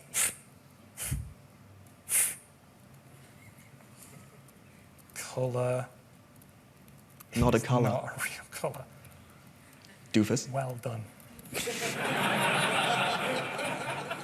Passive-aggressive warnings. This is what we call British console logic. Well done. You. Any other great suggestions? Should probably delete. No, I don't know where it is. Keep it. If the style color is empty or just doesn't like it, otherwise this dot, and then we can do this dot style set property. Ooh, set property, and then we could do that color that I did before, and then we can do color. I did not know about set property. So all being well, ooh, it didn't like it. Hang on, did it warn me? Oh wait, I left it as, yeah. Oh, not a real color. It's not a real color. Well done, Paul. Good. All right, let's. It came right back to bite you. It really did. I like that. Oh, there you go. It's red. Oh, it's red. There we go. That worked out just fine for us. And if we don't have anything at all, it's going to we need a complain. default. It's going to say null is not a real color, which again, it's a bit over the top. So what we can do is just say, if there's not a color, I should put it, if there's not a color, just call it a day. That's fine. And so our default color is going to be the one that is actually in the styles right now? Yeah, it's the Rebecca purple. And then if you set it. Now, I suppose what we could do as well is if you change the attribute, we could just say if the attribute that you change is color. Don't you want to use a switch case? No, Future-proof it. Actually, we'll just, we'll return. Isn't it? What? Color equals new value. Now, that will do absolutely nothing. And the reason is I haven't told it to listen for that. So if I do $0.set attribute color red, it's gonna, you'd think that would do something, but because... You mentioned it earlier. I did. The attribute change callback does rely on this observed attribute. So if we do color... Whitelist. Yep. And we do that. Damn. We're done. That's worked. All right, how are we doing for time? We got 5 minutes. So then Let's make it work with multiple ones. Ooh. I know, right? I was about to ask about the... No. Yeah, go on. Because we're doing the good old flipping thing. So there's things there in the DOM, but on the screen about the accessibility. Yeah, no, I think if you're going to do something as overblown and ridiculous as this in production, you would want to watch, first of all, Rob Dodson's Inert Polyfill Alleycasts episode, which is brilliant. Get hold of the Inert Polyfill and make sure that as the animation finishes with like a transition end, you'd set whichever side is not visible to inert, which basically tells the browser, you shouldn't be able to tab into this, it shouldn't show up for screen readers. Because as of right now, you could tap to the 4 buttons on the back. Even though we can't see them, you can still get to them, which is bad. So expect by the time this goes to GitHub, expect me to have added the inert polyfill. But Rob just posted that video in the chat. I wonder why. What a hero. See, look at that. Color equals 1EA326. That's green. Don't know if I mentioned that. There you go. Now, the thing is, you remember back when I said that we were going to assume that the ripple was good? Yeah. So that's not working anymore. No. And also, while I'm here, it's quite annoying because I actually feel like I want to click on the ripple to get rid of it. So let's just. But did you notice how quickly you just added another one because custom elements? That's so good. So good. So good. Right, let's do that, and we'll do. If you click on the ripple. So now, if I do that. Now, there are 2 problems. One is that when you click on the green one, the purple one's still visible, which is bad. And secondly, that ripple isn't big enough. So we'll fix both of them, and we'll fix them in turn. And what I'll do, just to make my life a bit easier right now, I'm going to do the flip switch, and I'm going to add a modal class. And I'm going to put a Z index of it of 1. And then what I'll do is, in the JavaScript, I will say, when you do a flip, we'll say this.classlist. To add modal. Fingers are getting tired. I know, right? All the fast typing. There we go. So that will then zap it over the top of that. Oh, that's pretty. That will zap it over the top of that. But the bad news is they've both got the modal class on, which means that we're back to where we were. So now what we need to do is in the add event listener, what we can do is we can say this.container add event listener, add event listener, and we'll say on the transition end, Very underrated event in my opinion. It's really good. We will say if this.container.classlist.contains, which is also incredibly handy, flipped. So if this is the one that's actually, at the end of it, so there are 2 transition ends. One when it flips forward, one when it flips backwards. The one where it flips forward, this class is going to be, that's going to be true, that if statement. So we can just return. Other than that, we want to say this.classlist.remove modal, because it's the one that's when it's gone back. Okay? So we should see, all being well, yes, good, yes, no longer broken. That's good. That's 1 out of 2. Well, that was even nice. though it wasn't broken, it was just visually unpleasing. That's broken. Okay. Right, let's do the other one very quickly. 1 minute to go. The thing about this on resize is that it assumes that we're in the middle of the screen, which we aren't. So first things first, the problem is we also call it here in the constructor, which is a bad place to be calling it, because by this point, it's not actually been added to the screen. So if we called it onResize and we're trying to figure out where it is actually on screen, it's not going to work out too well for us. What we want to do is we want to do it in the connected callback when it's added to the DOM. In this case, we'll request an animation frame, which basically says, wait a frame until this thing has definitely been added to the screen, to the DOM, all the styles and everything's figured out, everything's up and running, and then call the resize. So that's one thing we're definitely going to want to do.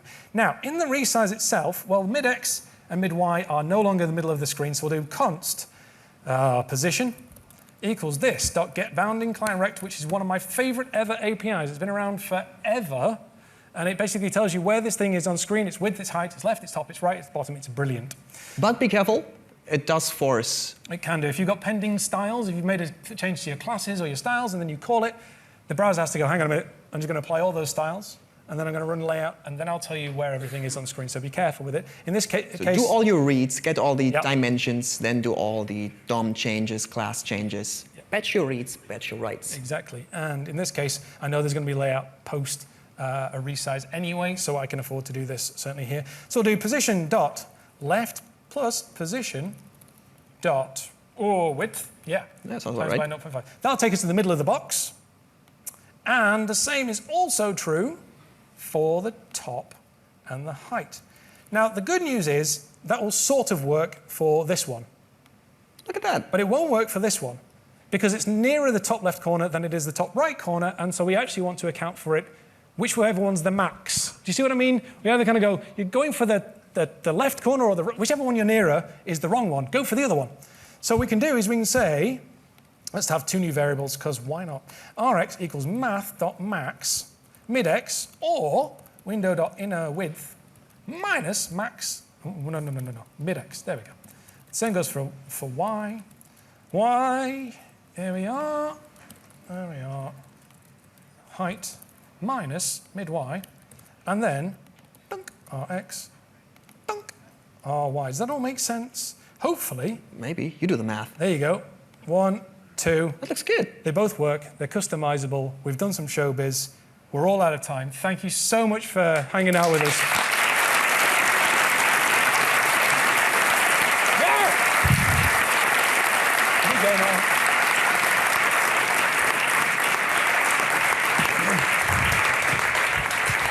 Get out of here. Hey, my stage. It's Minika. Make your site faster. Make your site faster. It isn't fast enough. Well, that was absurdly excellent. We have a break now. There is a code lab on building custom overlays by Valdrin, if you are interested in that. And we'll be back at 4:15. See you soon.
Welcome back. Last talk of the day. They gave me a fancy mic now.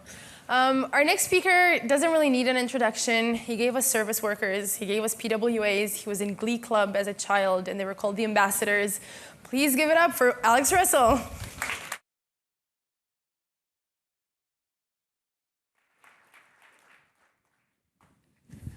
So that last thing about the Glee Club is completely true.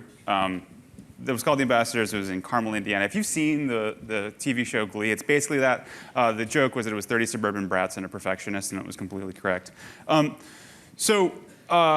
Normally, when I get up to give a talk sometime this year, I kind of put this slide on stage.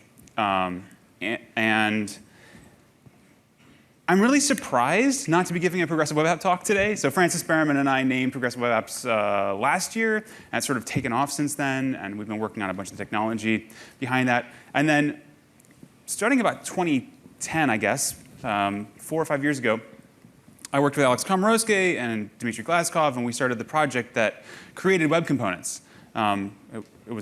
We added a bunch of new features to JavaScript, the language too, and so I spent a bunch of years working on the platform kind of from a lot of different angles with a lot of the folks who are actually here today. It's kind of great to see everyone out. But since 2012, I've basically been working on other stuff. I haven't really been involved in day-to-day web component development, and so this won't be that talk. I won't be talking about progressive web apps. I won't be talking about web components. I won't be talking about ES6. I won't be talking about any of the stuff basically that I've been working on for the last couple of years. And yes, you should probably make a progressive web app. You should probably use the purple pattern. You should probably adopt the Polymer App Toolbox. But what I want to talk to you about today is why the purple pattern is so critical to mobile. And I know that mobile isn't everything yet. It's about to be everything. Mobile is basically about to be all of computing. And if you go to emerging markets, it is basically all of computing. The next billion users who come online will probably only have phones. They'll have devices like these. Actually, they won't be devices anything like these. These are $700 phones. This is an iPhone 6S. This is a Pixel XL. These are $700, $750 phones. Basically, nobody has those. And what people do have, though, are phones like this. Is a bag I carry with me everywhere. We'll talk about this in a second. They'll have phones like these. This is a $100 phone from last year's Android One lineup in India. It's dual core. We'll talk more about that phone in a second. And so because people are running the software that we make on devices like these, what we're finding out is that we're not succeeding on mobile. We basically aren't. And so I've been having to say things like this to the JavaScript community, and it hasn't made me any friends in JavaScript land. And in fact, I'm a little bit surprised that Matt and company invited me to give this talk at all, because I have been making the polymers very sad too. Scott, Steve, Monica, Frankie, and the rest of the team will tell you that this is basically the PG version of a bunch of conversations that we had where I would walk up with, say, one of these over to their desks and be like, why is this slow? And I would do that sort of continuously once every couple of weeks, I guess. And then eventually we had a bunch of really uncomfortable meetings where they would show me an awesome new thing, and then I would pull out a phone and I would plug it in and I would say, this is really slow. Why is this so slow? And at some point, I think it was Steve, who you heard from yesterday, talk about being lazy. And I would say things like, you need to be more asynchronous. You need to stop doing so much work up front. You need to split these bundles up. And he would say, stop telling us what to do. Just stop. Tell me what I need to hit. And so put a finger in the wind and came up with you need to be interactive in about 3 seconds on a simulated 3G connection on call it a $200 device. And this next time that I visit that same application, I need to be able to interact with that application in less than a second. OK, so they went away. The stages of grief happened. Nobody was very happy about it. And eventually, what they came back with was the purple pattern. And we'll talk about why that's so important. And this is pretty desperate stuff coming from me. I am not the sort of person who generally would be saying that you need to stop loading a lot of JavaScript. I've spent years of my life trying to make it so that you have more power when you have JavaScript inside of the browser. Spent years working inside of TC39. I persistently advocated for extensibility so that the bits of the browser process, the threads that you haven't had access to, like the network thread, bits of the UI thread, the compositor, painting, layout, obviously the parser with web components, that you would have access to those and you'd be able to plug into those with script yourself. And in a past life, I even helped make JavaScript frameworks with Scott and Steve. So to get to this point takes a lot. It takes a lot for me to say you need to stop putting so much script in your apps. You have to have really failed pretty badly to get me to be sending this message. So how do we get here? Well, I'd say that we've pretty persistently failed users on mobile devices. And I think if we put the Rail model back in our heads, we can sort of understand what that means. Obviously, we talked about the Rail model a bunch over the last couple of days, but we want to respond to user input in less than 100 milliseconds.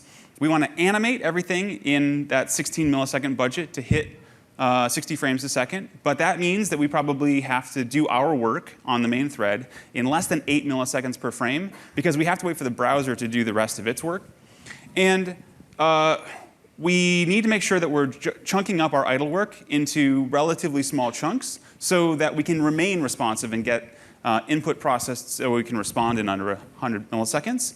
And when we start to take an action inside our application, we want to get back to that interactive state in about a second. So this is long-term user research, been validated in lots of ways. 1,000 milliseconds is a really hard limit to hit. Getting to a second, interactive in a second when you load a document is a really, really, really hard thing to do on a fast network connection on a desktop. Mobile is so much harder than you think it is. So how fast could we get? Like, if we probably can't get something loaded in a second, what's realistic? Well, I think 3 seconds on a 3G connection is realistic for something that you can interact with. And this is sort of buttressed by some data that the DoubleClick folks went out and researched, and they came back and they said there's real money on the table. This really caught my eye. 53% of visits are abandoned if a mobile site takes more than 3 seconds to load, and in the same report, they said the average mobile page takes 19 seconds to load. Collectively, as a community, we are not succeeding on mobile. We are not succeeding on mobile, okay? let's just accept that. We can be sad about it, and then we can figure out what to do about it. But we have to accept that we are not succeeding on mobile. And so I think it's worth asking why we're not succeeding on mobile. We're smart, thoughtful, intelligent people who are trying to build good interfaces for users. We don't want to do bad things. We don't want to make slow UI. We want to make something fast and beautiful. We want to really actually deliver great user experiences. No one's trying to fail. So that means that it can't just be that web developers are evil and hate users. I don't think that's true, right? I don't think anybody hates their users. Maybe if you're doing with support, but you know. My first hypothesis, though, is that we have failed at mobile because we have allowed ourselves to only run our apps on desktop. So you open up DevTools, you see that inspector mode, you see the responsive design thing, it emulates the viewport of some mobile device. And you do your development there, and you're like, oh yeah, this works great on a phone. Okay, who has used Chrome Inspect? Hey, I like you. All right. Who's using Web Page Test? Okay, cool, cool. This is a good crowd. I like this. But I think that most developers aren't doing that, because a lot of the traces that I see are people who obviously haven't tried this stuff out. And so I am a one-trick pony. The reason that this bag is in my backpack at all times, and it includes all of these phones, is so that when I go to a partner meeting, which happens a lot these days, I can sit down, plug in a phone to Chrome Inspect, and show it to them on a real device, on a $200 device. Because that $200 device is ground truth. So to give you an example of what I'm talking about, this was the I/O website from 2015. This was a super cutting-edge progressive web app. It did push notifications. I think we had just launched push notifications for the web in the release that was cut and sent to users the week before I/O. I mean, this was bleeding-edge stuff. It had a service worker. And on desktop, this thing was punchy. There's this nice intro animation. The whole bit gets loaded, DOM content loaded in 700 milliseconds. Pretty good. Get the onload at about 1.5 seconds, at which point that nice animation kicks in. We get smooth frames through most of that animation. And the whole time spent for all of that work to get the application booted and get that sort of nice fade-in animation is about 600 milliseconds in JavaScript. So this is a nice feeling app. I do the exact same thing, which gets me to interactive at 4 seconds on a Nexus 5X using Chrome Inspect, and it looks completely different. That big chunk of JavaScript there, that balloons to 2.5 seconds of straight line script eval. That is just a slug of JavaScript, at which point you can't do anything with this thing. It gets on load at 5.5 seconds, roughly. The script locks up the UI thread for 2 full seconds. We spend 4 seconds in script overall, and we aren't interactive till very late. But at the same time, for having done all that work, we still get janky frames, slow janky frames. This is not OK, right? We have to accept that this is not OK. And I think we're enabled because we are one of the few software ecosystems where we're running the same binary on the desktop as we are on a mobile device. Nobody runs a Win32 app on their phone. You can't take an OS X universal binary and run it on your iPhone, right? Nobody takes a Java jar with the Swing or AWT or SWT app and runs it on their Android device. That doesn't happen. Everybody else switched their tools when they switched form factor. We didn't do that. So we've been stuck in this world where we sort of think that we have to build everything or can build everything for this desktop world, and that it's OK. So traces from mobile devices are really harsh masters. And most of the teams that we've worked with over the past year start looking at their thing on mobile, and they wind up, like I said, they do the stages of grief. Mobile is really, really, really hard. And there's roughly three major areas that make this so much worse than it looks. The CPUs, the storage, and the networks. So let's talk about them, because I think most of us sort of have an intellectual understanding of why mobile phones are different to desktop class machines, but I don't think we really have thought hard about the real practical implications of that. I say all the time, pretty much in every meeting, that the truth is in the trace. The ground truth for your users is something that you can go and you can copy, take a snapshot of, and send it to someone else on your team and have them look at it. And so if you're not taking traces and you're not inspecting your traces, you're not really going to understand what's going on in the real world. But you can get traces from web page tests. You can get them from DevTools. So this is my desk. Almost all of these devices wind up traveling everywhere with me, including that 15-inch MacBook Pro. Almost every phone on that desk, aside from the Pixel XL on the right, is about $300 or less. And that matters because these are the phones that most people have. I don't mean most wealthy people. I don't mean most of your customers potentially. I mean most of your next set of customers probably have phones that are not a $700 iPhone or a $700 Pixel.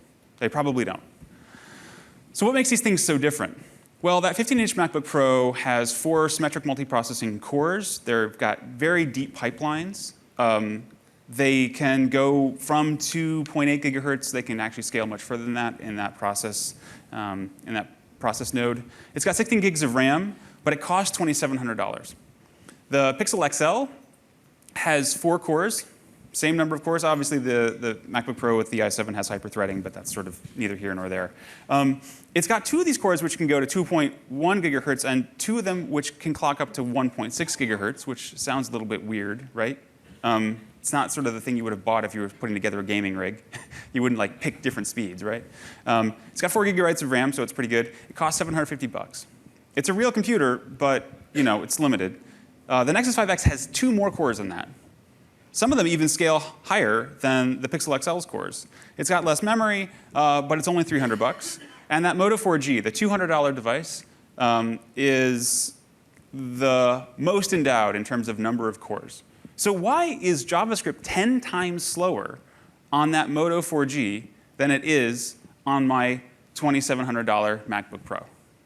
What the heck is going on? These things, like core count doesn't predict anything, right? At this point, it's really hard to understand what's going on here. It's not the number of pixels that you push, right? The MacBook Pro has a very high-density screen. The Pixel has a very high-density screen too, right? 400 dots per inch on the Moto 4G, right? They're all pushing these things. They've all got GPUs. They've all got flash-based storage. I think it bears repeating that if you think the $500 pound iPhone that you may be carrying with you is a stand-in for a real device, you're not looking at ground truth. Because the top of that line and the bottom of that line between the Pixel XL and the iPhone class performance and the Moto 4G is a different world entirely. Worldwide, phones are getting slower. More people can afford phones now, and when they buy their first phone, they're not buying an iPhone. They're not buying a Pixel. They're buying a $100, $150, $200 phone. Maybe, with financial incentives and with pay-as-you-go plans. And the average network is getting slower. Most people are coming online on 3G connections, and many of those 3G connections feel like 2G connections, thanks to carriers. Let's not talk about carriers, it'll all make us even sadder. So this is some code. This is a benchmark that the WebKit team put together. It's called MotionMark. On my 15-inch MacBook Pro, between Safari and a local build of Chrome, Chrome is in the hunt. Like, we get roughly the same performance. Sometimes we're faster, sometimes we're a lot faster, sometimes we're a little bit slower. And it's a graphics-oriented benchmark, but the main thread is always busy. This is basically apples to apples on OS X. We can take the same version of Chrome, run it on an Nexus 5X, and as you can see that the desktop version is 25 times faster, right? It's not 25 times cheaper. It's a $300 device. But this is dramatic. This is a huge difference. So I changed just one thing and reran this benchmark a couple of times and got a significantly faster result. I think you're going to be really interested to know what this one thing is. Across a bunch of different runs, I got this thing to be 15% faster overall. So what did I do? What did I do differently in the same hardware in the same version of Chrome, right, in the same benchmark? Is it magic? Did I figure? Could be, but probably not. Instead, magic isn't really a thing, right? Magic doesn't exist. Instead, it's science. What I did is I put this thing on an ice pack. My colleague Victor sort of figured this out, that this was the issue when he was trying to, Victor and his team were trying to figure out why we were getting these wildly varying results out of this benchmark on mobile devices. And so he put the phone in a fridge and then ran it again and got a significantly faster result. What you're seeing here is thermal throttling. So the guts of a modern desktop-style computer look something like this. There's going to be a heat sink, a big chunk of copper or aluminum sitting on top of a chip, which has a metal top on it, and between those two is going to be a bit of paste. The same thing is true if you open up a MacBook Pro. There's going to be a fan that's evacuating heat out from a heat sink, which probably looks like a thing with a lot of fins on it. And sometimes you see like these weird pipe things, these copper pipes connected to these aluminum fins. But that's what that is, right? We're just trying to take heat away from the chip as fast as we possibly can. Copper moves heat away, aluminum moves heat away very aggressively, fans move that heat out of the area, and then we can continue to dissipate power without burning out the circuits in the chip. The result is that a desktop class chip, like the one in my MacBook Pro, rated for about 45 watts of total power dissipation. It can scale up to about 60 watts of power dissipation. That's a lot of power. This is what 60 watts looks like if you were to hold this in your hand. I think you would get very uncomfortable very quickly. Maybe you're not as dumb as I am, but I've tried this. So you probably aren't going to be dissipating 60 watts in your hand, in your phone, right? That's going to be very uncomfortable. We're talking about heat transfer here, right? Like if the back of your phone felt like a light bulb, you probably wouldn't use it for very long. So this is a major reason why mobile devices don't have desktop class performance. For the same process node and the same architecture, with the same number of transistors, the CPU that turns more power into heat is the CPU that does more math, right? So we probably need to figure out a way to do a lot less math, to turn a lot less power into heat if we're going to keep our hands from burning on a day-to-day basis. So this is the inside of a Nexus 5X. This is one that gave up the blue smoke a couple of weeks ago. I took it apart, and this was my daily driver phone for about a year. What you can't see here is that little round circle is where the vibrator goes. That blue, that square cutout next to it is where the camera assembly goes. That's one of the hottest components in a phone. Below that is the power supply. And on the other side of that power supply, on the same PCB, on the other side of it, is the system on a chip, which is the CPU, GPU, baseband processor, all that stuff. The memory and the radio, all in one assembly. So let's flip it over, take a look at it. There's no thermal paste on top of that CPU there. That's interesting. There's also, you'll note, I had to take that little like aluminum assembly off that you saw on the other side, but it's not connected. There's nothing to connect it. That's not actually a heatsink in the normal sense.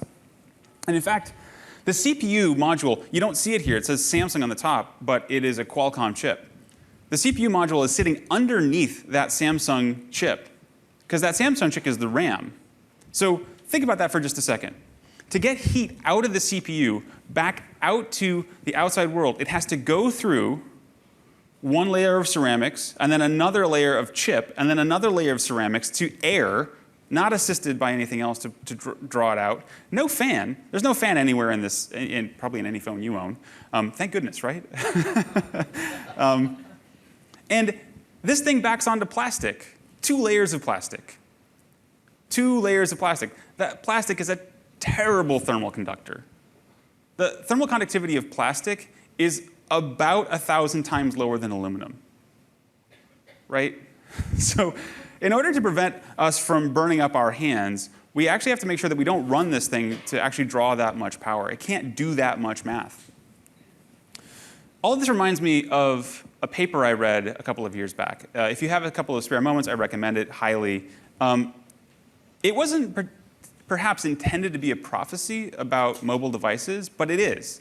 It tells us why so many of the transistors that are now in those 8 cores that I'm carrying around on that Moto 4G are dark most of the time, why they're not lit up, why they're not actually doing useful work for me. And the reason is thermals and power. In fact, the reason that everything is slow is this. I can hold 2,700 milliamp hours in the Nexus 5X battery, or 10 watt hours, roughly. Think about that in terms of powering a light bulb. You get a couple of minutes of light bulb power out of it if you could actually draw that much current at once, which you probably can't. It would blow up the battery. Insert exploding phones joke here. So this is why everything's slow, because this is the primary limiting constraint on a mobile device. This thing has to power the Bluetooth radio, the NFC radio, the cell radio, Wi-Fi radio, chips, and screen, and you want it to last all day on something that can't power a light bulb for more than a couple of minutes. So everybody has an incentive to make sure that you actually aren't clocking those CPUs very high, that they aren't running very fast, that you're not drawing that much power. And it's much more complicated than this. These days, what you're seeing is something called big little architecture inside of these phones. What that means is that there's a couple of big cores, and they have deeper pipelines. They have more transistors on them. They have more cache. Not as much cache as, say, the iPhone. The iPhone has, I think, something like 4 megabytes of L3 cache, 1 megabyte of L2 cache. It's a pretty beefy device. My MacBook Pro, for instance, has 6 megabytes of L3 cache. I think the part that's in the Moto 4G might have a megabyte of L2 and L3 cache total, right? So spending power and spending transistors on power on transistors is a big deal, and you don't want to do very much of it. So these days, we're aggressively moving computation out to these little cores, smaller power, lower frequency cores, which can do a lot less math, but they are much more power efficient because the amount of power you burn at frequencies is nonlinear. If you scale up the frequency in a modern semiconductor, as that frequency scales up, you burn more and more and more power per gigahertz over time. And so schedulers do a bunch of things to try to make sure that this all works out. They try to aggressively move work around. They've got a lot of different strategies for this. Your desktop is going to use symmetric multiprocessing. Your phone is going to use something like clustering, or if it's very clever, it'll have multiple ways of thinking about each of those individual chips, powering them up and down and moving work between them. We're finally getting to energy-aware scheduling. There's something called Touch Boost as well. Touch Boost is sort of like you put your finger down, and then the phone spins all the CPUs up as fast as it can, the big ones, in order to give you the ability to do things like animate stuff very, very quickly. And then as soon as it thinks it can, it spins it all right back down. Now, the normal way that you load a web page looks like waiting on the network to do some stuff, and then a couple of seconds later, you get the body of stuff you have to start processing. You might have scaled the CPUs back down by the time you get that big bundle of stuff back, right? When you launch an app, we spend a lot of time, or OSs spend a lot of time trying to make sure that that app launches quickly. So they are primed to give you a lot of juice at the moment that you decide to launch a new activity or launch a new application. The web doesn't work that way. Our schedulers actually work against the web's basic workload, or at least the way we've built them until today. And benchmarking is really a thing. You'll see benchmarks floating around about like, oh, this mobile processor is almost as fast as a desktop processor. Maybe, but you can't keep it spun up for very long. It's not going to be for very long. You're going to get thermally throttled. That envelope is going to close over you, and then you will have to scale it right back down again. Else you're going to be holding a light bulb in your hand, right? So all of this should make us sad. But it's worse than that, because storage isn't actually even that good either. When you look at the read performance on my MacBook Pro, again, I get about 2 gigabytes a second at maximum theoretical transfer across the storage. My Nexus 5X, even though it has a nice flash storage component, can only get 400 megabytes a second across that bus. What's going on? Well, in SSDs, parallelism is king. We don't have to wait for the platter to spin around again after we move the head to go get a read. So our latency is persistently low, which is awesome. But our throughput is based on the amount of chips that we can put in parallel and then distribute reads to, because they're all going to have a particular size for each of the packets, if you will, that they're storing. So you can get a lot more read throughput if you can actually have a fast bus and then parallelize a lot. But on that Nexus 5X motherboard, there isn't a lot of space for extra chips. You can't parallelize. So you have MLC or TLC, which is to say cells on top of cells in three-dimensional chips now are very popular for storage technologies because they allow you to pack more transistors in. They allow you to run them at effectively lower power, but that penalizes you in terms of parallelism, which means that unlike your SSD, where you can spread out a lot of chips, you don't have that ability, and so everything feels much, much slower, especially when you're trying to read sequentially or large chunks of content.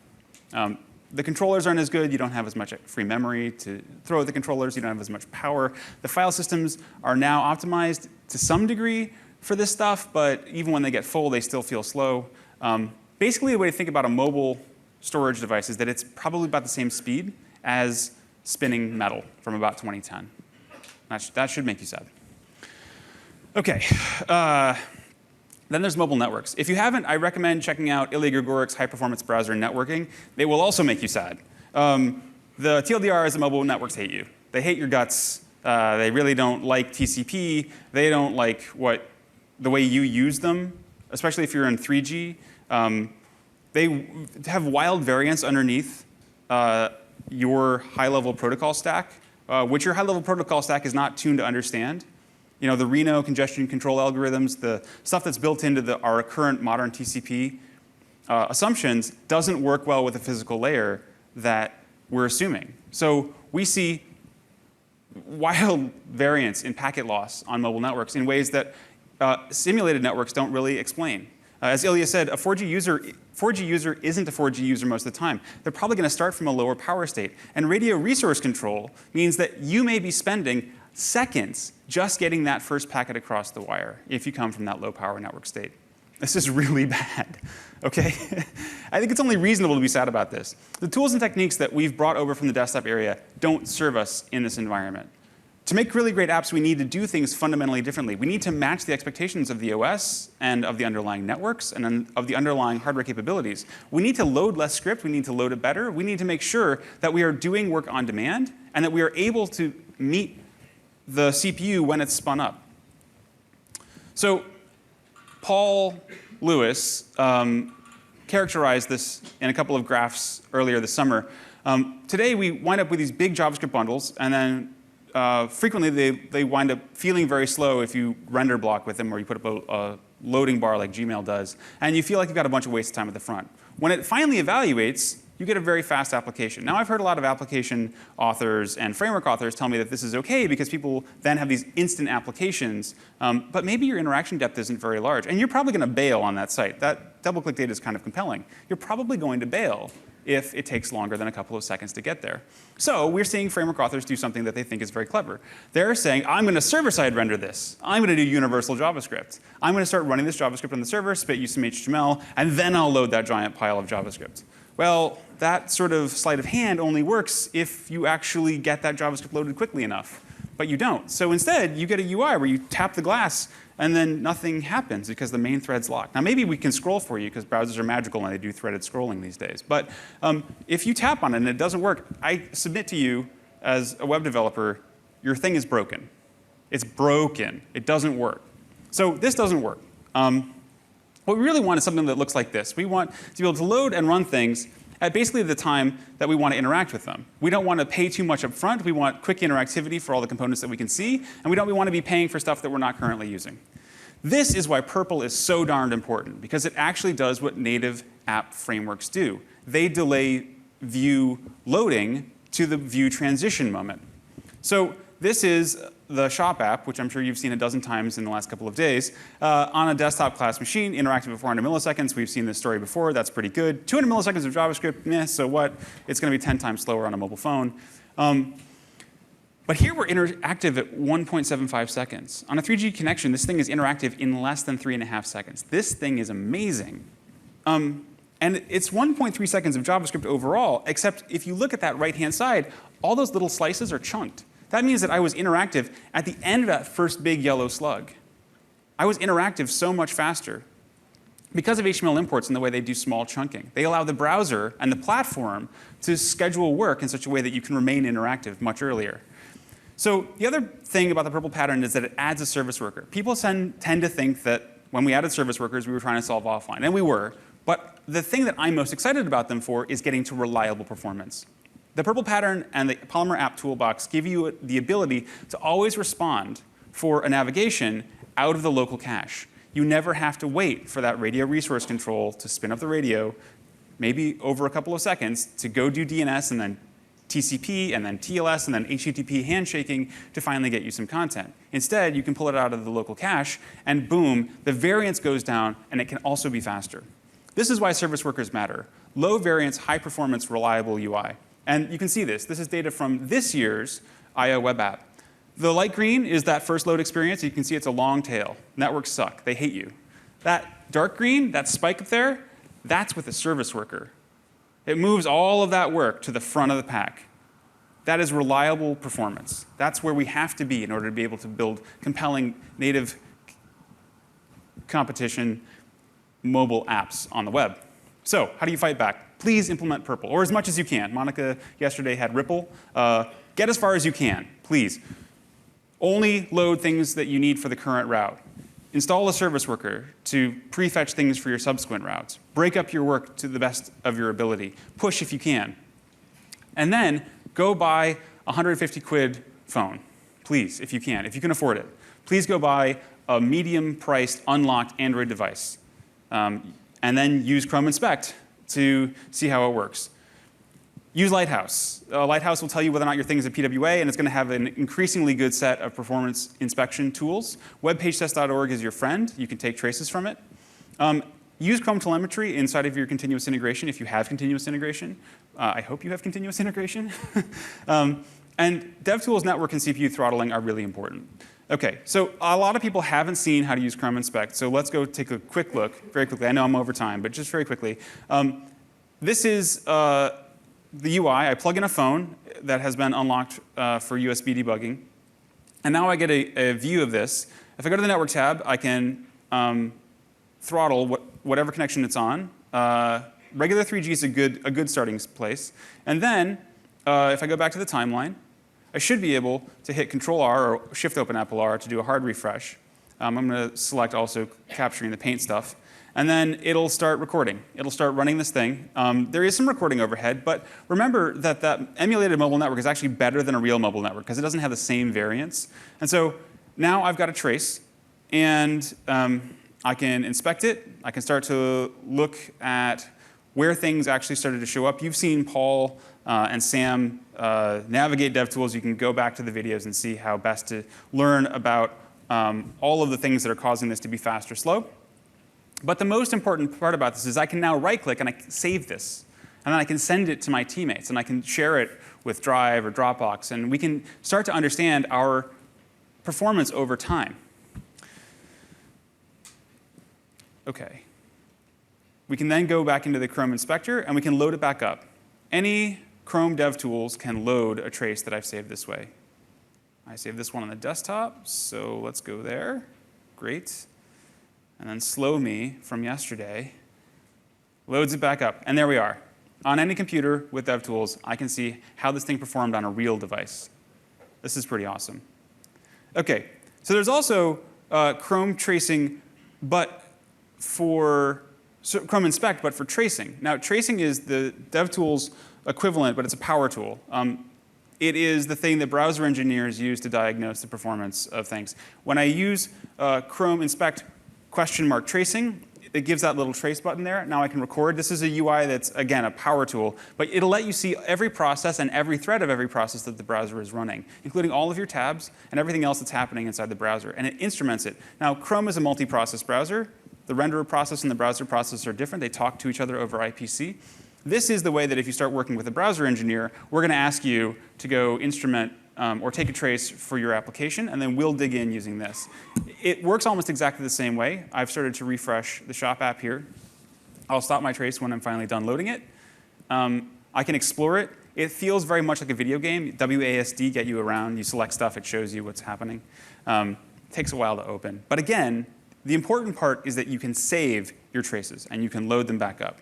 And this is everything. This is everything Chrome is doing, basically. It'll show you the CPU usage. This is the resources that I'm starting to pull, in this case, out of the service worker. And this is what's happening inside of the renderer process. We can go select an area and see what was taking so long here. And this will actually trace through HTML parsing, V8 execution, and an ever richer set of V8 instrumentation. Lighthouse is amazing. Please use it. It's a Chrome extension. You can use it at the CLI. Paul showed it yesterday. Please go install it. And thank you so much for making fast websites that are reliably performant.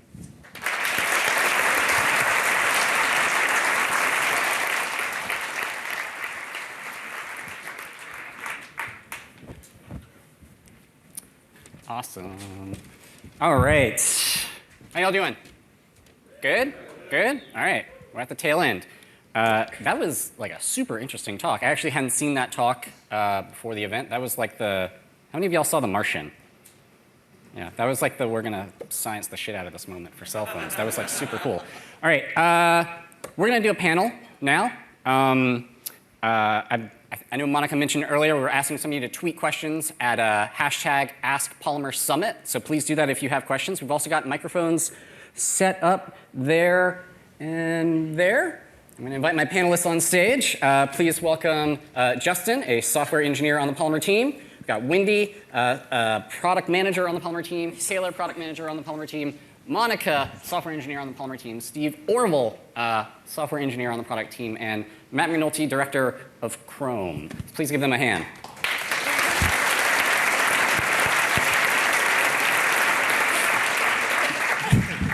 Oh man, there's some good Twitter questions in here.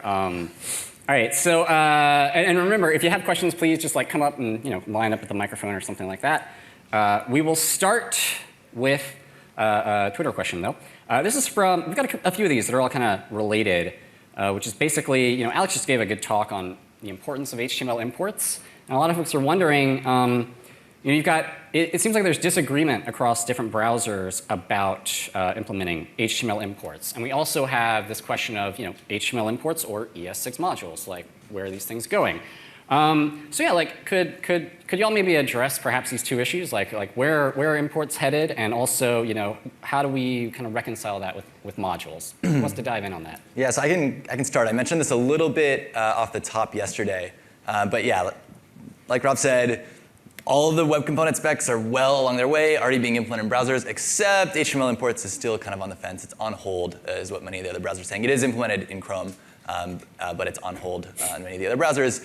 And really, that's just because we're waiting for the ES6 modules to land in browsers and to be implemented.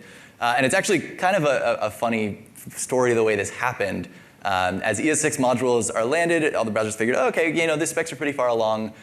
They'll be here any minute. And then we can kind of wait on how we decide to actually implement HTML imports, maybe take advantage of the same loader that ES6 modules use. So we'll wait for ES6 modules to land. Turns out, like these specs tend to sometimes do, take a little bit longer to actually settle into place with ES6 modules. And so as the ES6 module discussion was happening, at least in conversations that we've been having across browser vendors, there's been more attention focused now back on HTML imports, particularly as a performance primitive. Because with ES6 modules, you're blocking on JavaScript. With HTML imports, you get to take advantage, like Alex was saying, of all these great built-in platform browser optimizations to do background parsing of HTML, to queue up all the requests in an efficient way. And so actually, we've been seeing that HTML imports could be a performance primitive. One thing we're really optimistic about is as ES6 modules are starting to kind of come together, there is a great opportunity to really marry HTML import mechanism, at least loading HTML with HTML, that idea, with ES6 modules, potentially even something along the lines of an HTML module that would interoperate perfectly with ES6 modules. So we've seen some experiments in this space, and we're really excited about it. So roughly, I think it's fair to say that everyone is generally on board with the idea of the need for a primitive to load HTML with HTML. The question is just how does it interface with ES6 modules, and we've got some pretty good ideas around that. Cool. All right. It looks like we have an audience question. Now really quick, for all audience questions, I'm going to ask one favor of you, which is to please be considerate of the people who might want to ask a question also. So please know, like, I have a multi-part question, part 1A of 7 style questions. Having said that, okay, sir, yes, you there. My name's Dylan. I work for Best Buy Canada. We're currently considering Polymer. We were wondering if you had any advice for transitioning your large applications in the past into modular web components. I'm just going to repeat the question really quick. So do you all have any advice for transitioning your large existing application over to using something like Polymer? I'll take that one. We've seen customers do this before where they have, inside Google, we have like, I don't know, at least a dozen different frameworks that people use. And when they start using Polymer, sometimes they work from the leaves up. And they'll say like, oh, I want to use the awesome material design components because they need to be material design compliant.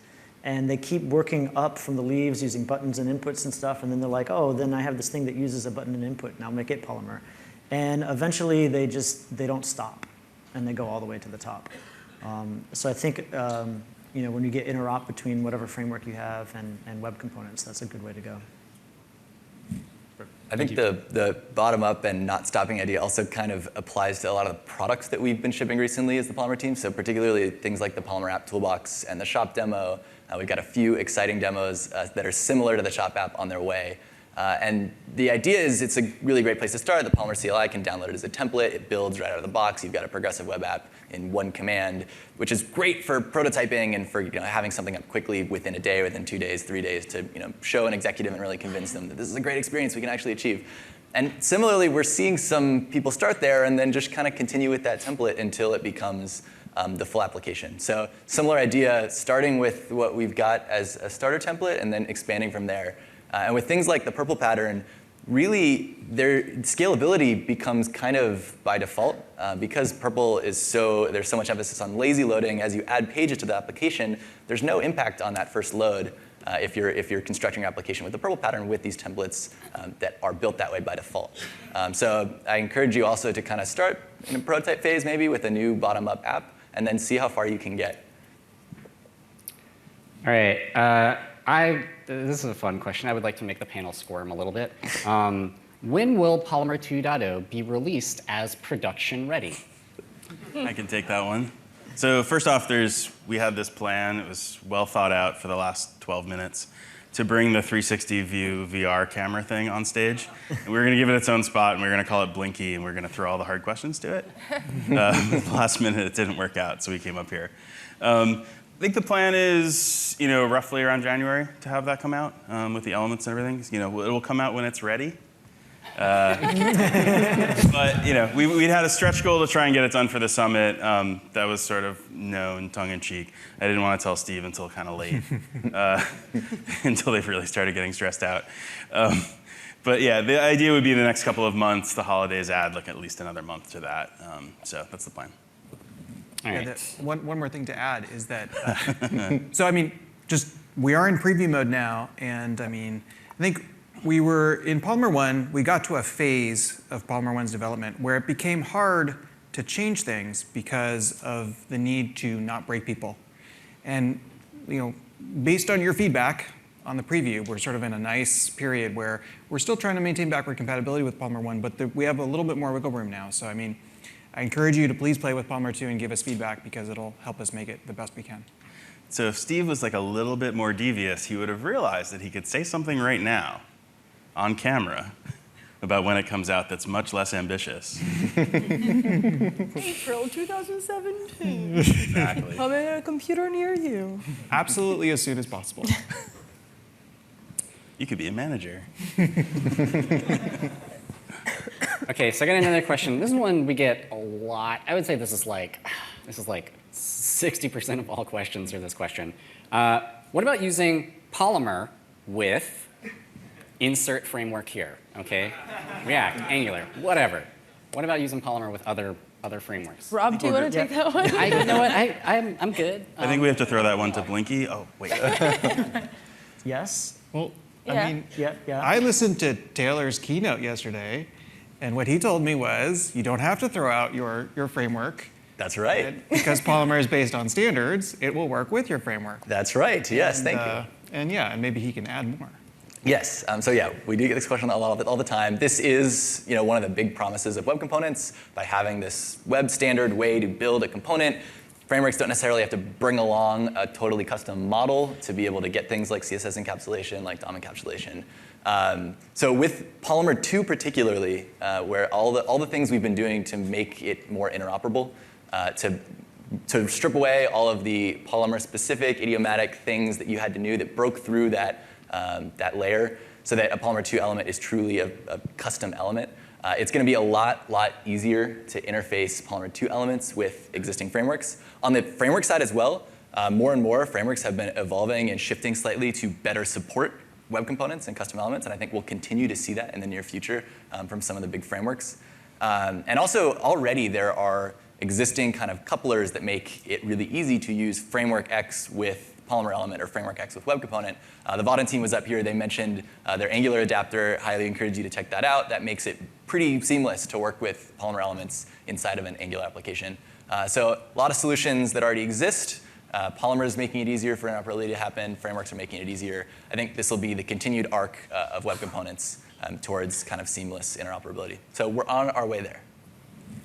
Okay, good. And reminder, again, we have these microphones if you do want to get up and ask questions. Don't be shy, All right, another question we have is, we heard from we had partners here. We heard from a number of those partners that they ran into situations where they had too many components. Is having a My App element still a viable approach? When is the right time to create a component? Sorry, that's a bit of a few questions all jammed together there, but Sure. Well, yeah, sure. I can handle that, I guess. So I think this is a hard question to answer because as with many things, there's not really one size fits all. I think it's perfectly fine to have one element that defines your application. If you're using the purple pattern and delivering a small bundle, that's going to download the bundle for that is going to download and render quickly the resources. So that's pretty straightforward. I think in my talk I emphasized that focusing on very specific high frequency elements that you want to make as fast as you possibly can, having reasonable goals for those and being careful in those elements. And I actually got some feedback, which was that the thing I was saying, do less and be lazy, actually sounded really hard. And so one thing I can say about that is that because we're using web components, the good news is that the hard work that anyone does is something that all of us can leverage. So, that seems potentially good to me. So as long as someone figures out how to make a thing fast, we can all benefit from it. And then I think there's a lot of really specific questions that go with that kind of have to be answered in the context of your application. But from a performance perspective, I think just keeping in mind that the cost of the element should match the task that you're trying to have it do. So where you need to make a lot of things, make them as cheap as you can. So one thing you can think about it is that creating a custom element isn't free. You've got like a tiny little bit of cost with every custom element that you have. So if you're going to just make a custom element to wrap a span, that's not really worth it. You could have just put a class on that span, especially if you're going to repeat that span a lot on the page. But if it's like a little bit of like a sizable amount of DOM that it's hard to style and copy pasting it in different places in your app is kind of really annoying, that's a good place to put a custom element in there. Luckily, we never said like everything is an element or anything like that, so we didn't encourage the wrong behavior. Yeah. Yeah, we never made any dumb We never did that. All right, we have a question back here, sir. This isn't exactly a Polymer question, but it's future-centric and relates to our stuff that we do. What's with WebAssembly? When does that arrive in the real world? And what goodies can we expect from that? Maybe perhaps related to web components and Polymer? I'm scanning the room for V8 people. Yeah. There's one right behind you. There's Adam right behind you. Yeah, you're sitting right next to him. I don't think we really know up here. No. WebAssembly doesn't impact web components that much. I mean, I don't think it really has direct access to the DOM right now. So if you're writing a game, yeah. But he found his person. He's hunting him down. They're in the back corner, standing up. Yeah. So I'm going to move on. So this is a good question, because I see a lot of people, they ping me and they're like, I want to make a thing like paper input. God, don't do that. Yeah, as I've been doing a lot of accessibility work lately, I've realized input gives you a lot in terms of accessibility and things like that. So the question, though, is how do you leverage semantics when you're writing a component? So for instance, if you are trying to write something like input, and there are reasons to perhaps wrap some of these components. So how do I leverage existing semantics inside of a custom element that I am creating? And I think that might be a good question for Monica. What do you mean exactly by leveraging existing semantics? If you were to redo something like paper input, how might you go about doing that? Paper input in particular is enormous. It's like a hydra with 17 heads, so it should be 17 sub-elements instead. What paper input does, because it wraps an input in its shadow DOM, it has to channel all of the properties that you could set on an input and sort of expose them to the paper input itself. So we have a behavior for that, which basically defines every single property that input has as a property the paper input can have, which isn't great.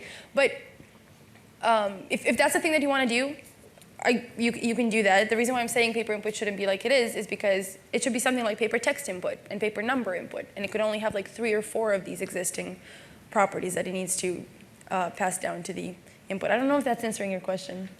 Sounds about right. We also try to, this is sort of tangential, but we try to mimic in our custom elements what the platform chooses to do. So paper checkbox has a lot of the semantics that input type equals checkbox has, for example. It doesn't look like input type equals checkbox. It has a completely, it's called paper checkbox, but it has the same sort of, it has a checked attribute. It has a fairly quirky value where it's on or empty, because that's what the input type equals checkbox element does. And ideally, we'd like it that you could replace wherever you're using input type equals checkbox with a paper checkbox and have the same semantics without you being freaked out about that. Yeah, and that's, honestly, I feel like that's one of those things a lot of developers overlook, is semantics, and especially how they relate to accessibility. This is about a lot of people are like, well, I don't even know if I have any users that need this. There's about 1 billion people worldwide that have some form of disability. And so if you are creating a widget that already has an existing analog in the platform, you really need to make sure that you are adding back in all of those semantics and the proper accessibility and keyboard support and stuff like that if you're not going to be using that existing platform element. Which is why, for instance, I often tell people, just use button. Okay, like button actually, it seems so simple. It does a lot for you, and there's a lot of stuff you probably don't want to add in that you're going to have to do if you need to turn that into a custom element. You totally can do it, and my friend Eric Beidelman has done a talk at the PWA Dev Summit on exactly how to do that, which is a great talk that you should all go check out. But remember, the platform is trying to help you here and give you a lot of stuff. So when we say use the platform, it also means just leveraging vanilla HTML where you can. Can I just add one more thing? Yes. Sorry, just real quick. So I just want to come back quickly to the loss of is in V1 custom elements. I just want to get back to that because this is one way you could, in the V0 custom elements, leverage existing semantics here. And doing it yourself with implementing all this accessibility stuff yourself is hard. So, I mean, we on the team basically really like this idea of is, and it's still in the spec, and it's probably going to be implemented in Chrome, and we're arguing for it. It may evolve, kind of one of these things. This is why we're not really recommend using it going forward for now, is because the support may evolve. I think there's general agreement, my sense is there's general agreement this is incredibly valuable to be able to leverage these capabilities. But the exact way that it happens is tricky, and there's some nasty things about is, like we actually engage then directly with the old legacy built-in elements like input, and like input uses a shadow root, and therefore you can't add your own. There's a lot of tricky stuff there. So I mean, this is a little bit of there's still, I think, a little bit of a growing pain here that hopefully it will evolve relatively quickly. I will fight for the people to get his back, don't worry. So we have 2 questions, but I'm going to hold you for just a second because this question is one that we get asked. This is probably the second most popular question. I really want you all on stage to answer this. How does SEO work with custom elements? Can Shadow DOM content be seen by a search engine? You actually answered one of the audience questions. Nice. Yes. So we do get this question a lot. It's not a yes or no.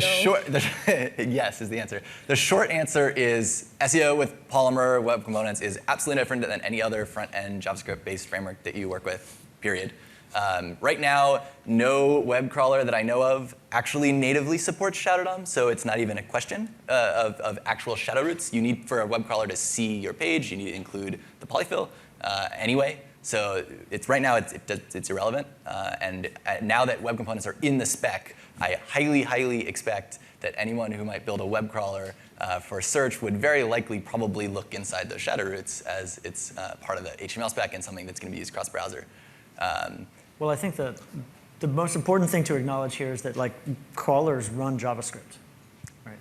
I don't know if everybody knows that, but the crawler will render your page internally as it goes. And yeah, exactly. Blog post on the Google Webmasters blog. I don't have it the URL top of mind, but it's from maybe about a year ago where the team said yes, that the Google crawler at least does run JavaScript for a brief while against your page. Yeah. So if you can dig up that Webmasters blog post that's in there, which would give you time to bootstrap some components. Yeah, yeah. And so for obvious reasons, I can't go into too much detail as to how these web crawlers work or indexers work. But I do highly, highly recommend, if you're skeptical about how your site is getting indexed, I highly recommend checking out the Fetch as Google tool, which is part of the Webmaster Tools set. And what you can do is go in, give it a URL of your page, and actually see how Google's crawler sees your page.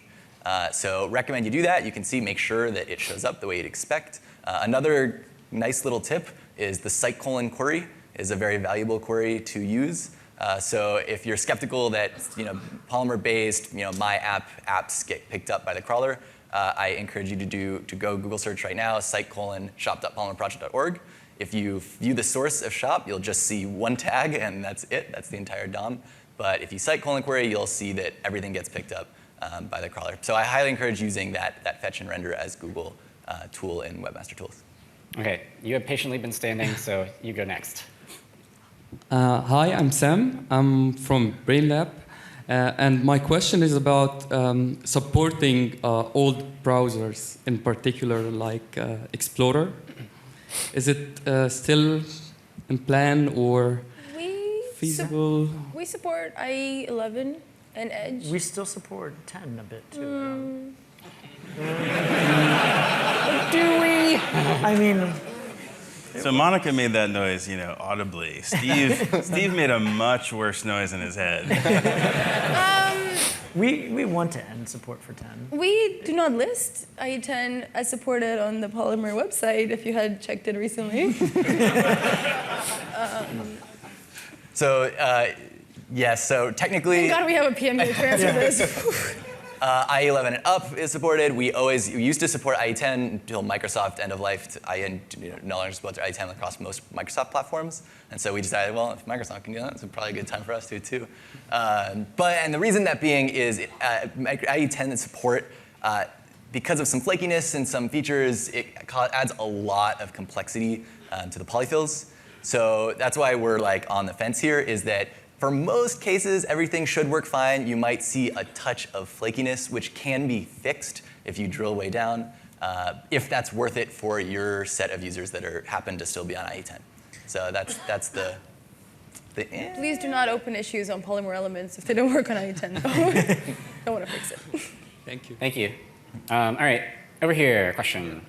Hi, I'm Kamil Radlak from PGS Software, and I have a question about, because Polymer 2 leverage a lot of ES6 syntax, and you have your tooling, but in my project, for example, we are using a lot of Babel and everything, so we would want to make more custom builds.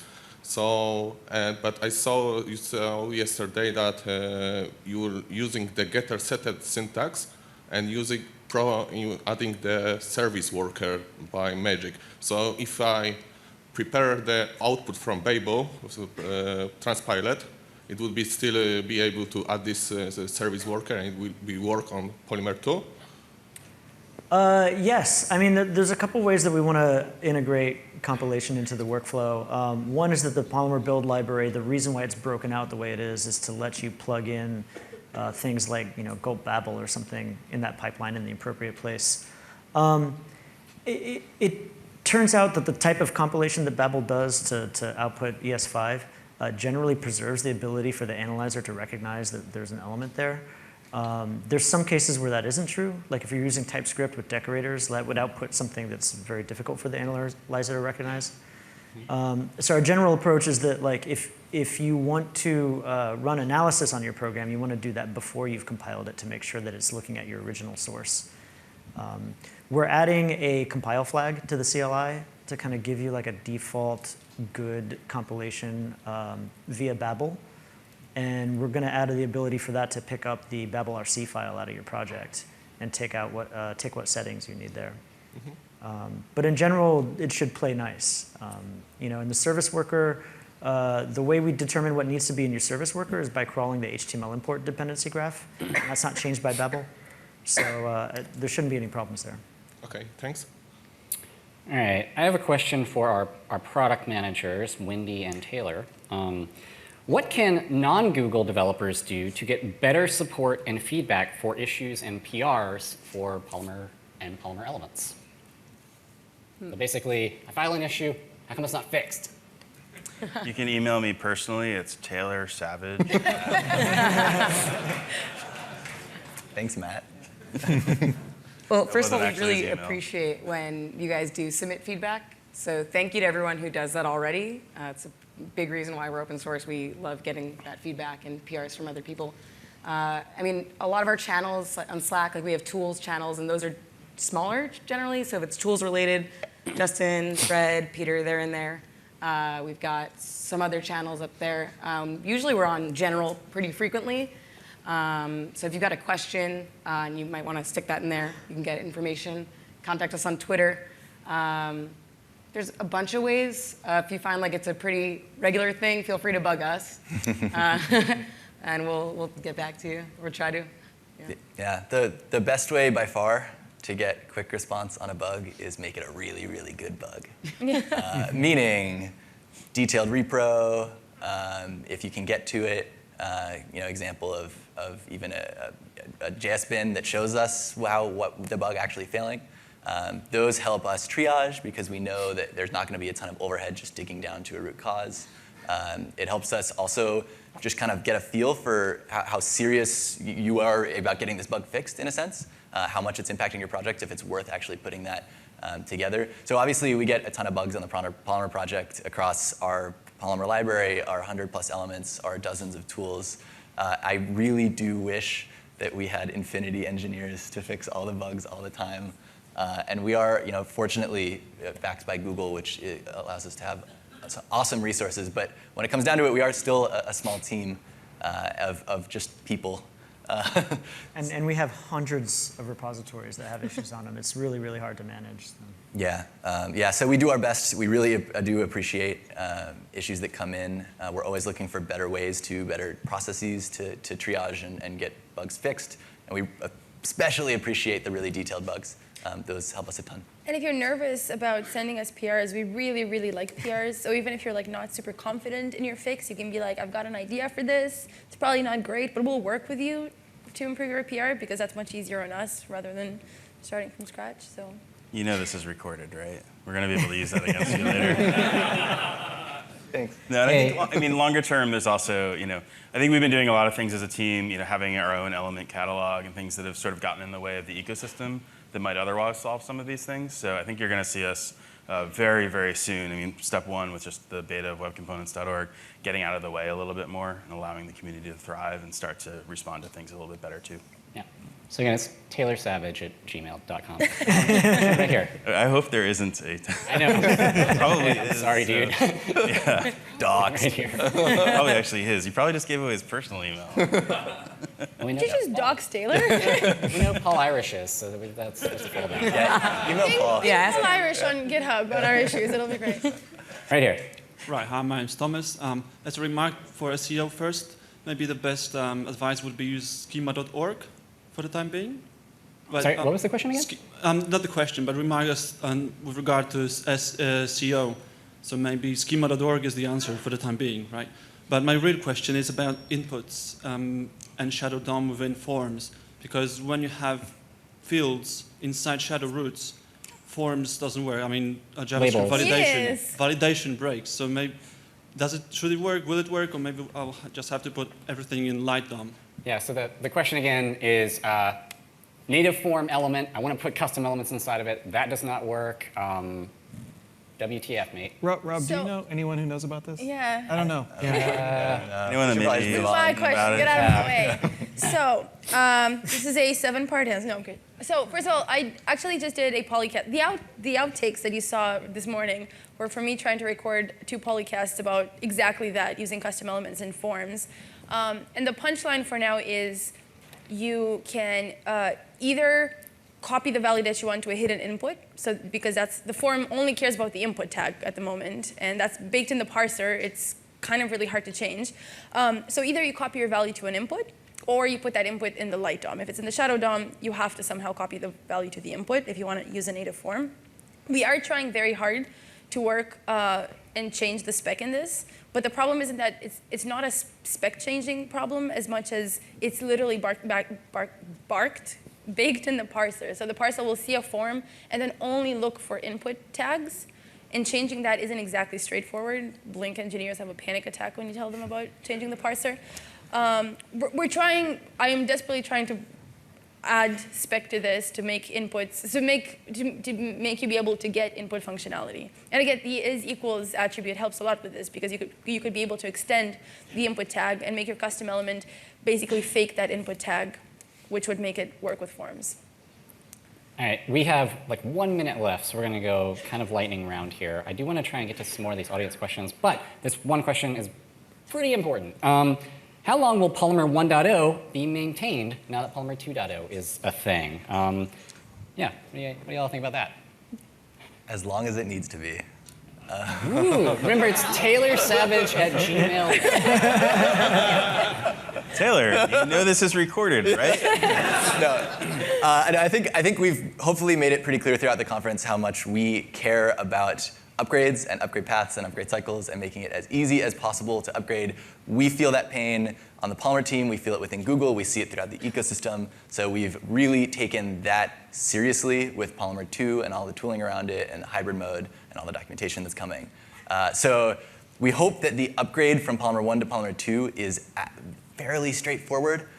Certainly not, and I know many people mentioned about being around from the 0.5 to 1.0 upgrade, which was one of the moments where we really learned this lesson hard. So should be fairly straightforward to upgrade. I encourage everyone to try to as soon as possible. That said, we expect Polymer 1.0 to, it's a huge dependency inside of Google itself.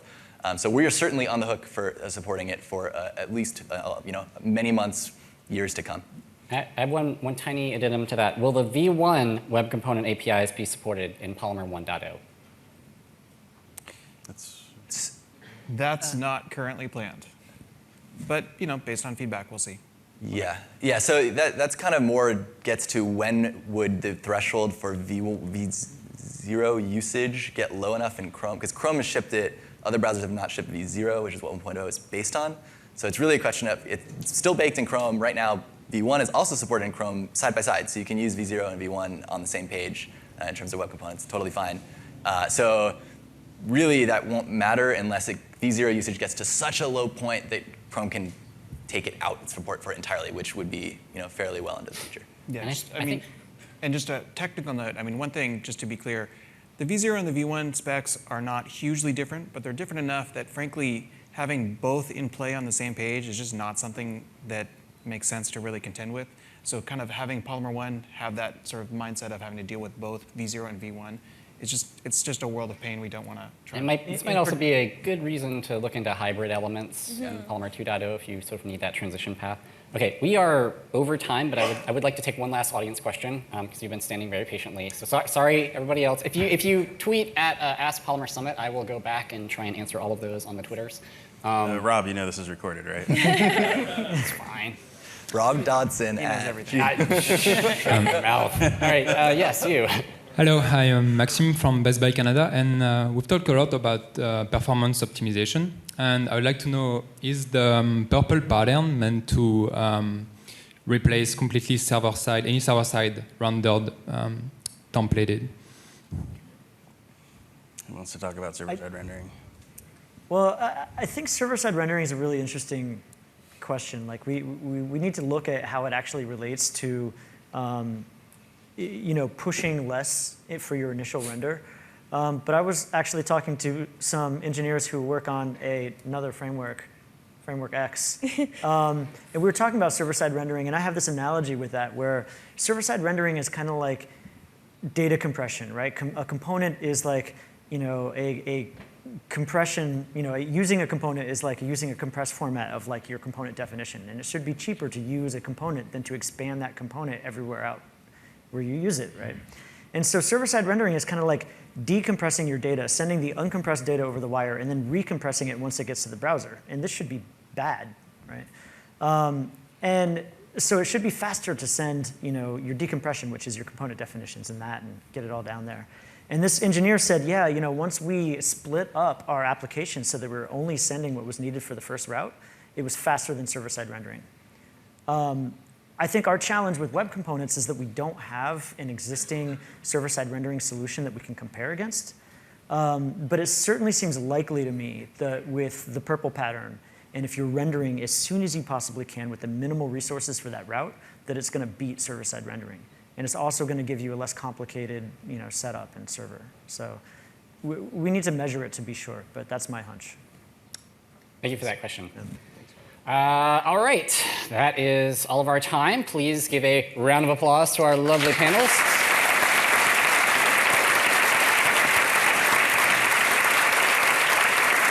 You may all now leave the stage.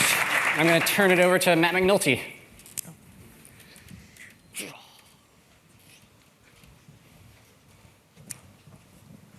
All right, so this is just going to be like one more minute.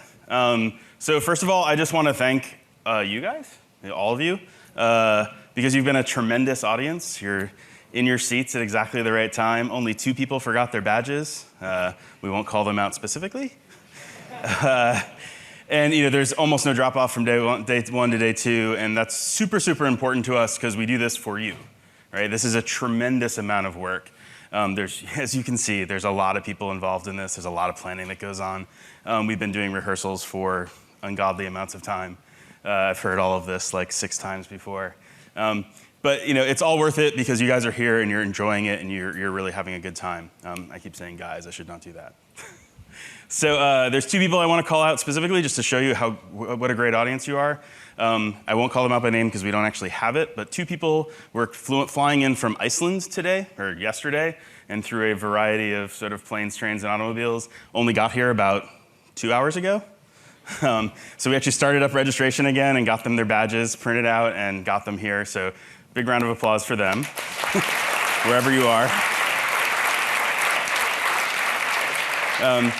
So thank you very, very much. This has been awesome.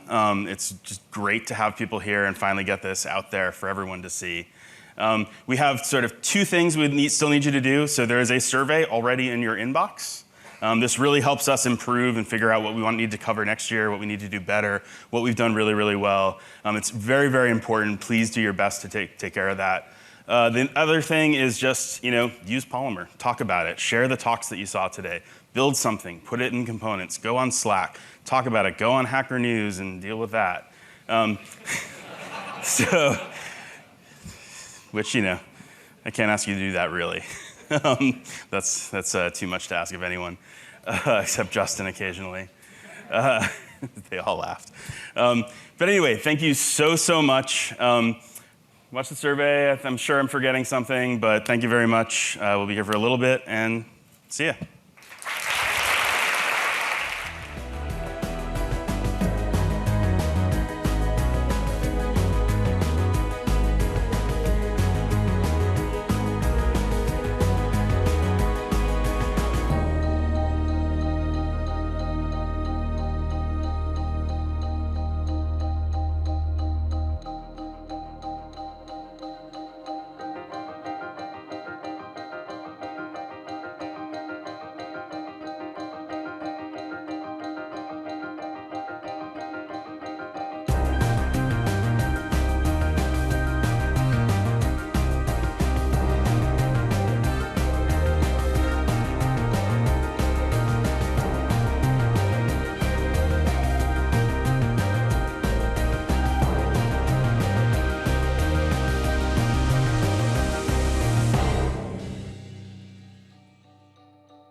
you.